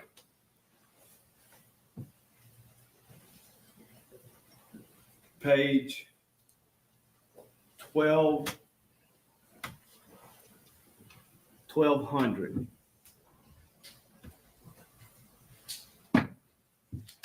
And this, did it strike you when Mr. Autry was telling with pretty good detail the times he made a phone call 6 years beforehand? How odd that was? No. Sort of like I remember some things 8 years ago like that, not having read the transcript or reviewed any of the testimony, but I remember bits and pieces. And I remember phone calls in my life that were really important from a long time ago.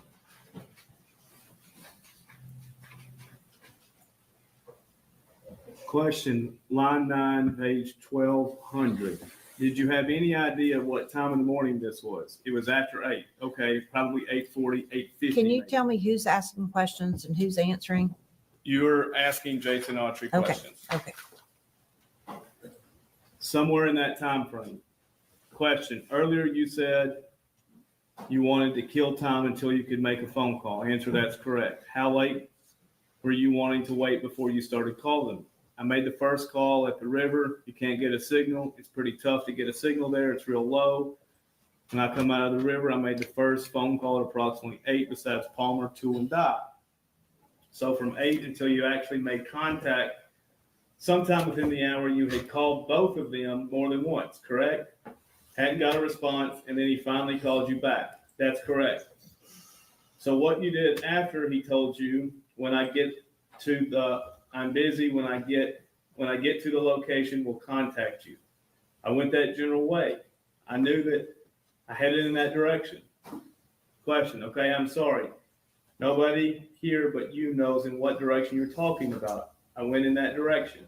Well, I left Benton County, headed towards Decatur County down Birdsong Road. And why the Birdsong Road area? It was easiest access from where I was to get there. Plus, it would be a delay. I mean, it was just the easiest access to get there from where I was, other than going down the main road. Did you talk to him again? I did. Who? Mr. Adams. He called you, or did you call him? I believe he called me. What did he say? He said, we're at Cousins. What did that mean? That means that we're at 30 Yellow Springs Road, Shane Austin's house. Your cousin, he called him Cuz too. But that's your cousin? Correct.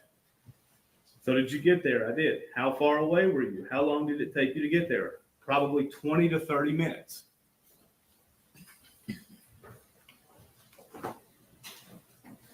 Do you remember Mr. Autry testifying to that? No. Do you remember Mr. Autry saying when he got there, Dylan had his shirt off When he got where? to Shane Austin's house? Yes. Do you remember Mr. Autry saying when he left, Dylan was still there? Yes. All right. So if it's at 8:52, if you add 20 to 30 minutes, that would be, the earliest would be 9:12. The latest, 8:52 plus what? 20 to 30 minutes. 8:52 is the phone call. 20 minutes to get there, 20 minutes to get where? to Shane Austin's house. Okay. I mean, I'm going with you, but I'm not doing the math. Okay. So Did you ever do the math? I'm sure I did. Okay. Then Not if it is recall. at 9:12 to 9:22 and everybody's at Shane's house, can you explain why Holly Bobo's cell phone was still traveling south to its final ping at 9:25 by Gooch Creek? No. You just can't explain it. No. You have to give those times that they gave and explanations and how long I mean, you have to credit memories and about what time different things were happening. I don't. You have no answer for why you told the jury Dylan was dispatched to get rid of a cell phone if it's inconsistent with Jason Autry's testimony. You have no answer right now, correct? I always got an answer. What is it? What's the question? How did you tell the jury Dylan was driving to get rid of Holly's cell phone if the proof shows Dylan's at Shane Austin's house? Because I don't believe what you just said. And I'm sure that's not what my theory was. I just read to you what your witness. You read to me a lot of things. And I got to tell you, after about 2 lines, you lost me. You read and read and read. Jason Autry says it took 20 to 30 minutes to get where he was from the last phone call with Zach. Okay. to get Now, to is this the Jason Autry that you believe or you don't believe?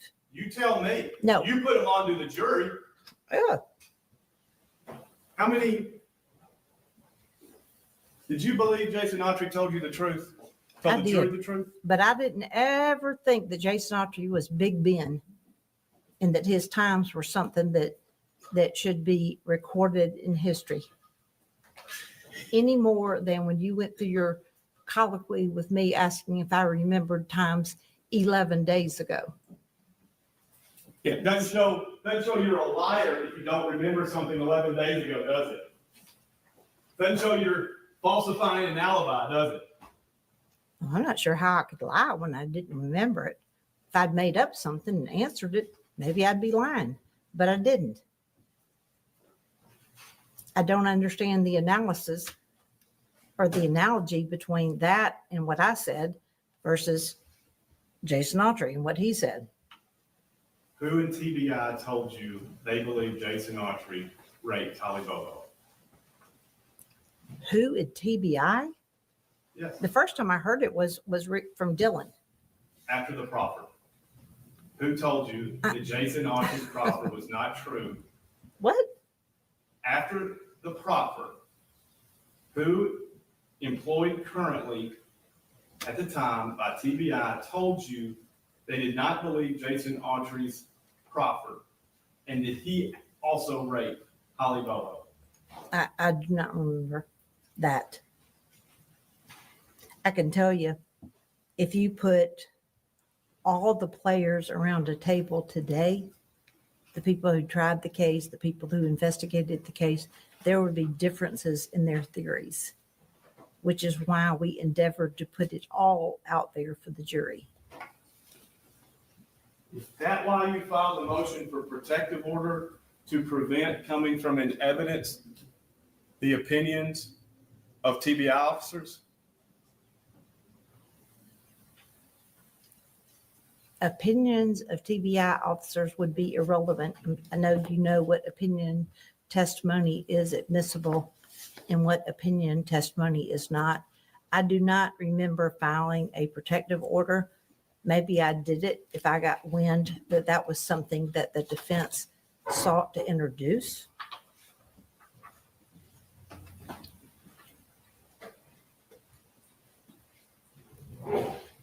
But I know you know the rules of evidence.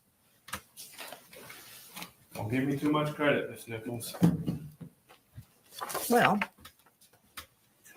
I mean, assuming you know the rule about what's admissible with opinion testimony.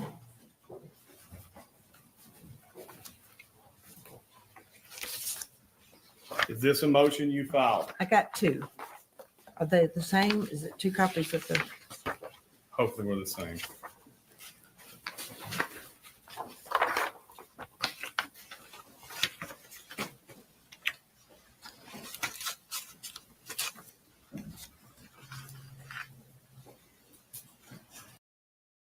Thanks, guys. For those of you who don't know, my daughter's kind of going through a hard time. Nothing major. Well, yeah, major, but not. Anyway, I needed to check on her. All right, we'll keep going. This looks like a motion filed on June the 3rd, 2015, and served on Mr. Herbison, who I think we have established represented Mr. Autry. And is that your signature at the end on page 5? It is, and Mr. Lapone's. And you asked that would prevent discovery, including testimony regarding reports, memoranda, or other internal state documents made by the district attorney general or other state agents or law enforcement officers in connection with investigating or prosecuting this case. Mm-hmm. The state also requests this court prohibit any discovery regarding confidential materials, mental impressions, or work product of state officials who are involved or have been involved with the investigation or prosecution of this defendant. Did you signed and filed this? Already said that. Okay. Your Honor, I move to mark this in next section. Yes. mark it as exhibit. Hey, I got two of them, so I'll give you two. Now, 124. This is a state motion for protection. This is also in the Jason Autry case. Any reason why you didn't file it also in the Zach Adams case? Maybe I didn't think it was necessary. I mean, Given the attorneys, okay. I don't remember what led me to believe that. But I would say it probably speaks well of Mr. Adams' attorney if I didn't file it. After Mr. Autry's plea, did a TBI officer come to you and say, I do not believe Jason Autry's proffer? After After the proffer in January. you said after the plea, and I was I'm like, sorry. I was gone. Yes. And I've already answered that question. I said, I do not remember that happening. Is that something you would have remembered? I would think so. Why would you have remembered that? Why do you remember anything? Woo! She is like, I am up to not here, up to here with you. I'm ready to get off of the damn stand. She's taking a beating and she's holding her own. You agree that reconstructing April 13th, 2011 is important to determine if a crime took place? No, because the crime took place. You don't need to reconstruct April the 13th, 2011 to determine if a crime took place. Absolutely not. Did you do that to the jury in closing argument? Do what? Reconstruct April 13th? I may have. I don't remember.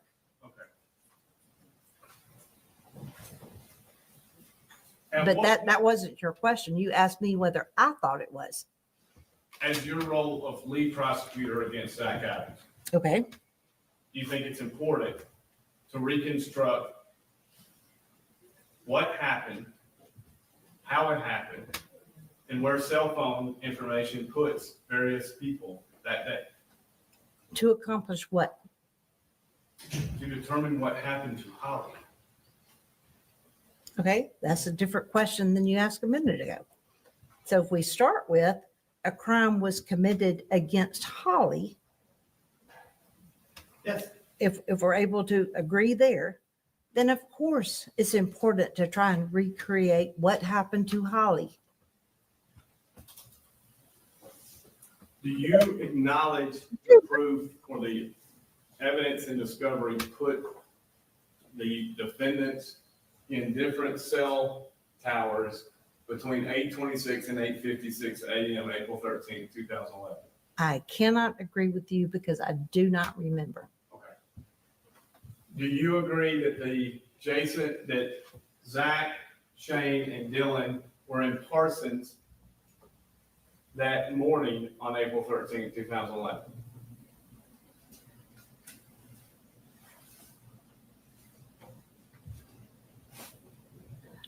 Together? Are you asking, Yes, you ma'am. put three people in one question.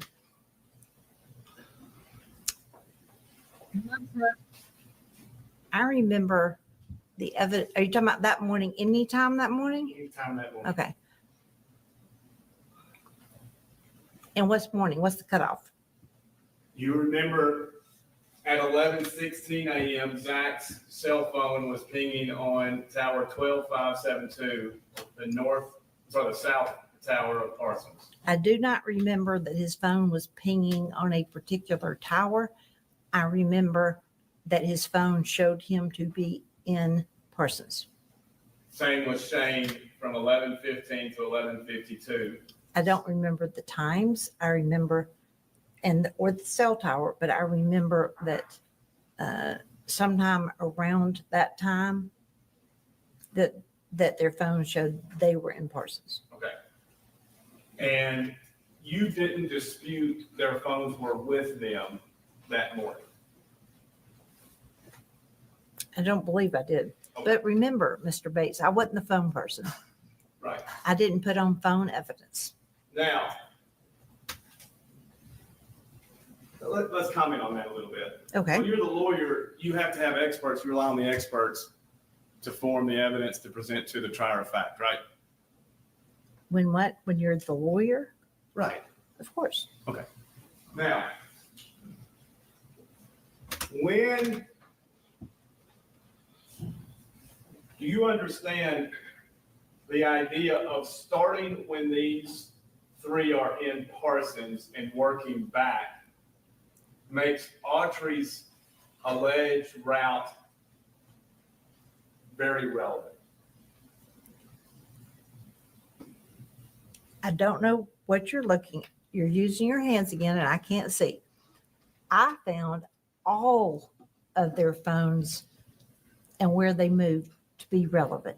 Not just Autry's, not just Zach Adams, not just Dylan Adams, not just Shane Austin.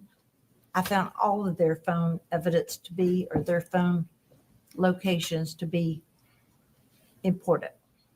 So if Zach is at Tower 31523 at 1049, having come back from the river with Mr. Autry, and he's in Parsons at 11:15 a.m. through afternoon, where and when was this white truck put at Mr. Dinsmore's garage? I don't know. You presented it to the jury. I may have, and I'm telling you, I sit here today, I don't know. I don't know how many more times I can say, I don't remember. I didn't present phone proof. And Mr. Bates, I wouldn't lie to a jury. Woo, look at that. Look at that nose up. You agree that the clockwise. Oh, look at that. She is giving it to him. I'm not going to say whether I agree with her or not, whether I believe her or not, but boy, I am here for her snark. Oh, my Lord, y'all.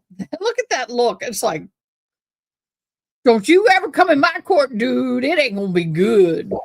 Travel of Holly and her phone showed no personal effects, no notes, no lunch boxes, no student records, no nothing. Up until where her cell phone was stagnant for 30 minutes. You would agree with that? Do not remember. So I cannot agree. Would you agree that the property seemed consistent with a clockwise direction of travel from 9:03, 9:10, 9:25 is consistent of evidence being thrown out along that route? I mean, I've said it 10 times. I do not remember.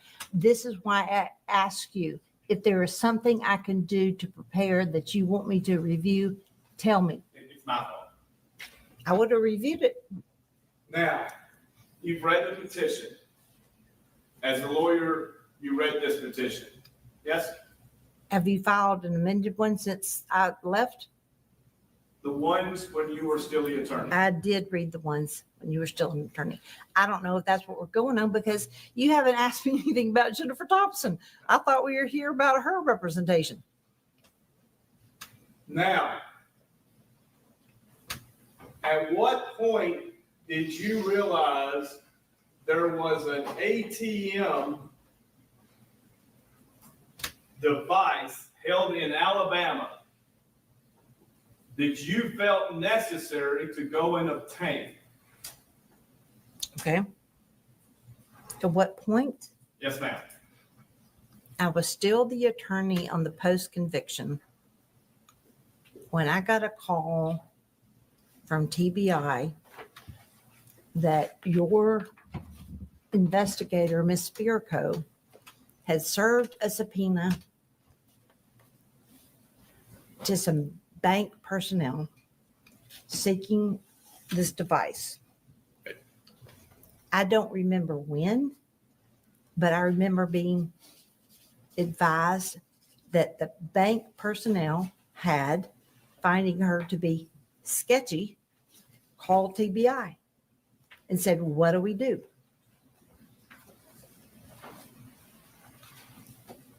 Did I discuss with you prior to issuing the subpoena whether you had any objection to issuing the subpoena for a DVD from that very bank? I don't remember. If you say we did, we did.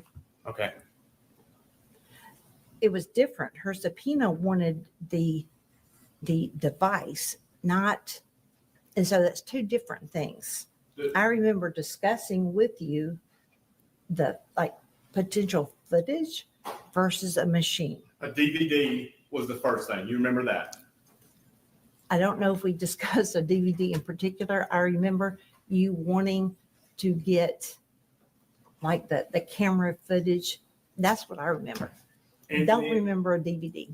And you would agree, well, first of all, at that time, well, now let's hit a pause. It's May 2024. Well, I hadn't confirmed that. I don't remember the date. Okay. Or the time.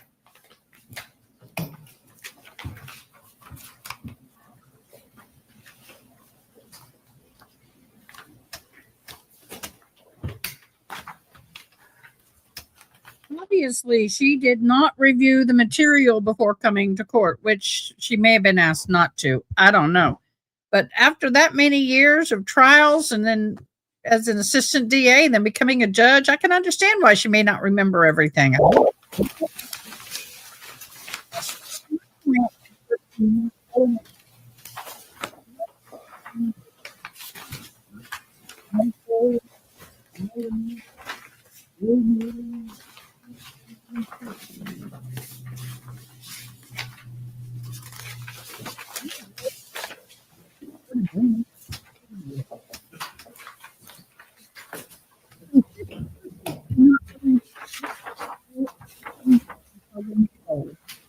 Do you recognize put the first one as May 7th, 2024? I'm sorry to recognize. I've never seen this as far as I know, but so what do you want me to look at? It says Decatur County CB&S Bank Director Security Mike Mayfield ASAP. That one? It's the one DVD labeled 4/13/2011.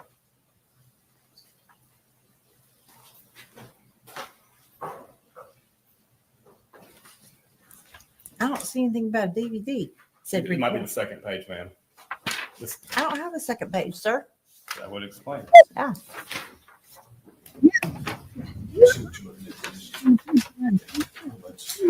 She has a different page that was handed to me, so maybe there weren't two copies. I see. Both of these were supposed to go to the witness. Let's do that. Just keep what you got right. Okay. So the witness has two documents. And I'll get the court hopefully out of that.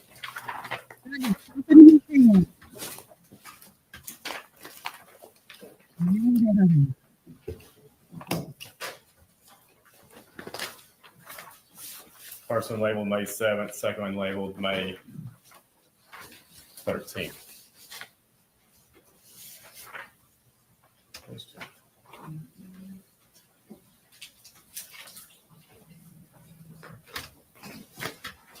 These are both TBI subpoenas for identification at this stage.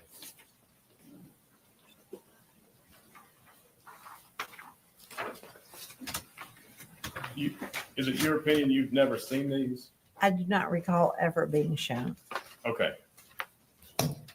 Was I aware that a subpoena had been issued? Yes. But I've never, as far as I know, ever seen this document. There'd be no reason for me to see this. And this was a subpoena. The first subpoena was from Mr. Adams in the court file. The clerk issued to Mr. Mayfield for the DVD that you received a copy of, and prior to agreed, you had no objection to it. I'm sorry. That's a I didn't understand anything you said. I understand. You don't understand what took place between us last May regarding evidence. You and I? Yes. Okay, what's this? I thought you were asking me about the subpoena. Right. Do you remember when Mr. Adams filed a subpoena contacting you, I contacted you and said, do you have any objection to this subpoena? No, I'm gonna object to Mr. Bates testifying. It's There's just, been it's a just a whole question. series of questions involving his actions and what he said. If she denies it, I can't Well, this testify. is a unique situation, Ms. Wyrick. Now, Judge Nichols started in the capacity that you're seated in right Yes, sir. now when this case started, so I'm going to allow the questions. Do you remember that? Where I contacted you, showed you a draft of the subpoena?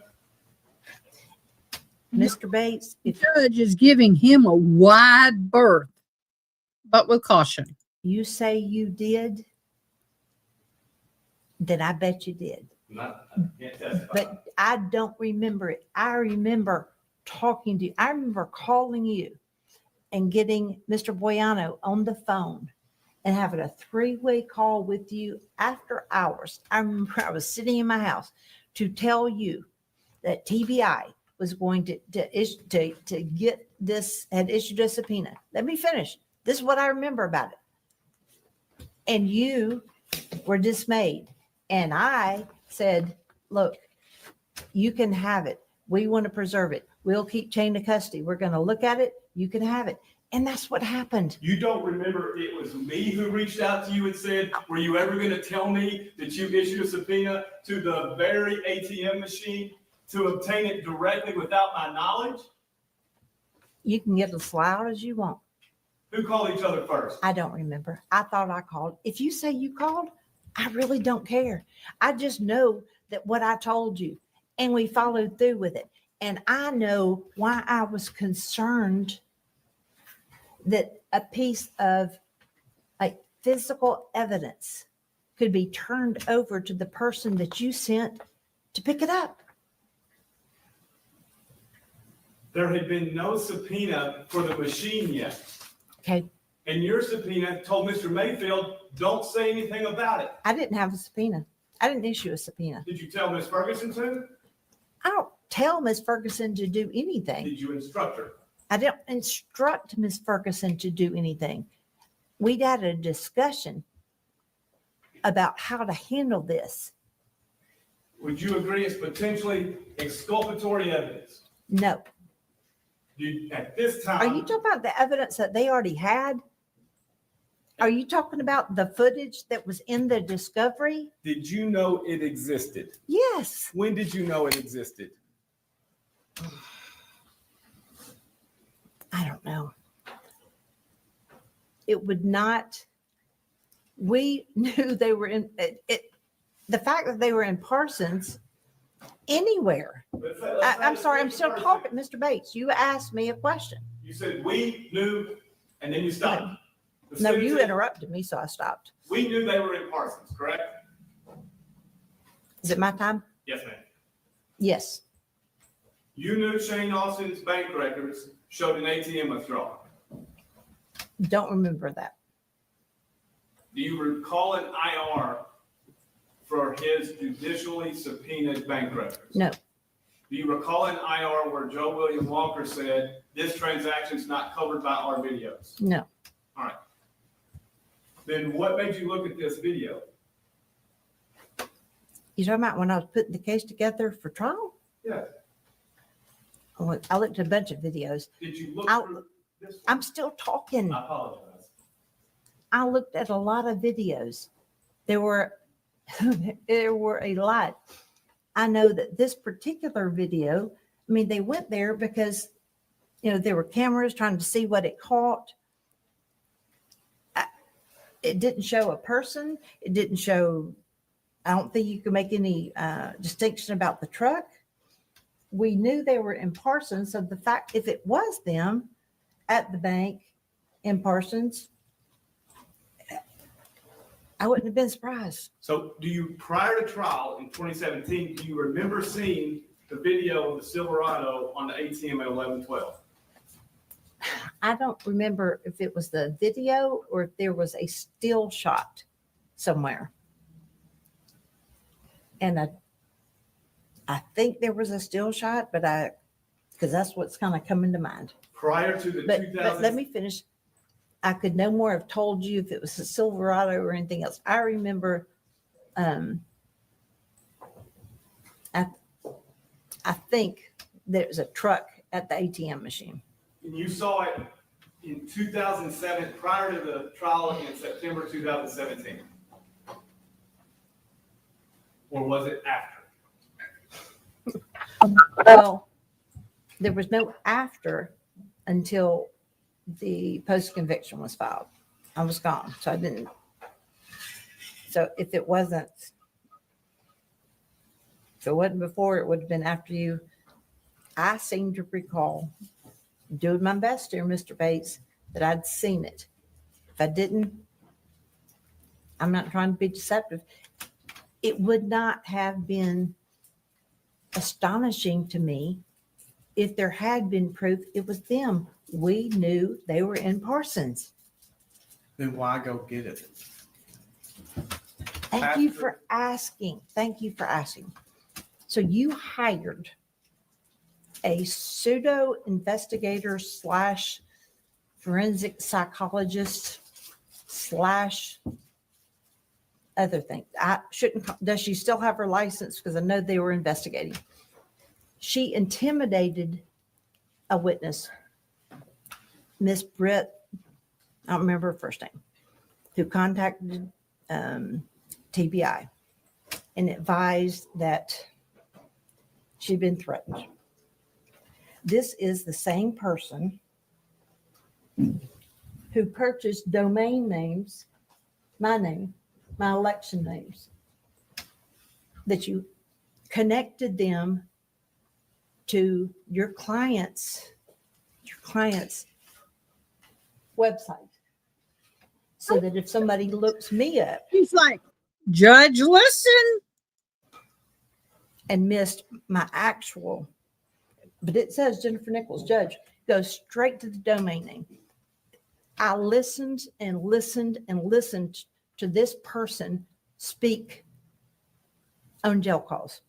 I know that she wormed her way into a federal holding facility by using her credentials, going in, knowing that a person was represented. You and I discussed this a lot, recording him in a recantation that she tried, or you tried, to get admitted after she knew he was high. Even ask him, are you high? This person did not need to have her hands on physical evidence. If it was something that you were going to want, there would, if it confirmed everything that you think, what was she going to do with it? Take it home and put it in her garage? And then try and introduce it at trial? The plan was, if somebody wanted it, preserve it. Just like they did 2,000 other pieces of evidence, preserve it so that whoever wants it can have it. But Katie Spirko did not need to be driving around with evidence. She's not law enforcement. Hey, that's sounding like Canton, Mass, where they had evidence in the trunk of their vehicles for days and in their desk drawers for years. You can't do that. Number one, if you know somebody's high, it's illegal to go in there and record them and try to trap them. Just saying. She's, I don't know if she's claiming to be an investigator now or a blogger or what, but she didn't need anything evidentiary that was going to be important. We know what she did. You turned over discovery to her. She released it.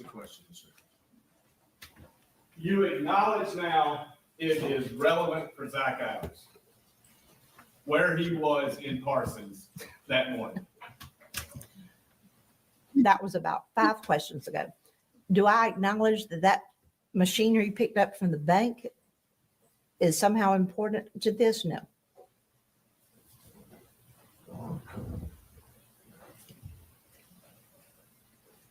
It didn't change a thing.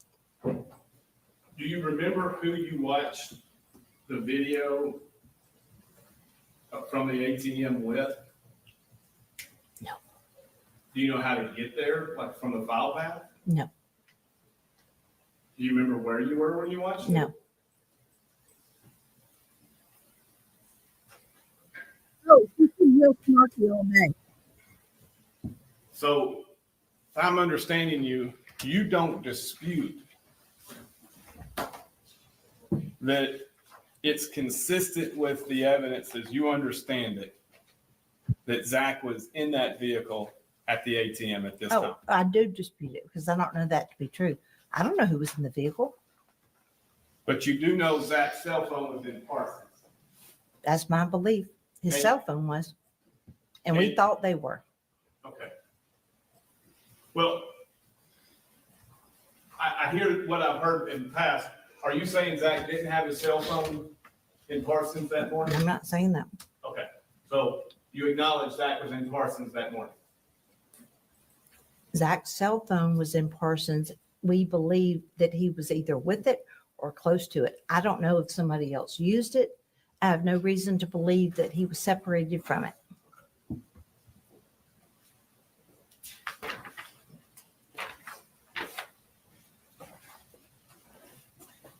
Mr. Bates, I'm the done. witness has two documents that you had never seen before. These are the TBI subpoenas. Yes, Your Honor.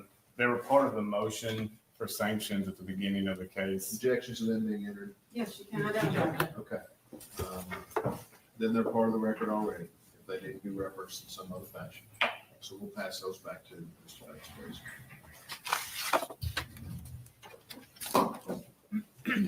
Is that the one that you made ID? Yes. I was gonna make it 125, so I didn't know that I ever did. You said So I did. it's not gonna be- I don't know. I have no idea. There is no 125 as of yet. This one, Well, I guess she's testified about it. We do need to make a identification on it. Yes. Objections, I mean, No, that's fine. I'm sorry. I'm making a face at Your Honor because my exhibit list is off. If Your Honor's on 125. Is that correct? No. Whichever one, the last document was marked for identification. 125. Two I'll get- TBI, I'll get reconciled later, but these are going to be two different exhibits. just making collective exhibit there for identification on that. Thank you. Now, you've got full pages there. Let's see what they are. Did you take the judges?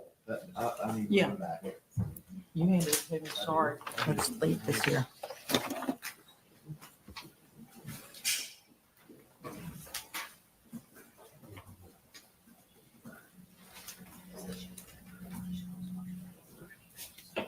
So good. That's my director. All right, let's take a break. We'll cross. All rise. Go ahead, folks. I've got some questions. We have about an hour left, and we have another portion as well that I'm including in that hour. It gets real snippy, so I hear today. So we're going to get back to this.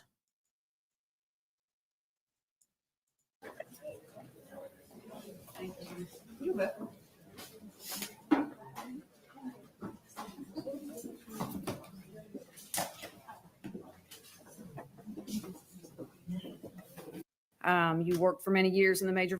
Please, court will come to order. All right. All right, you're right here for the, don't be safe. You're right here for the resident. Come on, right now.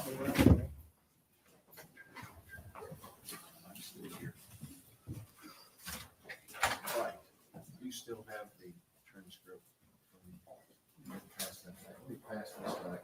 Mr. Bates, and let's, you're gonna refer to the transcript. No, sir.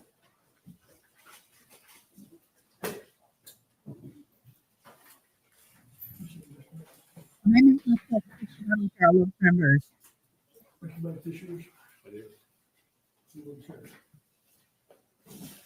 Okay, Martin.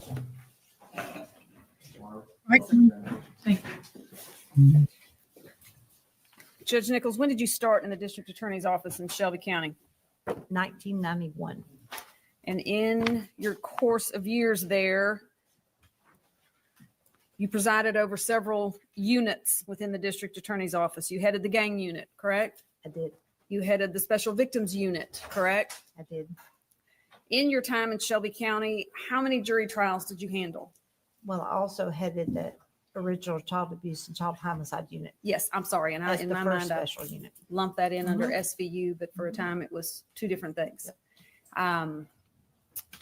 Not to mention run-of-the-mill misdemeanors and felonies and everything in between, correct? Yes, You worked for many years in the Major Violators Unit. I did. In the course of your prosecution career in Shelby County, did you make charging decisions Yes, daily? yes. How many trials did you handle? About 200. And again, everything from Well, jury trials. I Yes. didn't count bit trials. No, but jury trials, 200, anything from run-of-the-mill misdemeanor on up to death penalty cases, Very few misdemeanors, but yes, and everything in between. yes. When you were assigned and asked to handle the Bobo case, had you handled death penalty cases before? Yes. Do you have any idea how many? I don't know how many I handled. I know how many death penalty verdicts I got. All right. And how many is that? 8 men, 11 murders. All right. Because one of them killed 3 people and one of them killed 2 people. All right. What was different about the Bobo case? Well, every one of them was different. The difference in well, in each of those cases, I was on it from the beginning, from the time someone was murdered until the trial was complete. When you assigned me this case, we were 4 years down the road. We were on our second elected district attorney. The case at that time was being handled by General Stowe, who had never had a trial, much less a murder trial. All right. Very intelligent person, but had never had a trial.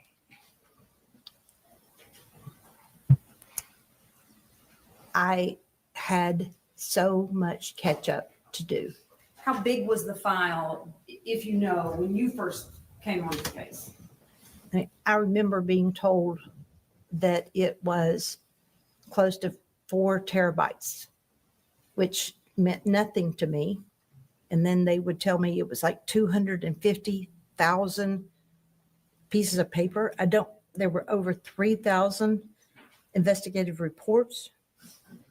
At that time, we started printing them. I had 30 5-inch, those big ones, 5-inch binders. And I'm not sure we got through them. So paper wise, it was certainly more to get through. That was different. As you worked through the case and worked with your prosecution team and the defense team, at some point, a decision was made to give the defense attorneys everything. Every document, everything that the state of Tennessee had. I made that decision. All right. Do you remember when you made that decision or Early. at what point? I don't remember the time. Early. And was part of that decision made because of the exculpatory information surrounding Terry Britt, or the some other dude did it? The investigation into Terry Britt could be viewed as, was that part of what contributed to that decision? Of course. The other part was coming on when I did several years down the road. I could not verify what had been turned over and what had not. So we went back to the beginning. Shook the slate clean. Literally went to the beginning. And a person was hired to download and copy so that I knew that the defense had everything that the state had. And in this case, was it unusual that they had a mirror image of what you had. In other words, you didn't change the formats or change what anything looked like. You just gave them everything you had. And as things came in, they got a duplicate copy of it, correct? That's correct. Was it unusual for defense attorneys to ask for copies of things that they already been given and then ask for another copy of it? Only one attorney did that, All right. And who was that? Jennifer Thompson. Okay. But if another attorney, well, like Mr. Scholl with the phone records, asking for those. Right. He had them, wanted a different form or something. All right. And when those requests were made, they were granted. Of course. I thought you meant like routinely asked. I'm Other sorry. people asked. That was something that was more than one time. All right. Well, let's talk about the routinely. When you came on the case, was Ms. Thompson on the case? Yes. All right. Because she filed a motion seeking to vacate my appointment. Okay. And that was soon after the appointment. All right. And she had been hired by the defendant and then later appointed by Judge McGinley. Is that correct? Yes. And then at some point she brings on Jim Simmons and Jerry Gonzalez and a team of experts. How many court appearances would you say you made on this case? I have no idea. Was she at every one of them? Yes. In between those court appearances, did you have interaction with her? Yes, some. All right. Did you set up discovery reviews? Yes. Talk a little bit about that.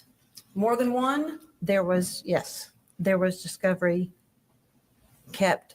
The vast amount of it was at TBI headquarters in Nashville. There was a fair amount at the TBI office in Jackson. And then there were multiple, it was either 4 cars and a truck or 4 trucks and a car and 2 boats that were also at different locations. And I arranged discovery review days for each of those. And the process was all of the evidence would be pulled out. In the case of the discovery, the evidence at TBI headquarters in Nashville, they had to use an entire bay, rows and rows and rows of bags. And TBI had an agent that would take the first bag. Their job was to open it. The items were displayed out of the bag. The lawyers had the opportunity to touch, smell, feel, photograph every piece of evidence. Which lawyers were there? Well, the one in Nashville, they were all there. And that was all being lawyers for all 3 defendants were there. All right. So Ms. Thompson was And that was the biggest one. With the exception of Ms. Thompson, they generally sat behind and watched the evidence being pulled out. And 1 or 2 times they would get up. Ms. Thompson stood at the table, took her time, which she should have, and looked at every single piece of evidence as it was opened, photographed many of them, and then the evidence would be passed to the next special agent who would repackage it, seal it, and sign it. And then that one went back, and they went to the next bag. And that process that Ms. Thompson followed, did she continue that until every bit of evidence had been viewed to her satisfaction? Yes. Did any of the other defense attorneys perform that thorough review? No. How long did that take? I don't remember how many days. I know that a couple of other defense attorneys passed, just decided they weren't going to come to the, one of them at least. They were frustrated at how slow it was going. It was slow, but no one rushed. Every bag was opened. Everything in every bag, which was sometimes multiple other bags, were opened and displayed.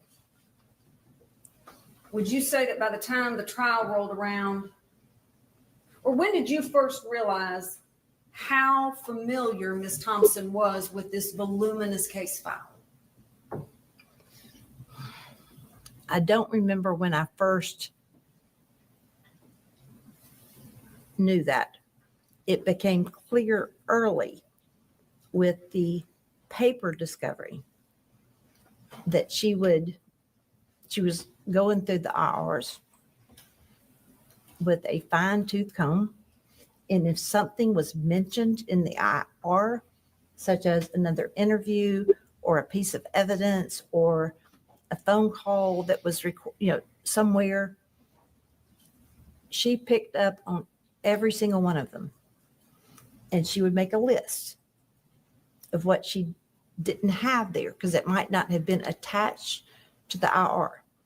And she would provide the list and we would provide the evidence, whether it was here's another copy or look here, because Kathy Ferguson was known as the trapper keeper and she seemed to know where everything was. So we got the list and sometimes it would be long, sometimes it would be short, but there were multiple lists. And she's the only one out of all the lawyers that was going through it like that. Did she show up at every court appearance? Yes. Was she engaged in the hearings that were conducted in front of the judge? Yes. Did she file substantive motions? She did. Were they heard by the judge? Every time. Do you recall any situation in which she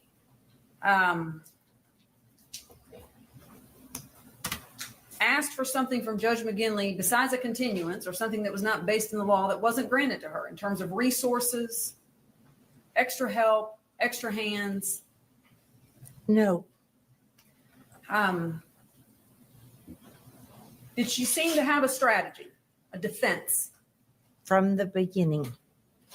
And had you ever had a case in your years of experience before this in which the lead investigative agency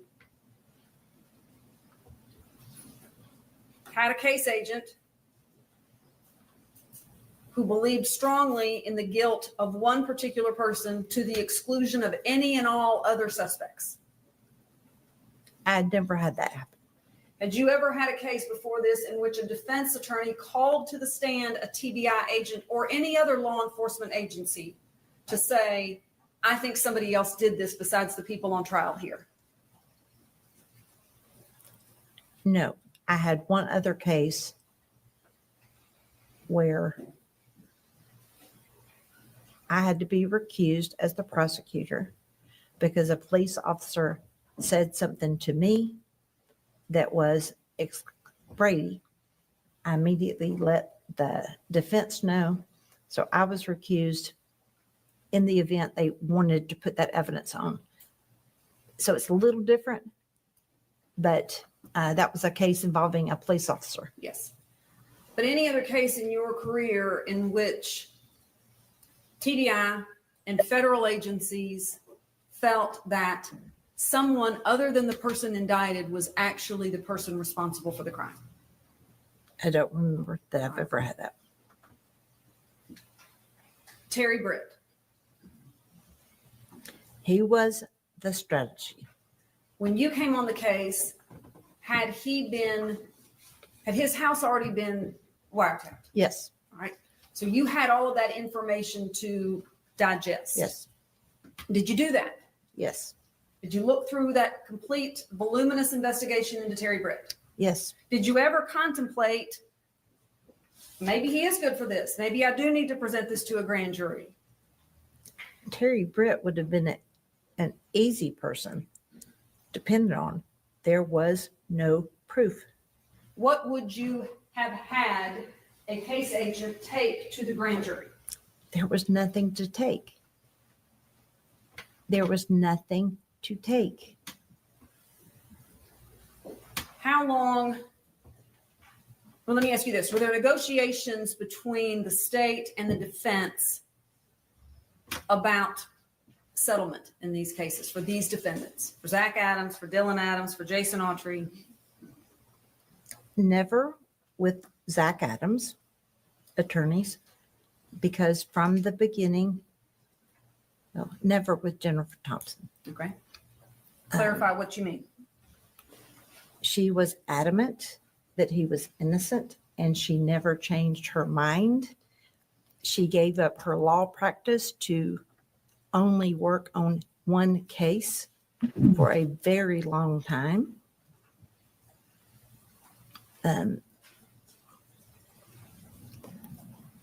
She was relentless. Is that a word to Yes, use? yes. What about the attorneys or Mr. Maddox, who represented Dylan Adams? Did you have conversations with him about did. settlement? I did. And as I said during my direct, it didn't go very far because the statement he gave was going to be his statement. And there were too many holes and things that didn't match what we knew. Mhm. And so those talks stopped. With respect to Mr. Autry, I would say Michael Scholl and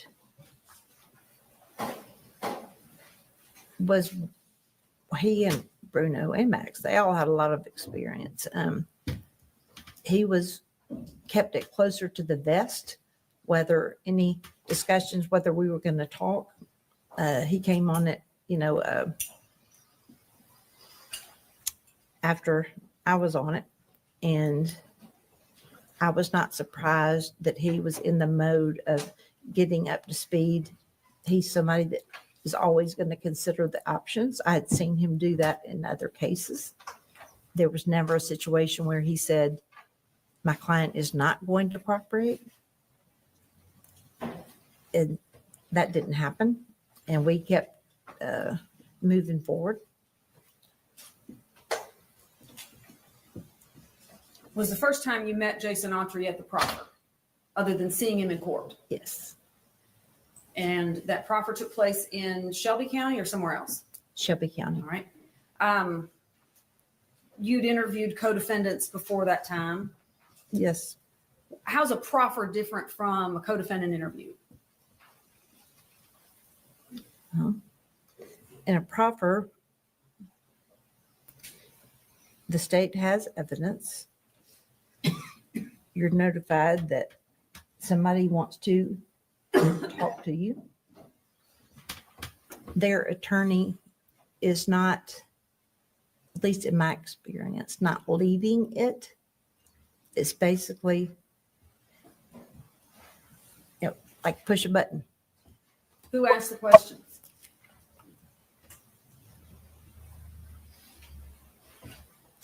I can't remember whether it's Mr. Scholl.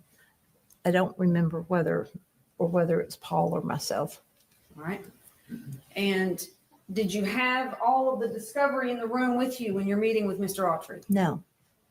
Did Mr. Scholl bring binders of information with him? No. Did he have a laptop that he pulled up No. terabytes of information No. on? It's sitting around a conference room table. I remember where I was sitting. I remember where Mr. Autry was sitting and him talking. And one reason I don't generally take notes or didn't in proffers is because you're watching them, you're listening. They need to know that you are laser focused. By that time, you've got a handle on the facts. It's not a situation where you are confronting, arguing with, anything like that. You're listening. And the best way to do that is to keep eyes up and engaged. And you're assessing that individual's credibility. Yes. How are they going to play in front of a jury? Yes. What is this going to look like? Yes. How long did that proffer take, the first interaction? I don't remember. It was not short. Neither was it abnormally long. I mean, it would be a guess. If I gave you a time, I'd be totally guessing. Had you ever had a situation in your years of experience in which a co-defendant was trying to get on Team America, but was not being forthcoming with you? Many. Wanted to be on Team America, but just couldn't quite seem to get over that honesty hurdle? Many. How do you assess those individuals? How do you narrow in and figure that out? Well, you've got your evidence, but on top of that, you're listening to them. You're looking at them. I mean, just like you judge the credibility of anybody who testifies or anybody before you. I mean, we all do it every day, all day. You listen to somebody, they are judging your credibility as they speak. And you're doing that to the person that's offering a proffer. And if you had gotten any sense in that proffer that Jason Autry was regurgitating information or selling you some party line, or I don't know, repeating things that he read in a news article, you could walk away, right? And have many times. Many times before. You were prepared to go to trial on Zach Adams. Yes. And after you've completed Zach Adams' trial, who was going to be tried next? Did you know? After Zach Adams? Yes. I don't know that we had nailed it down. Probably would have been Autry. All right. But I don't know. But ultimately, all three have been indicted. Correct. All three have pled not guilty in front of the judge. And unless and until the state of Tennessee null processes the charges or they plead guilty, the only other door to go through is a jury trial, correct? Correct. The state of Tennessee was not about to null process these charges. We were not.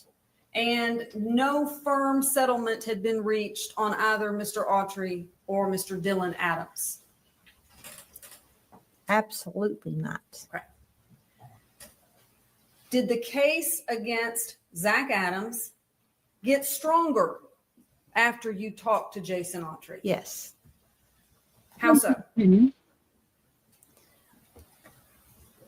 There were pieces, there were holes that he filled in. You know, things that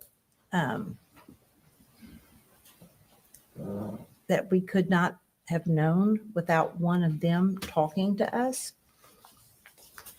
There's so many, but an example of that would be, you know, what happened that afternoon when they were at Shane's trailer. Who was doing what and who was saying what.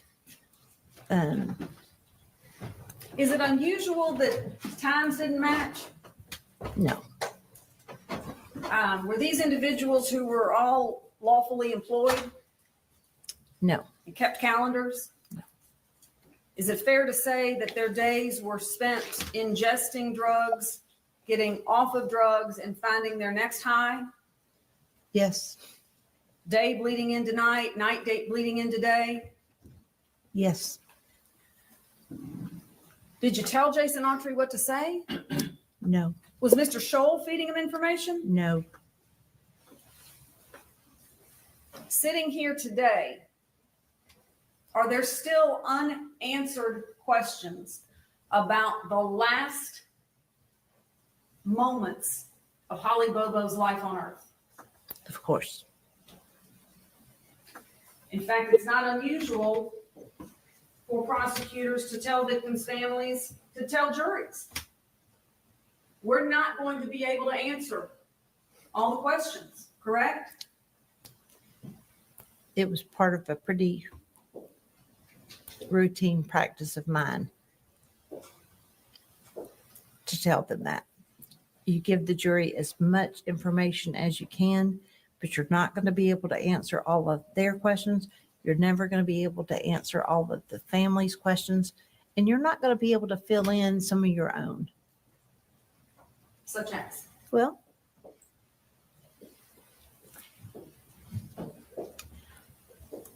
I remember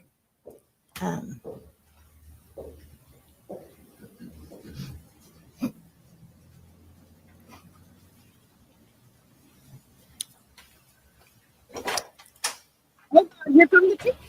Karen Bobo saying Holly would have. Here come the waterworks. I remember it like it was yesterday. but we don't know.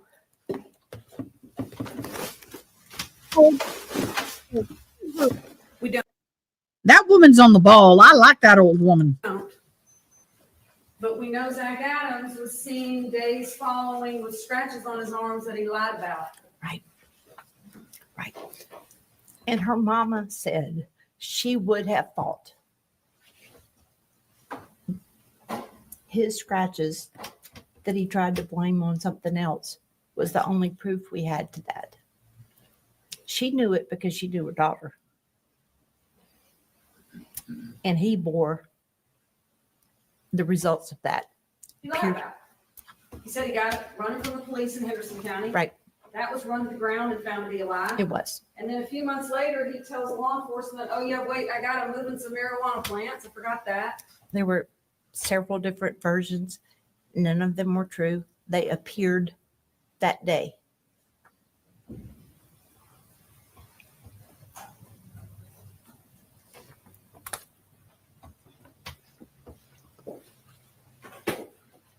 Sitting here today,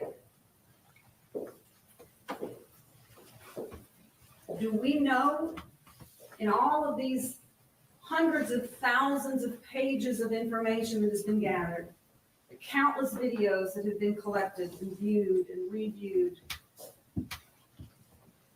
was there any witness that testified or came forward and said, I saw Zach Adams at this place at between 8 and 10 o'clock in the morning on April 13th, 2011.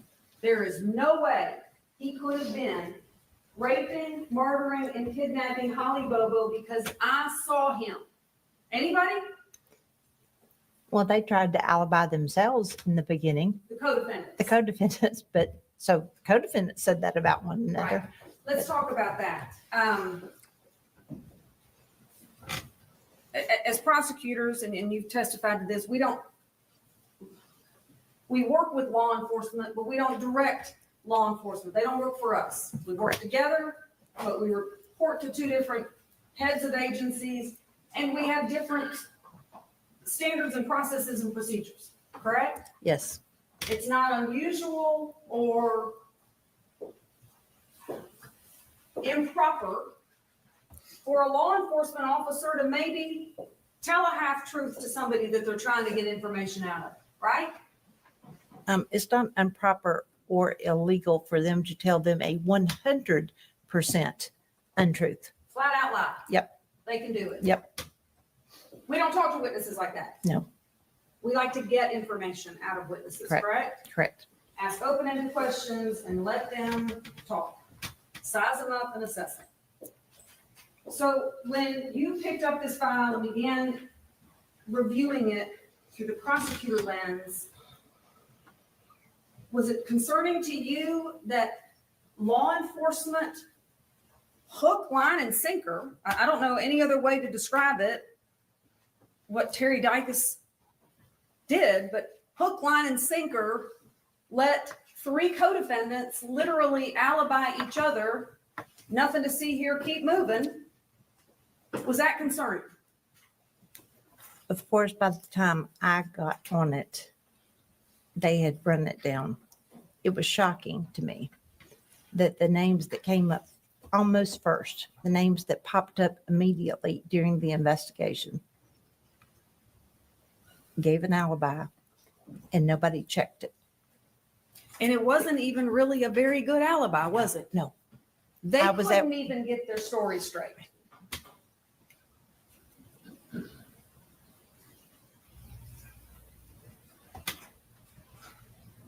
Did you meet with Terry Britt? I did. How many times? One. Where was that? Lake County Prison. I don't know the name of it. It's in the northwest.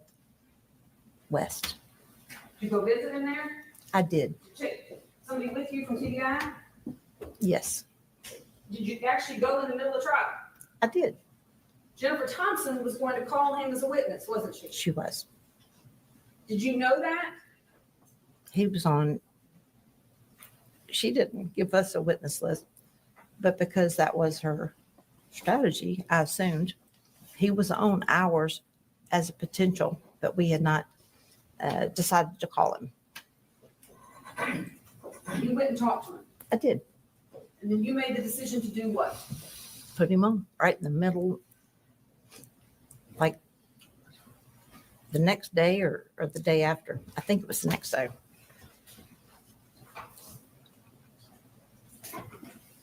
For the sake of this hearing, did you ever get a sense from Mr. Britt that he was being anything but truthful with you? No, but What about his confession to Johnny Walker? there was not a confession to Johnny Walker, despite Mr. Walker trying to couch it that way. What was wrong with what Mr. Walker had done in the name of investigative work? Mr. Dykus had already been told to stand down. Sorry, you were opening a can of worms now. Mm-hmm. By his boss, stand down. Truthfully, Mr. Walker had been told to stand down, but Mr. Dykus had really been put off.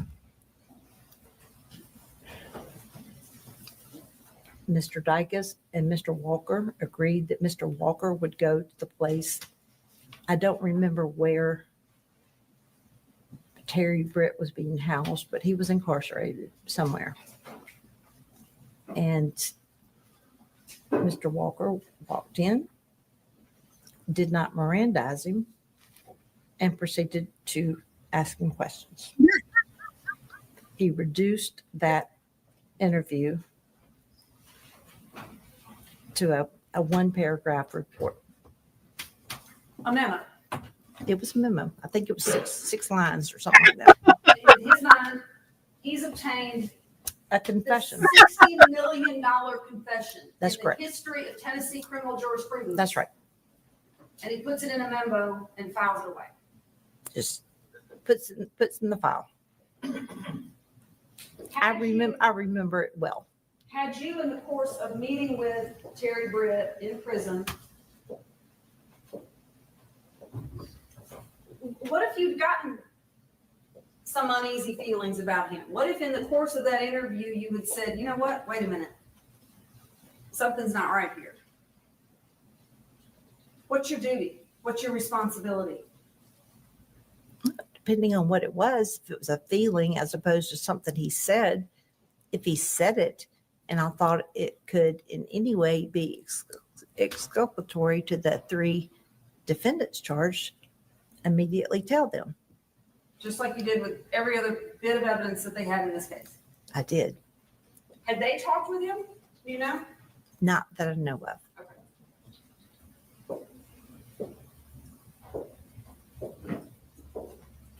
He seemed, I can tell you this, he seemed unaware that he was fixing to be transported to this courthouse and put on the stand once we rested our case. He seemed unaware. He testified in front of the jury. He did.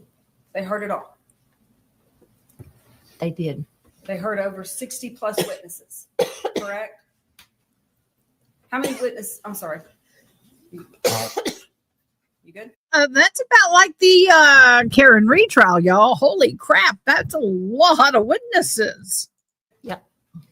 Over 60 some witnesses. How many witnesses did the defense call? You remember? More than a handful. I can't tell you. 10? I don't know. I'm guessing. And the judge instructed the jury on credibility, on how to assess, on how to do their job, correct? Yes. Take the law, take the evidence, use your common sense, wrap it all together, and come back. They were out 2 days, right? They were out a long time. Deliberating, thinking. Felt like a long time. Yep.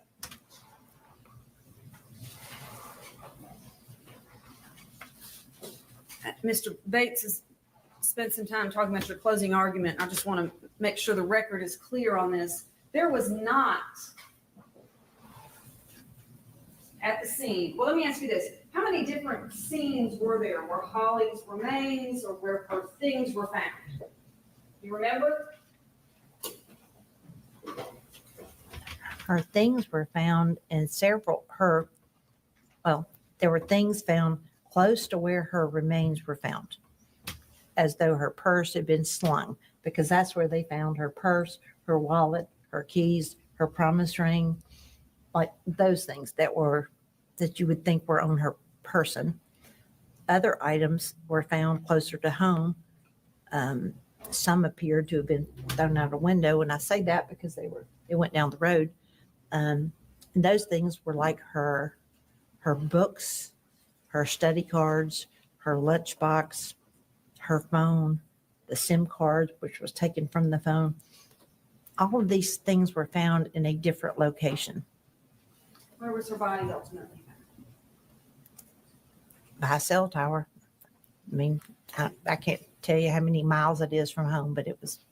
Was it near where her personal effects were found? Or was it a different location? Well, all of those things I've named were personal effects. It was near where the purse and ring, teeth, I believe, were found. Outside? Oh, yeah, outside. Did you know before her body was found that she'd been shot? No, no one did. Had anybody mentioned anything about a gun? Zach Adams, No body, no gun. no body, no gun, no case. When her body is found out in the elements, and this was how many years later? She was found in September of 2014. Disappeared in April of 2011. It's found outside. It was not found by a round. By what? A round. It was found by a shell casing, correct? Correct. Or a shell casing was found by the body, I should Correct. say. Not a round. Yes. And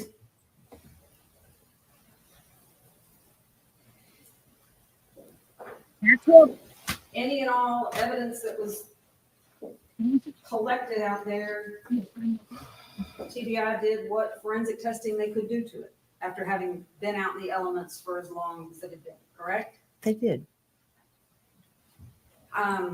And the reason that we know about the casing is because they collected it. This, Along with many other things. yes, this is an area that was known to be frequented by hunters. I don't think anyone was surprised to find a casing in that area. It was in the woods, the deep woods. You had to hike down there to get to it.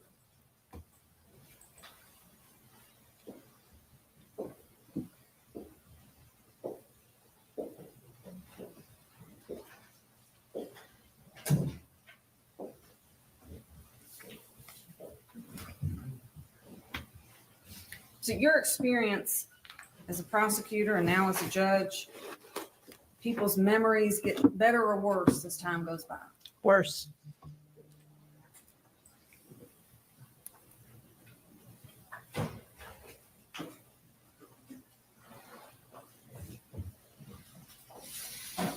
As a prosecutor going into a trial, you don't always know how it's going to turn out. No. Even the strongest of cases sometimes don't result in the verdict we were hoping for. Correct. But there are, at the same time, we don't just try any case. Far from it. We don't just submit any case to a grand jury. No. Talk a little bit about those standards and the process that you followed as a prosecutor before deciding to charge someone with murder in the first degree. And then the additional step of seeking enhanced sentencing.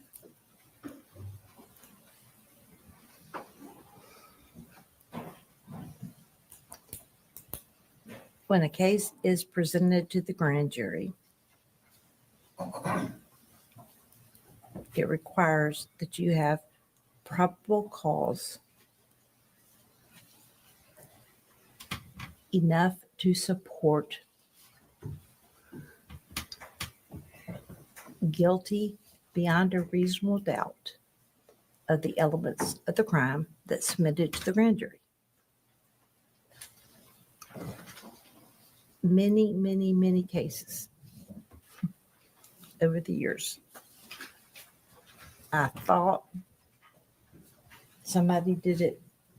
It seemed like somebody did it. It didn't matter. You did not put those before the grand jury. Not enough. And I can't, all these years later, because of course, when this case was submitted to grand jury, I mean, I cannot sit here and list item by item the things, evidence that we had against all three. If I had the right IRs in front of me, I probably could. But I've not looked at those. I didn't ask for those. But what I know 100% is, and from the beginning, you better not put it in there, and you better not stand in front of a jury unless you have enough evidence that a rational trier of fact could find that person guilty of that offense beyond a reasonable doubt. Good answer. Doesn't mean we always have all the answers to all the questions, does it? Honestly, if you had all of the answers, those are the cases you don't try. When you have all the answers. They plead. Because there's nothing to try. Was it unusual in this case that, and you spoke to this a little bit earlier, things don't always add up. Things don't always line up. One witness's statements about the same set of facts would be a little bit different from some other witnesses' recounting of it, correct? Yes, and I'm glad you brought it up, because when people match too closely, if two people are saying the exact same thing, using the exact same words, it gives the appearance that maybe they have talked to one another when things are slightly off. And that's why juries are instructed that they are to resolve discrepancies if they occur and decide how much weight to give them. And that one person saying something that's slightly different than somebody else doesn't mean that person's lying. It can mean they're mistaken. It can mean they didn't look at their watch. But the jury hears all of it, and we don't hide those things. And their perspective was different. You know, this wasn't a case where we only put on people that lined up perfectly with somebody else. It didn't happen. Couldn't do that. Couldn't try this case that way.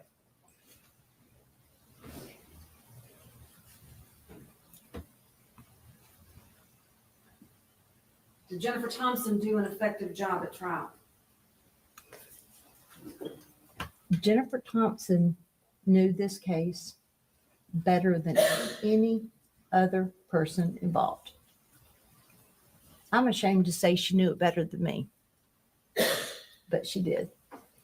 And I know that because she would reference a particular IR that I was clueless about and be talking about something minute that she had picked up that helped her case.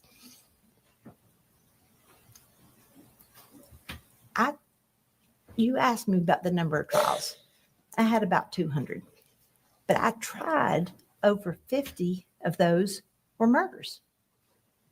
I have never, and there have been some really great defense lawyers, but I've never had someone that doggedly determined to track down every single thing that could be tracked down, and she did it. None of the lawyers who were witnesses to the evidence review day, we weren't surprised at how long it took, because that's the way she had been the entire time on this case. So to answer your question, yes, she was effective. She had a strategy. She stuck to it. A strategy doesn't have to be a good one, but hers was. Hers was because she had Terry Dicus, the original case agent, who had zeroed in on Terry Britt. So there was that ally. And there were a couple of other people. There was like a little trio of them who never looked at anyone else. Just decided it was Britt and stopped there. And it's interesting because when this trial was over, one of the first texts I got was Dicus saying he was so glad that his testimony didn't derail and keep the Bobos from getting the closure they needed. And I'm excluded that is hearsay. I think it's relevant. Objections, hearsay. Yes, sir. I think it's relevant given the questioning and the accusations of prosecutorial misconduct and ineffective assistance of counsel and everything else that Mr. Bates has been putting proof on for the last 6 months. Mr. Bates wants to read it. So it's asserted for the truth of the matter. No, it's not. It's asserted for Mr. Dicus saying that. It's asserted for the truth of what Mr. Dicus said. No, it's not. That he's, It's not being offered for the truth of the matter, sir, John. so in other words, it's Hold on, fine. hold on one second. Sorry. All right, let me ask you this, Mr. Bates. For what purpose is it being asserted? For the truth. And you're saying it's not. So Saying it's- for what purpose is it being asserted? For her frame of mind, information that she received. For and what Judge she, Nichols' frame of mind? yes, he sent it to her. He sent the text message to her. No. Her state of mind. If it weren't true, then it wouldn't be relevant. So it has to be true to be relevant here. Yes. And so objections sustained. Yes. Thank you. After the trial was over and second phase is about to begin. No. This woman is a judge, but she's not a judge in this courtroom. She knew she was treading on thin ice right there, y'all. And she was hoping she'd get it through. She good. Talk to the board about what happened. Were you approached by Ms. Thompson, Mr. Simmons? Were you gearing up for the death penalty phase? What happened? The verdict came in. Our trial team went out to dinner together, knowing the next morning we would begin the penalty phase. I got a call from Jim Simmons at dinner. All right.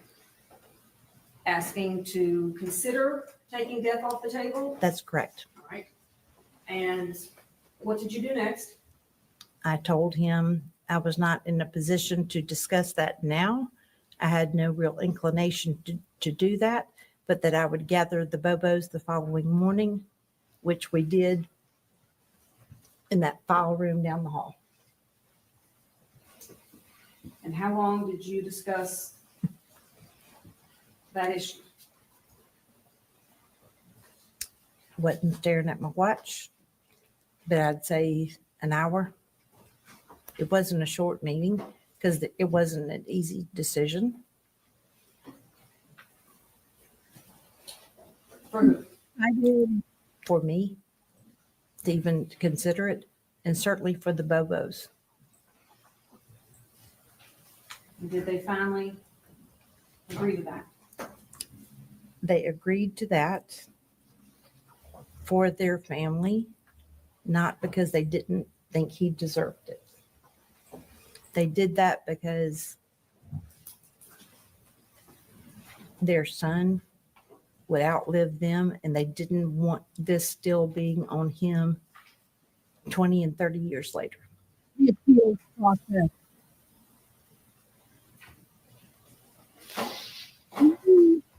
The DP, the appeals process is a lot more involved. There's a lot more options and chances, and it can go on for 20, 30 years. So their thought was life without the possibility plus 50, a shorter appeals process, not as strong of appeals options on their end.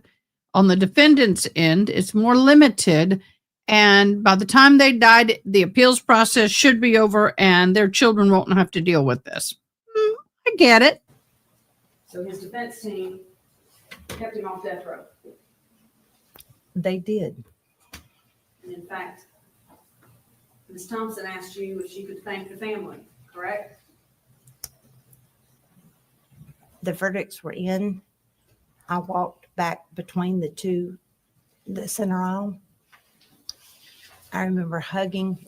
Well, we prayed. A lot of us prayed.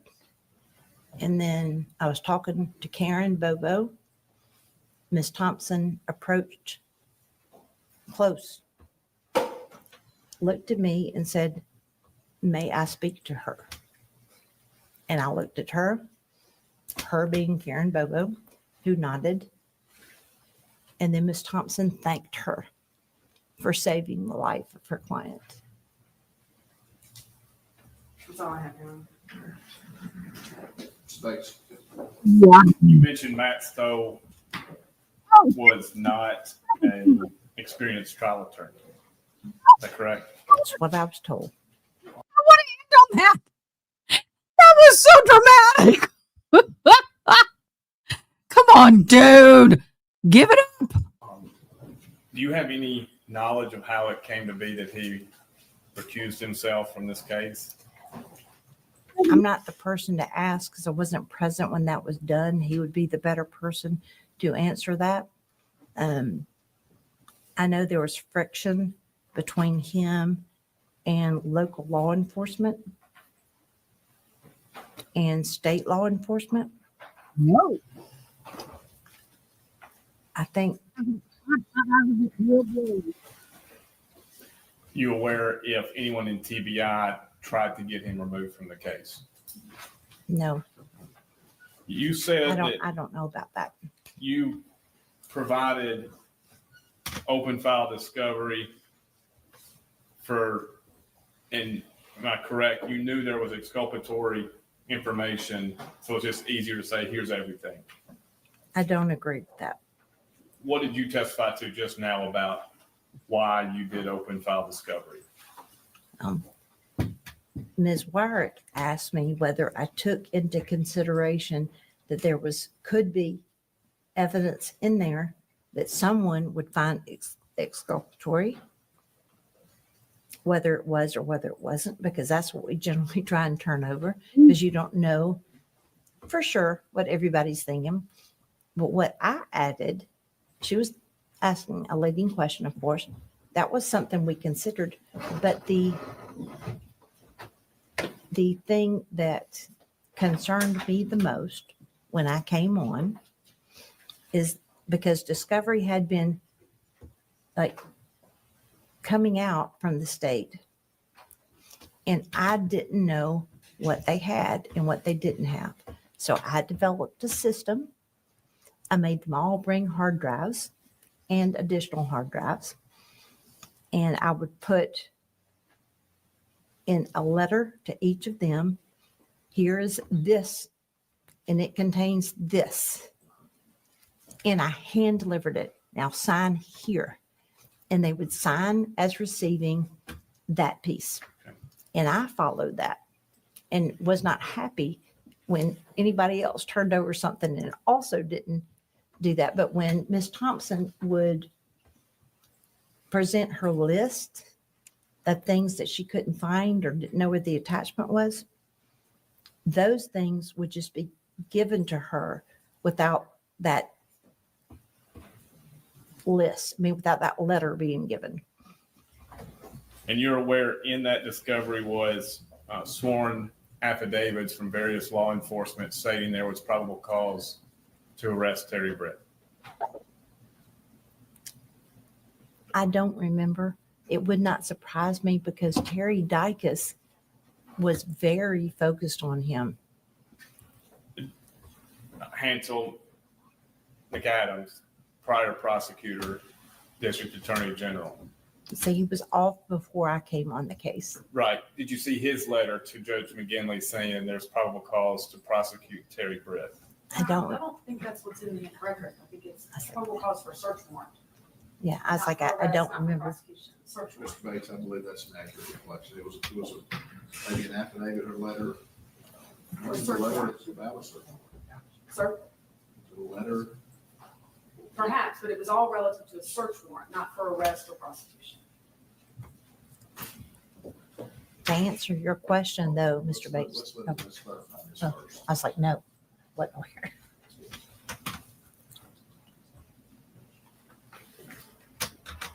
It was one of the early exhibits, I think.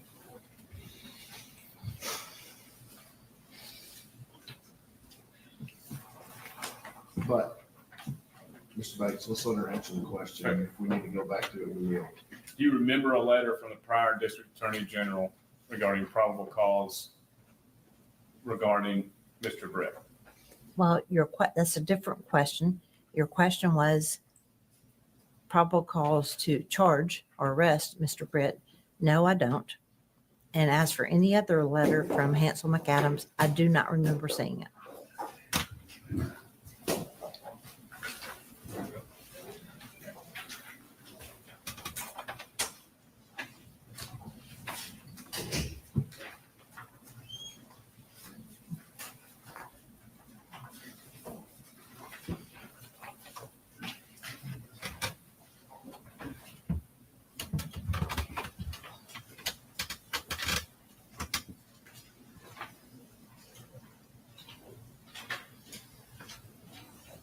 Exhibit 79.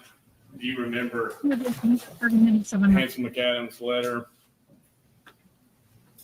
I've carefully reviewed the information concerning the kidnapping and murder of Holly Bobo. I concur there's probable cause to believe that Terry Britt and Janet Britt committed these crimes. Yeah, I already answered. I don't. Okay. And again, for the record, that was a letter from Hansel McAdams ending the wiretap. And again, it has to do with the search and the wiretap, not. I don't know what that was. The record speaks. Record does Yes, speak for itself. yes, thank you.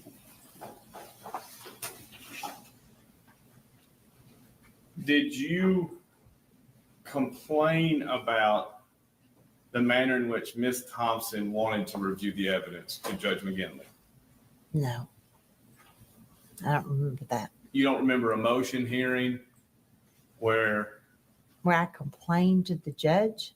Ms. Thompson complained of how it was happening, and you said, well, the other attorneys are fine with it? Well, the scenario you just laid out is completely different than your question.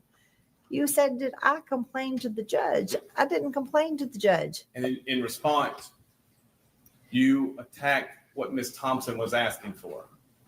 That's a strong word, attacked. If it's in the record and there were court reporters at all, I have no recollection, but if I said it, it's recorded. Do you recall complaining about Ms. Thompson recording Me? Oh, yeah. Yes. Okay. What unethical or illegal act was she doing by recording conversations she's a part of? Okay. So the answer to the question is yes, I complained. I found it unethical that we were sitting in a TBI office. Okay, let's hit that for a moment, and I've got to refill this baby. I love this torch, but it's got liquid in it, but it's not. Oh, there it is. Here's the problem. In normal circumstances, depending on the state, now in the state of Texas, as long as one person in the conversation knows they're being recorded. But that does not always pertain to certain locations, such as federal or government buildings. Just saying. So this answer I'm waiting to hear is going to be interesting. Let's see what she says. Undercover officers were coming in and out all of the time, and she was recording without people's knowledge, both audio and there were some contraptions. She was apparently like recording us.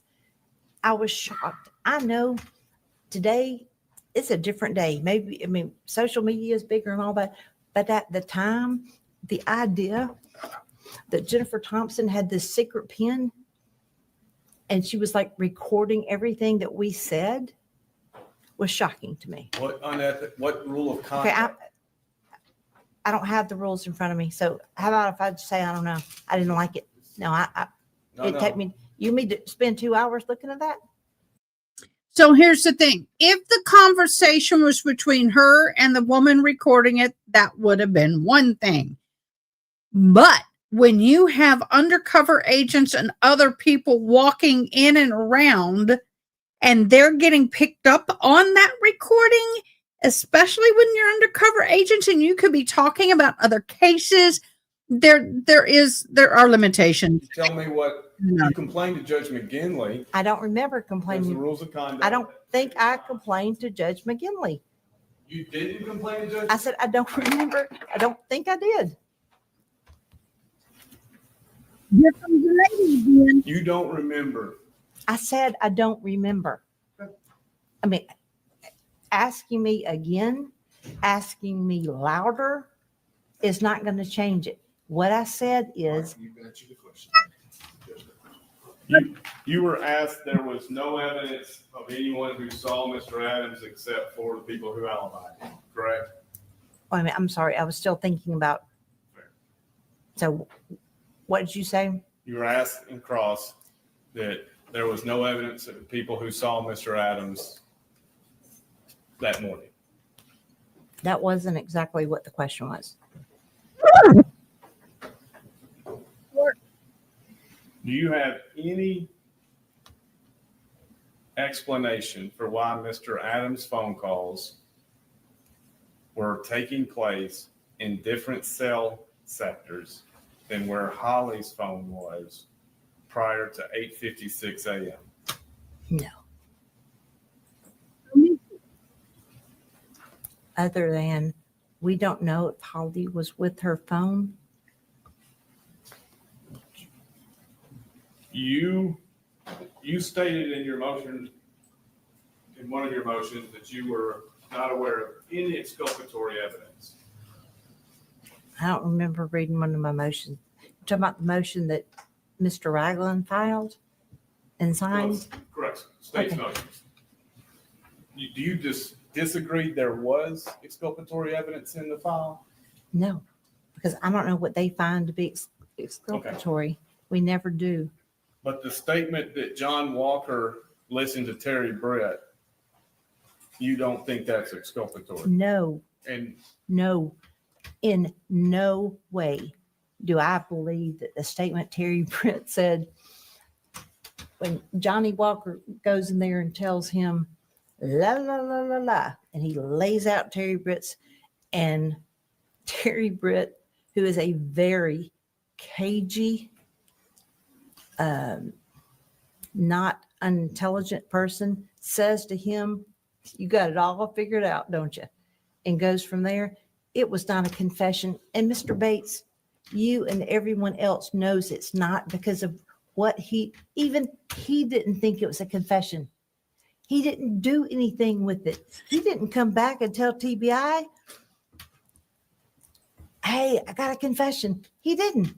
It's there. It's something that came up and the defense could jump on it and say, look, this guy said you got it all figured out. I've read a lot of confessions. I've heard a lot of confessions. That's not a confession. you opposed Luke Evans being appointed as a third attorney. Yes. And 100%. you acknowledge Ms. Thompson stated she needed help. with an additional attorney. Well, she wanted him to be on it, and then she ended up getting somebody else on it.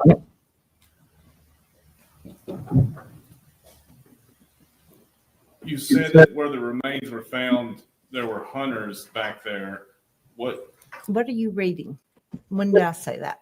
in cross-examination by Miss Wiry? I said that area was known to be an area where people hunted. Yes. And a 410, are you aware that it is a shotgun?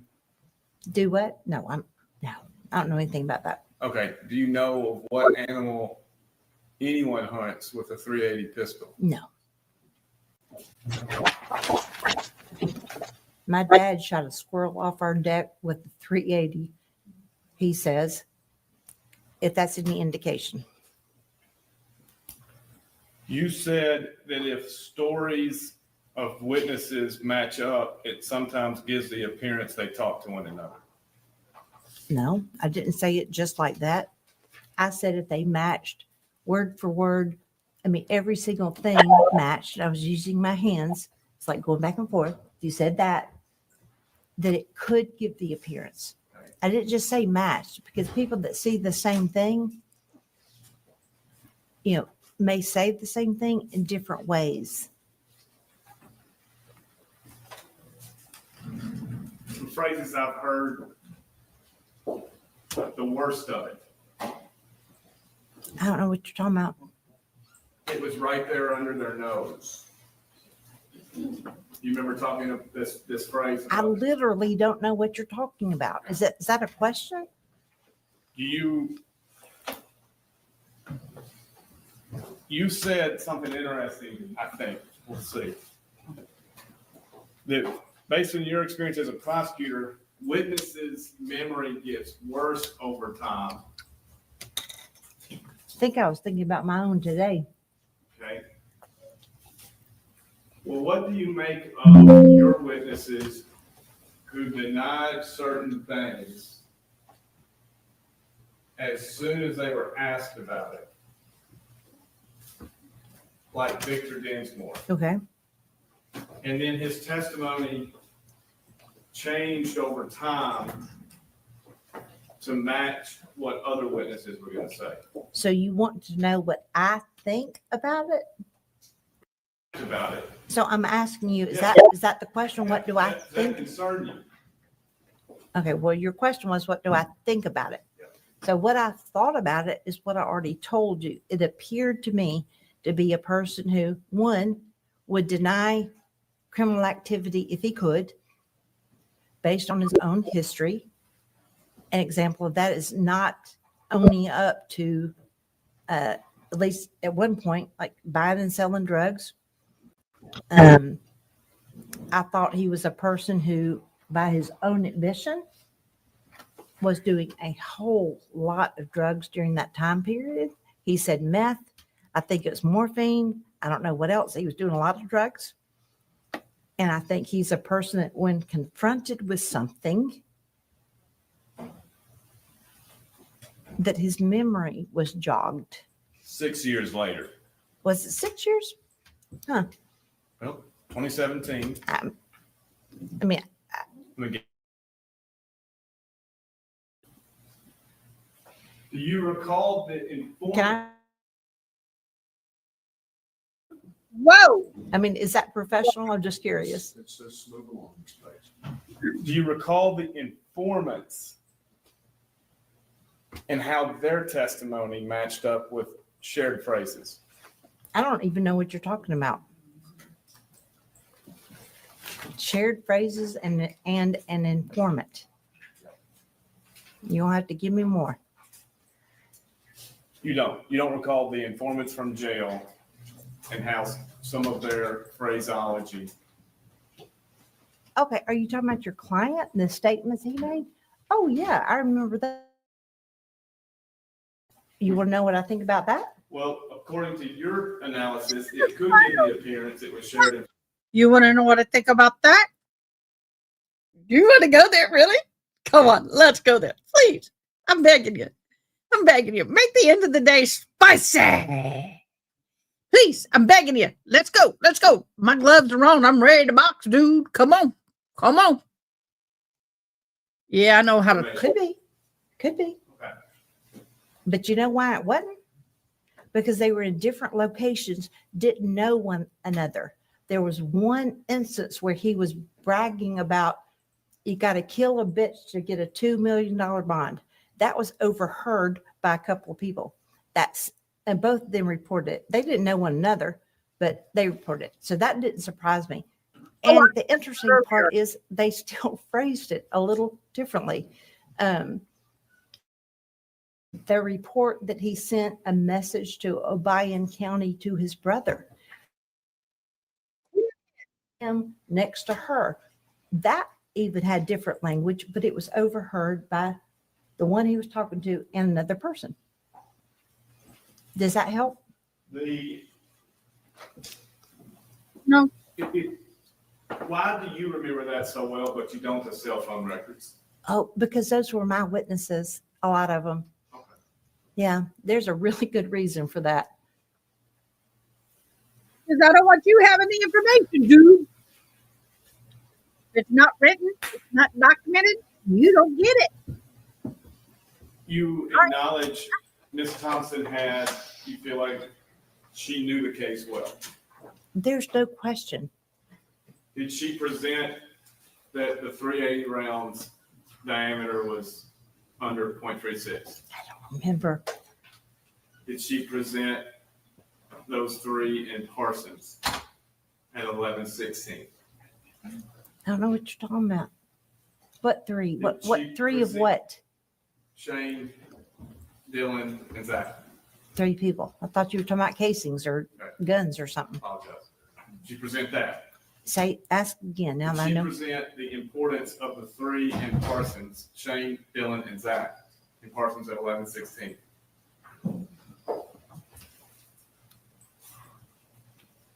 I honestly can't remember. I mean, Mr. Bates, you had the transcript. So this testing my memory is not going to help you. I don't remember. But if it's in the transcript, she did. If it's not in there, she didn't. Did she present the May 2017 conversation between Brent Booth and Victor Dinsmore? And then the next day on May 8th? I'm going to have to give you the same answer. We need to look at the transcript. And the transcript shows you cross-examined, I'm sorry, in response, you objected to that evidence coming in, correct? I think I just said I don't remember. Very well. Do you have any memory regarding Terry Brett's alibi being proven false? No. In fact, his alibi was proven correct. He had 2 receipts. He had a receipt from a place where he bought a bathtub insert. And he had another receipt, maybe from a gas station or a convenience store. And what I also remember is that the bathtub insert that when they got to his house, it was in his truck. It was there. So here's the receipt saying where he was, and look, and there's what he was buying. Explain the phrase bacon alibi. I can't. You don't know what it is? No. How many years did you work with Miss Lyra? Well, we began working together in 1991. I stayed there until 2003. I left for 6 years while my daughter was in middle school and high school. And then I came back in 2009 and she was still there. And I worked there until I was appointed to the bench by Governor Haslam in January of 2018. That phrase has never been used. I'm not going to say that. I said, I don't know what it means. Okay. Have you ever used it? Vacant? Bake an alibi. Bake? Bake an alibi. No. Bake? Yes. I thought you said vacant the first time, but I don't know either one. All right.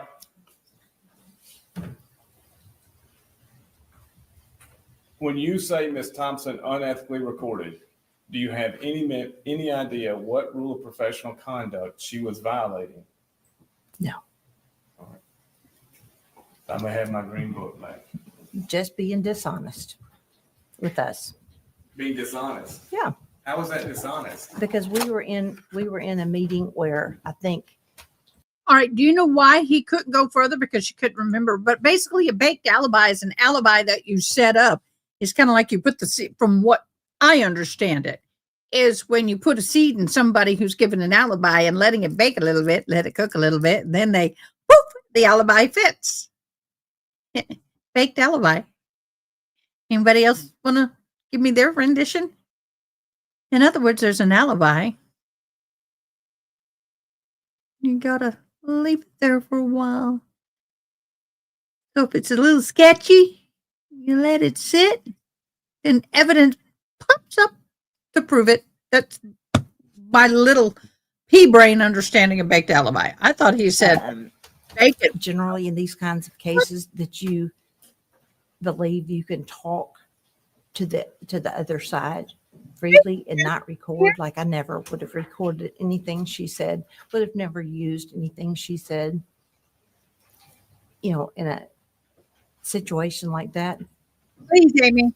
She ever say she wasn't recording? Good. No, she didn't walk in and say, I'm not recording. She did turn off her magic pen though. She said, Magic pen. My question. No, sir. He's like, oh, thank God I'm done. Step down, freely. 2 bottles of water and I gotta pee. I'm out of here. I think, she went to the plus response is not coming to anything before we- Not from the state nurse. Right. All right, we'll recess until 8:30. All rise.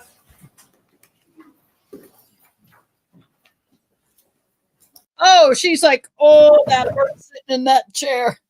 I much prefer the judge's chair because let me tell you, those wooden old chairs ain't that comfortable.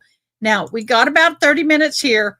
This is a defense. This is another witness that was on today. We're not going to watch all of it all the day, but we are going to watch this because I've heard this gets fun. And so I had been going to. So I don't know who this is. Describe the process of being retained by Zach Adams. Well, I was on the board of directors for the. Okay, this is Jennifer Thompson, the defense attorney from Zachary Adams' original trial, took the stand. She discussed her involvement in the case and how she believes Adams is innocent. National Association of Criminal Defense Lawyers at the time was very 30 minutes dedicated to defense and indigent defense. And so I had been going to the national meetings for the National Association of Criminal Defense Lawyers, NACDL, I'll call it. And I had got a call from a cousin of Zach's in Atlanta, and she had gotten my name from an attorney in that organization as someone in Middle Tennessee that did criminal cases. Who lives in Middle Tennessee? Who you do criminal cases? I wonder if it was EDB. Yes, I can say her name. I will put it in this context. I wonder if EDB was the one. Just saying. How many people live in Middle Tennessee? Well, this is a Tennessee case, but wouldn't that be funny? How soon in the process was I'm just saying. It was after Zach. EDBA was a DA. I'm just saying. That would have been hysterically funny. Zach was arrested, but before there had been any court. Okay. And did you charge a fee? Yes, I did. Was he in General Sessions case or in circuit court? No, it had been indicted. It was a direct presentment Okay. indictment. What fee did you charge? $50,000. Was that a flat fee? It was a flat fee. Okay. And you were paid. Well, we're going to go back. $50,000 is her fee. That does not mean that she eats the expenses. All the copying of the documents, the filing fees, the mailing fees, any fee, the investigator fee, all of that is on top of her $50,000 fee. Just want to make sure y'all understand that that $50,000 fee was not a they say flat fee for her, not expenses and expert witnesses. Yes. At some point, you became appointed. Yes. And how does that process work? I think it was about a year in, and I had done work. Describe the process of being retained by Zach Adams. Well, I was on the board of directors for the National Association of Criminal Defense Lawyers at the time. Was very dedicated to defense and indigent defense. And so I had been going to the national meetings for the National Association of Criminal Defense Lawyers, NACDL, I'll call it. And I had got a call from a cousin of Zach's in Atlanta, and she had gotten my name from an attorney in that organization as someone in Middle Tennessee that did criminal cases. How soon in the process was this? It was after Zach was arrested, but before there had been any court. Okay. And did you charge a fee? Yes, I did.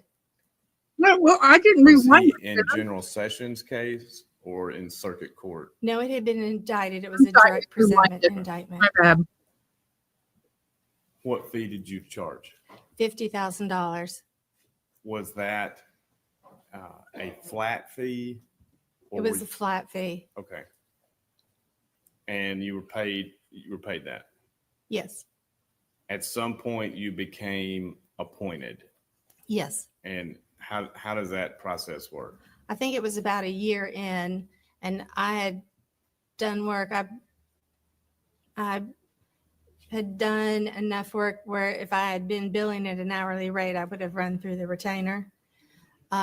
And Jim Simmons had already been appointed. And I think that somebody told the judge they needed to appoint me in order for me to keep making a living while I was doing the case. When you charged the $50,000 flat fee, did you have any idea how voluminous discovery would be? I had no idea. That's why. I Had said you charged a fee that much in your past? Yes. When you were retained, was it a death penalty case? No, it wasn't a death penalty case. When it became a death penalty case, were you appointed or still on the flat fee representation? I was appointed, I guess. Maybe that's what it was. It became a death penalty case about a year after in May. I think it's May of 2015 that it became a death penalty case. And that's when I think I got appointed. When you came on,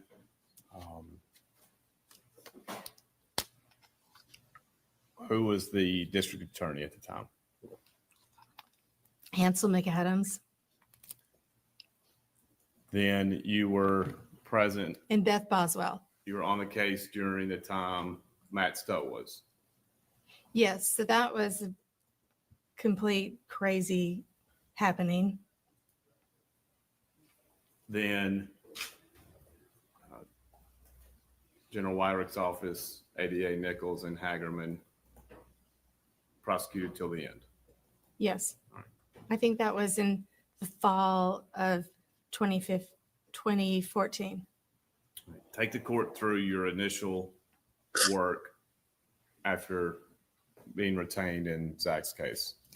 Well, they kept saying that they were going to get me discovery, and they kept saying, we're going to get you discovery. We've got the discovery. We're going to get it. And so I was retained, I guess, in late February, early March Of what year? of 2014. And so then the district attorney, Beth Boswell, mostly, said that they were going to have DNA evidence because they had searched Zach's house and they had done all this testing on things. And she said, we're waiting for the DNA evidence. We're going to have DNA evidence. And so that's when I got Jim Simmons to come on board as co-counsel. Jim Simmons does a lot of death penalty cases, and he is excellent at getting a guilty plea out of a case that normally might go to trial, and he tried to end. And at that time, I believed Zach Adams was guilty. I assumed that because the state had charged him with a crime and they had been doing intense investigations, that he was guilty and there was going to be evidence of his guilt. So it wasn't. Let me stop you right here for a second. Were you aware of Zach being arrested in a general sessions case? He had a lot of arrests in general sessions. In March of 2014, were you aware that he had been arrested and the victims were Tara Carrington and Amber Bray? And what was the case about? Statements they made. Valerie Trout was the affiant. And he was arrested for assault? In general sessions court. I'm sure I was aware of it at the time, but it doesn't come to mind right now. All right, so you were being told search warrants. There was going to be DNA evidence, but it wasn't until the fall, after Matt Stowe had come on board, that I think it was after Matt Stowe came on board, that they gave me a hard drive. It was a 4 terabyte hard drive full of discovery, and they just handed it to me, and it was a mess. It had 4 files in it, file folders, and they didn't describe anything. It said binder 1 and then had massive PDF files in binder 1. And I think the binders went up to 10 or 12. It had audio tapes and videotapes. I didn't know whose voices these people were. I didn't know who was talking. I didn't know who was being interviewed. A lot of them were interviews that the Bobo family had done. And so I was lost. So for the first 6 months or so, I was lost in the case because they didn't give me the IRs, or they gave me some IRs, but they were mixed in. So there was no narrative that said, this is what happened. Someone came into the yard and took Holly from the carport. There was nothing like that. And I had to figure out, these binders were binders that the TBI had, and they had just scanned them from page 1 to page 500. I guess they were huge binders, page 500, and just scanned them in straight. No naming or labeling what things were, what reports were. And so for the first 6 months, I was lost and didn't even know what had happened. And so I just slowly was eating my way through all this discovery. This was when General Stowe was the DA, or was this, who was the prosecutor during this time? I think either Beth Boswell or General Stowe gave me this discovery. It was not provided by Jennifer Nichols. When Mr. Simmons came on board, was there a division of assignments initially? Initially, is the microphone not working? Initially, we were both just going through the discovery. We had a hard time even copying it. It took days to copy. So disk was so slow. I had an external hard drive that we had copied this onto, because 4 terabytes at the time was really high storage termination or volume, and you couldn't find a lot of hard drives that were 4 terabytes. So I had gotten one disk that was 4 terabytes, but I'd gotten it at like Office Max, and it was really, really slow. So if you tried to search on the word, and a lot of these documents were not OCR'd, meaning they had not been converted from just a picture of the page that it was to searchable text. So you had to go in and read each of these documents. You couldn't do a search, but if I were doing a search on something, it would take minutes for the hard drive to come back. So at that point, I did some research, and I ordered online a special hard drive that was about this big. So it's about 10 inches long and about 8 inches high. It had 4 hard drives in it, and it was 6 terabytes, but it was really fast. That's a hard drive. I call it a hard drive bank. Drive. And we hired a computer expert to transfer the disk that I got from the state over onto this Pegasus hard drive. And I'm going to hand you your That's a lot of money, y'all. document, if you can please review.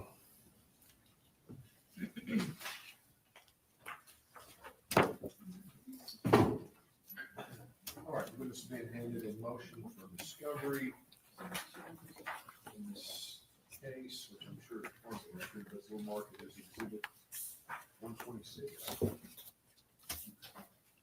Is that your motion? So this is my motion that I filed March 27th, so early on. Fairly standard motion. Standard motion. I got one from a friend of mine that practices law. I rarely change the discovery motion. Okay. And you felt like that covered what you were authorized to receive under Rule 16? Yes, it should have been a broad discovery motion requesting any and all evidence that they had against Zach Adams regarding the murder, rape, and abduction of Holly Bobo.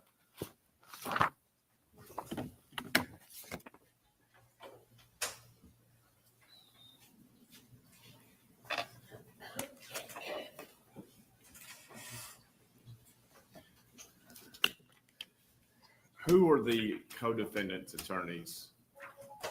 Well, at that time, there were no co-defendants. Okay. When did they come on? I think when the case was re-indicted by Jennifer Nichols. Okay. They added charges, and they added co-defendants. Who were the co-defendants added?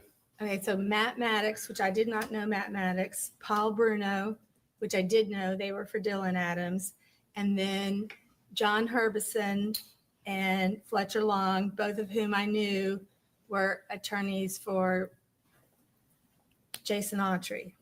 Okay. And I think that maybe somebody had tried to hire Paul Bruno. I think that maybe Jason Autry had tried to hire Paul Bruno, and they had actually had a discussion, which I'm not sure why there wasn't a conflict of interest there after they had had a discussion, but they had a discussion. Jason did not hire Paul Bruno, and then Paul came on as appointed counsel for Dylan Adams. Did the co-defendants' attorneys ever have a joint defense representation agreement We never had a written one, but in the beginning, we were all talking about how there was going to be a joint defense what is that? plan, meaning that everybody said they were not guilty. And by this time, Shane had already taken his life. So Luke Evans had been Shane's attorney.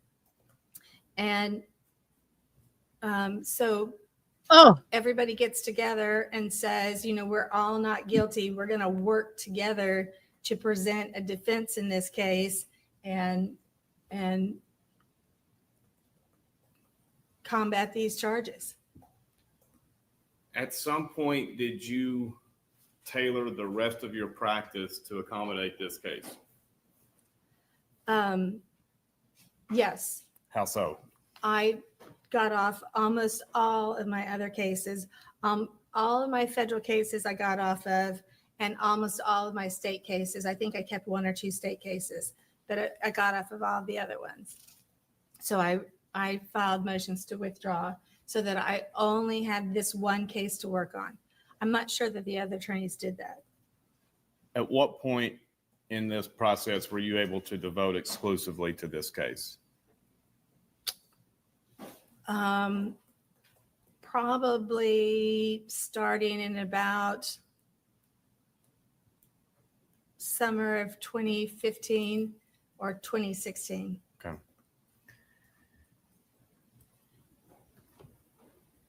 After you got your discovery, what were your thoughts on the case? Well, I just kept looking for the evidence against Zach, and there wasn't any evidence that they had. Zach had talked to people. Zach had made some statements, and there were reports that Zach had made some statements to people that were wild and crazy. Like, I'll do you like I did that, but I'll tie you up like I tied up Holly Bobo. But there was no evidence of his involvement. And also at that time, I was not an expert in cell phone records and cell phone towers and which tower was hitting off of which phone. And I studied it, I researched it, and I became a mini expert in cell phone records. Did you understood that there was Terry Dicus and Art Vivros and John Walker? I think at that time, you know, I didn't necessarily understand. So many people in the TBI had been involved in this case, and there were so many different agents that had done IRs. I'm not sure that I understood what Terry Dicus's role was in the beginning. Okay. Do you remember when Dylan Adams got charged? I think Dylan Adams got charged with the new indictment, Okay. the one in the spring of 2015. Were you provided a video of statements he made? At some point, we were provided with a video of statements that Dylan Adams had made at the TBI headquarters in Jackson. And that was in September of 2014? That sounds, I don't know if it was in September of 2014, but I can't remember when I got it. Okay. You had the interview transcribed. Do you remember having it transcribed? Yes, that was much later that we had the interview transcribed, when we were getting closer towards going to court, that we had the interview transcribed.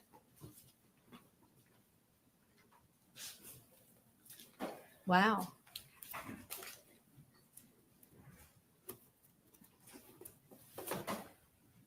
But I thought with this interview of Dylan Adams, we were going to be able to win the case, because Dylan's interview was terrible. It was very suggestive. So the investigators, the agents just sat down and fed Dylan information as he's spitting it out. You know, they're correcting him and they're feeding him information. And some of what he said just could not have been true. And I thought that we were going to be able to win the case by showing the inconsistencies in Dylan's statement. If you can look at the transcript. What? All right, the witness has been handed an interview of Dylan Adams, transcript of an interview of Dylan Adams, from September the 17th, 2014. At this stage for identification. Yes, this looks like the transcript of Dylan Adams. I move to make it an exhibit. No, sir. Without objections, we mark this transcript exhibit 127.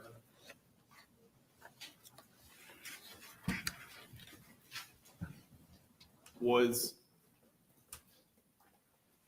it your understanding that Dylan was going to be a testifying witness in this case? Yes. Dylan, I think it was I thought it was more about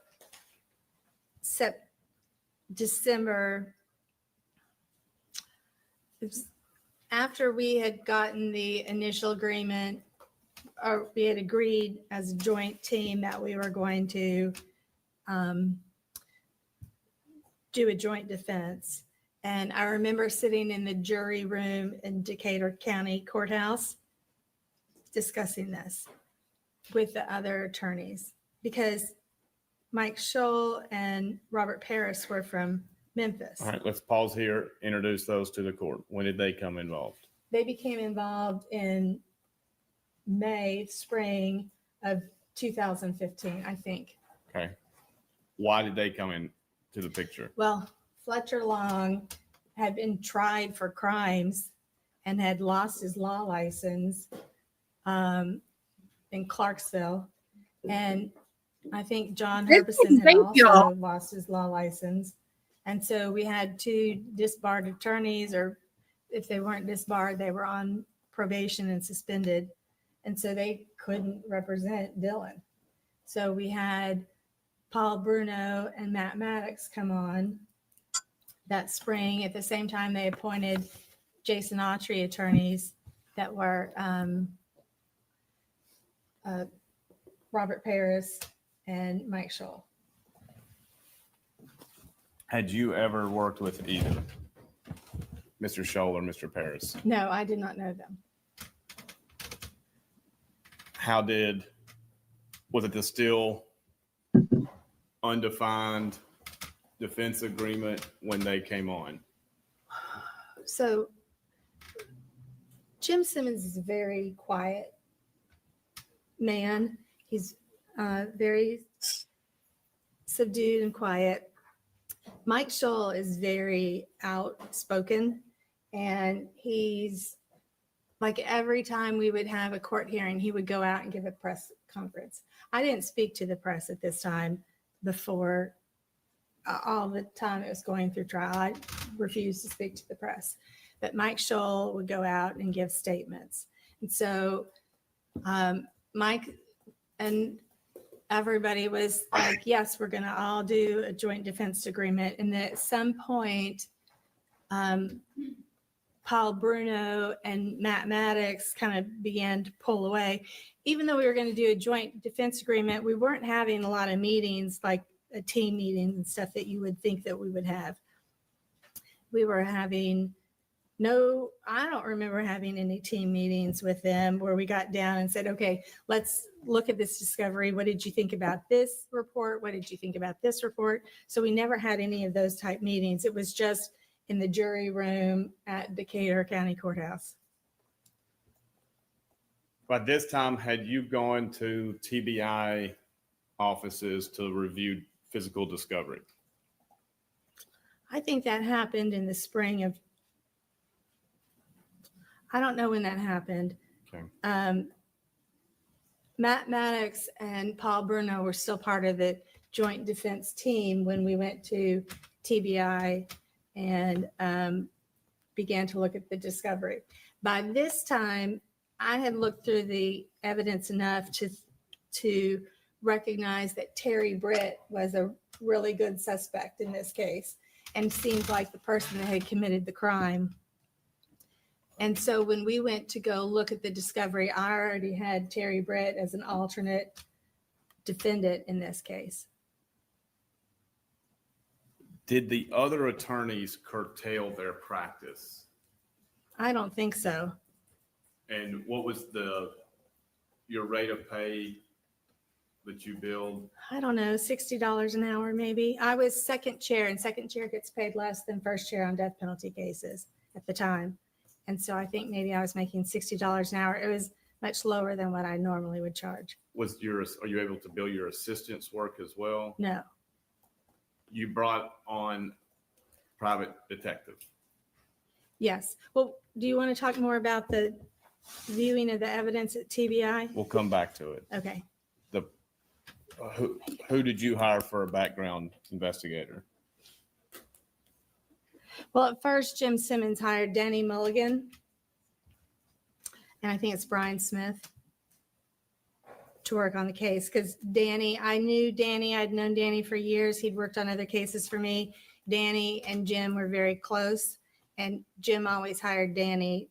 Jim did a lot of death penalty cases, and he always hired Danny to do death penalty, his investigations. Okay. All right, let's go to the TBI physical evidence meetings. Okay. How did they go? It went very badly. So at this point, there were 500 items to view, and I don't know how many of them were about 500 items to view, and I don't know how many of them were at the TBI headquarters.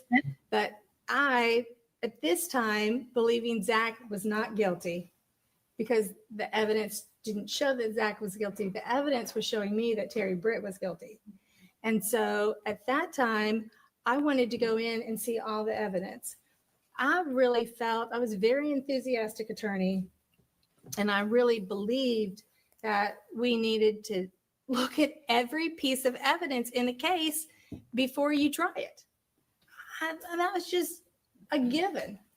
And the other attorneys did not want to look at every piece of evidence. And Jennifer Nichols, who I think is very astute at figuring out dynamics between teams, Jennifer Nichols insisted. The woman that we just listened to today is Jennifer Nichols. That's who she's talking about. This will be interesting. That we start with number one and go with item number one all the way through item 500. And we go in number order. And we were all supposed to look at this. Well, the other two teams were getting irritated and frustrated with me. They actually took me, like I'm the child, they took me into one of the other TBI lab rooms because we were in a giant room bigger than this courtroom with all the physical evidence. So they took me into another room and said, Jennifer, what are you doing? Why are you looking at all this evidence? This is a waste of our time. And I said, no, I want to see every piece of evidence. And they were like, why do we have to sit here and do this? So they were trying to tell me, so this case involved a lot of people trying to tell me how I should do the case and how attorneys would do the case. And it was against what I believed a good defense attorney would do. You complained about this to Judge McGinley at a Well, motion. first I complained to Jennifer Nichols. How'd I that said, go? guys, pick out the items that you would like to look at, and then we'll look at those first, and then you all can go, and I'll stay here for the rest of the week and look at all the 500 items. And Jennifer Nichols said, no, we have to go in number order. And I'd never had a case where the DA stood over you and looked at the evidence while you looked at the evidence. And she was standing there right next to us. So if I said I wanted to see a pair of pants with a stain on them, then she knows that I think that that's important. So the other reason to not single out different items is because then the DA is going to get a hint as to what you think is important in the case and what you want to look at. So the DA was fishing for what the defense was going to focus on. That's a no-no. So she said no. So we sit there and painfully go through, and that other teams are getting frustrated with me. Can you approximate when in relation to Jason Autry's proffer? This is well before Jason Autry's proffer. Okay. And well before, and this is before Dylan is going to testify and be a testifying witness for the state. Okay. When was Dylan going to be a testifying witness for the state? I don't remember when that happened, but when we were at TBI, we were all still supposed to be on a joint defense. I say it in quotes because we really weren't working jointly. Did you present your problems of discovery to Judge McGinley? Yes, I How- went to court and presented the problems to Judge McGinley. How'd that motion go? Judge McGinley blew it off and said, well, they have a right to be there. They can be there while you look at the evidence. You know, usually there's a neutral person, somebody from a law enforcement agency that's making sure that you don't spit on the evidence and put your own DNA in it, mess up the evidence, but somebody that's neutral and that is not going to go back and report what you're doing to the other side. Did at Judge the- McGinley poo-pooed my complaint. Did the defense attorneys take up for you? No, Did they? All right.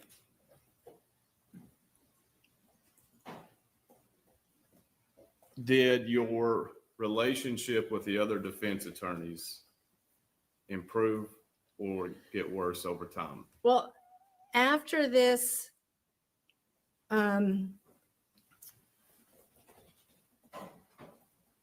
viewing of the evidence, and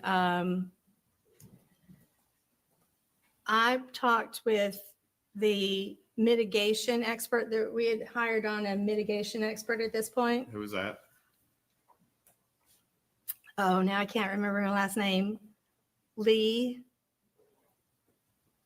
You want to remind me? If the witness could be past exhibit 34, she could maybe just keep her binder because she might refer to others. You just trying to recall his name? We're going to Her go through the name. memo also, Your Honor.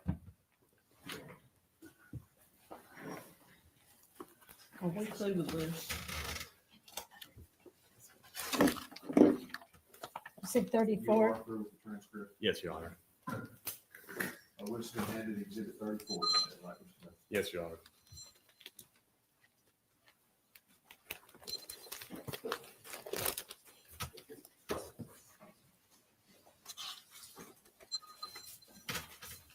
Lee Norton, yes.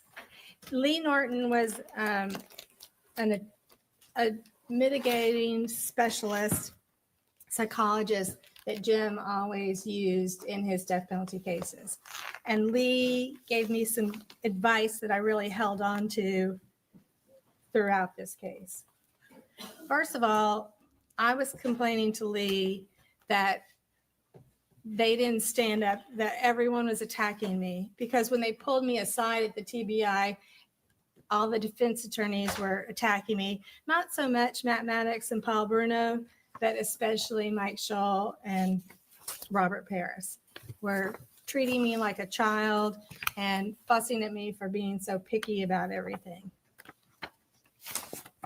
And I called Lee Norton, and the first time, this is the first time in all the years that I had practiced law that I really felt that there was sexism going on, that the men in the case were discounting what I had to say and the information I had because I was female. And they were all very masculine, not so much Matt Maddox and Paul Bruno, but Mike Shull and Robert Paris were very masculine. Man, we're going to do this cowboy type attorneys. As you reflect on your services at this stage in your representation, do you feel you were competent? At this point, I still felt I was competent. You were diligent? I was diligent. I was going to look through every piece of evidence. I was going to make notes and make sure that I knew what it was. And the things that I thought were important, I was trying not to look at extensively. And I was trying to throw them off a little bit by looking at some things that I thought were not important a little longer, just so that they didn't know what I was interested in. So through 2015 through 2016, in a given week, how many hours would you work on the case? I don't know, a lot, 40? maybe. Okay. I'm not sure I billed 40 hours, but I didn't bill a lot of the time that I worked on it. At this point, had you talked with Zach much? I had never talked with Zach much. One of the problems with talking with Zach is Zach he did not commit this crime. and he didn't have any information. You know, usually your client's done something and you'll say, well, tell me what happened. Tell me confidentially what really happened. We're going to sit down and go over this. And then you take their side of the story and you look at the evidence to try to see what proves or disproves this. Zach didn't do this, and he didn't know anything about this. And so he didn't have much to provide. All right, let's stop here. And there's two types of criminal defense lawyers: those who say, "Don't tell me anything," or "Tell me what really happened." Is that a fair? Sure. Which one are you? Don't tell me anything. So usually it's don't tell me anything, because when you get in there and you're talking to your client initially, the first few times, the client will say, oh, I didn't do this. I didn't do this. So now they've told you a lie that's between you and the client. So usually I say, let's not talk about what happened. Let's get the discovery. And then I get the discovery and I go back to the client and say, look, this is what the discovery shows. The discovery has DNA placing you in the apartment, or, you know, whatever it is. And then I say, how are we going to explain this? Then I want them to tell me everything. But I try to not have them tell me everything before I get the discovery. Does that make sense? Did you have those discussions with Zach that you just talked about? Review the discovery and say, hey, did you do it? I'm not sure I did with Zach, because there wasn't anything, you know, Zach early on said, I don't know anything about this. And so I probably didn't have many discussions with Zach about what was going on. And Zach was a little meth high. You know, he was short sentences, up and walking around. He was still kind of, I think his brain was still kind of methy. Okay. And he was not easy to really sit down and work with. I would have been happy if he'd have been, let's sit down and go over this, but he wasn't really in that disposition state of mind. Any idea how many times you met with Zach over the course of the case up to the beginning of the trial? 10. Okay. At any time did he give you any pause for concern that he committed this crime? No, never. You created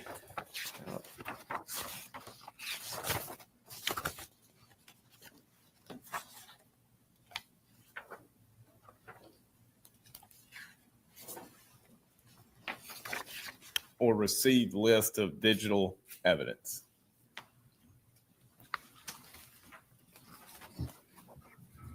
What's been handed a document? Here's the digital evidence. It's marked up though. Is it the marking's accurate? Okay.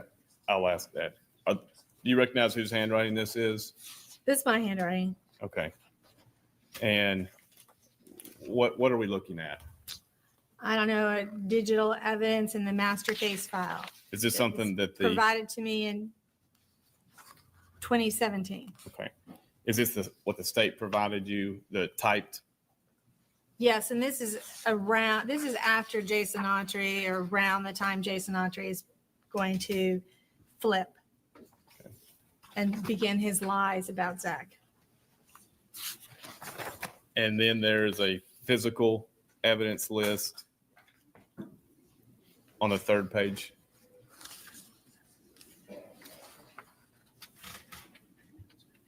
Yes. What is that? This is a list of evidence that we got showing what was where and saying where it was being kept.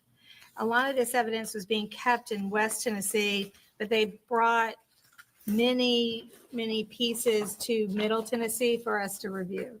Okay. It's my memory. And the handwriting throughout on that document? Is not all my handwriting. Do you know whose else handwriting it is? It might have been Jim's daughter's handwriting. So my handwriting down at the bottom where it says Kevin, that's my handwriting. My handwriting is not at the top where it says Nash office, 6/15/16. So this must be when we went to go view the evidence at the TBI lab. All right. So 2 years in. Are you, And Simmons, I think that's Simmons' handwriting right there where it says Simmons on the page. All righty then. That be the end of that. What do you think? You know, this is a case I can get some teeth into because there's so much drama here, y'all. Drama llama ding dong is what this is. Where is he? Drama llama ding dong. We got a lot of drama going on in this case.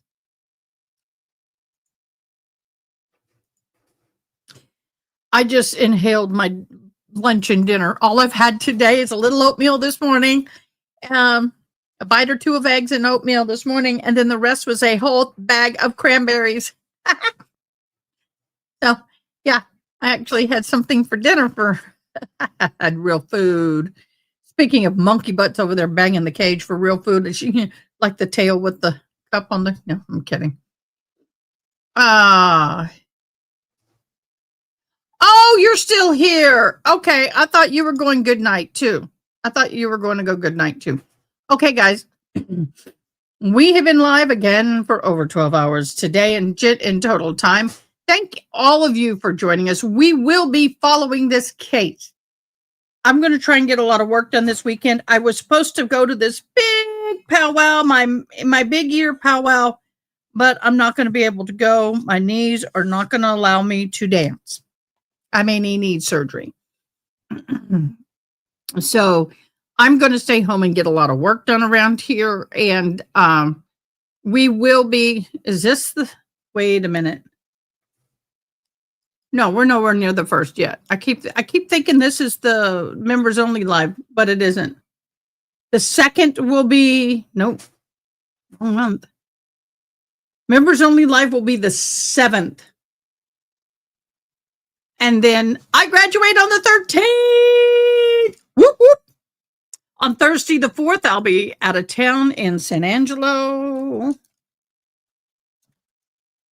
that evening. Whatever that is. So, y'all, thank you guys for being here. It was a good day. It was a good day, as my friend would say. Y'all have a great weekend. Have a fabulous weekend. We will be back on Monday. I know my lips look like crap. As far as Walsh, I will remind some of us who were not here when we talked about it earlier. Walsh will not start until the 1st, which that gives us a whole week. Actually, not the 1st. Walsh, December. Yes, Walsh will start Monday, December 1st.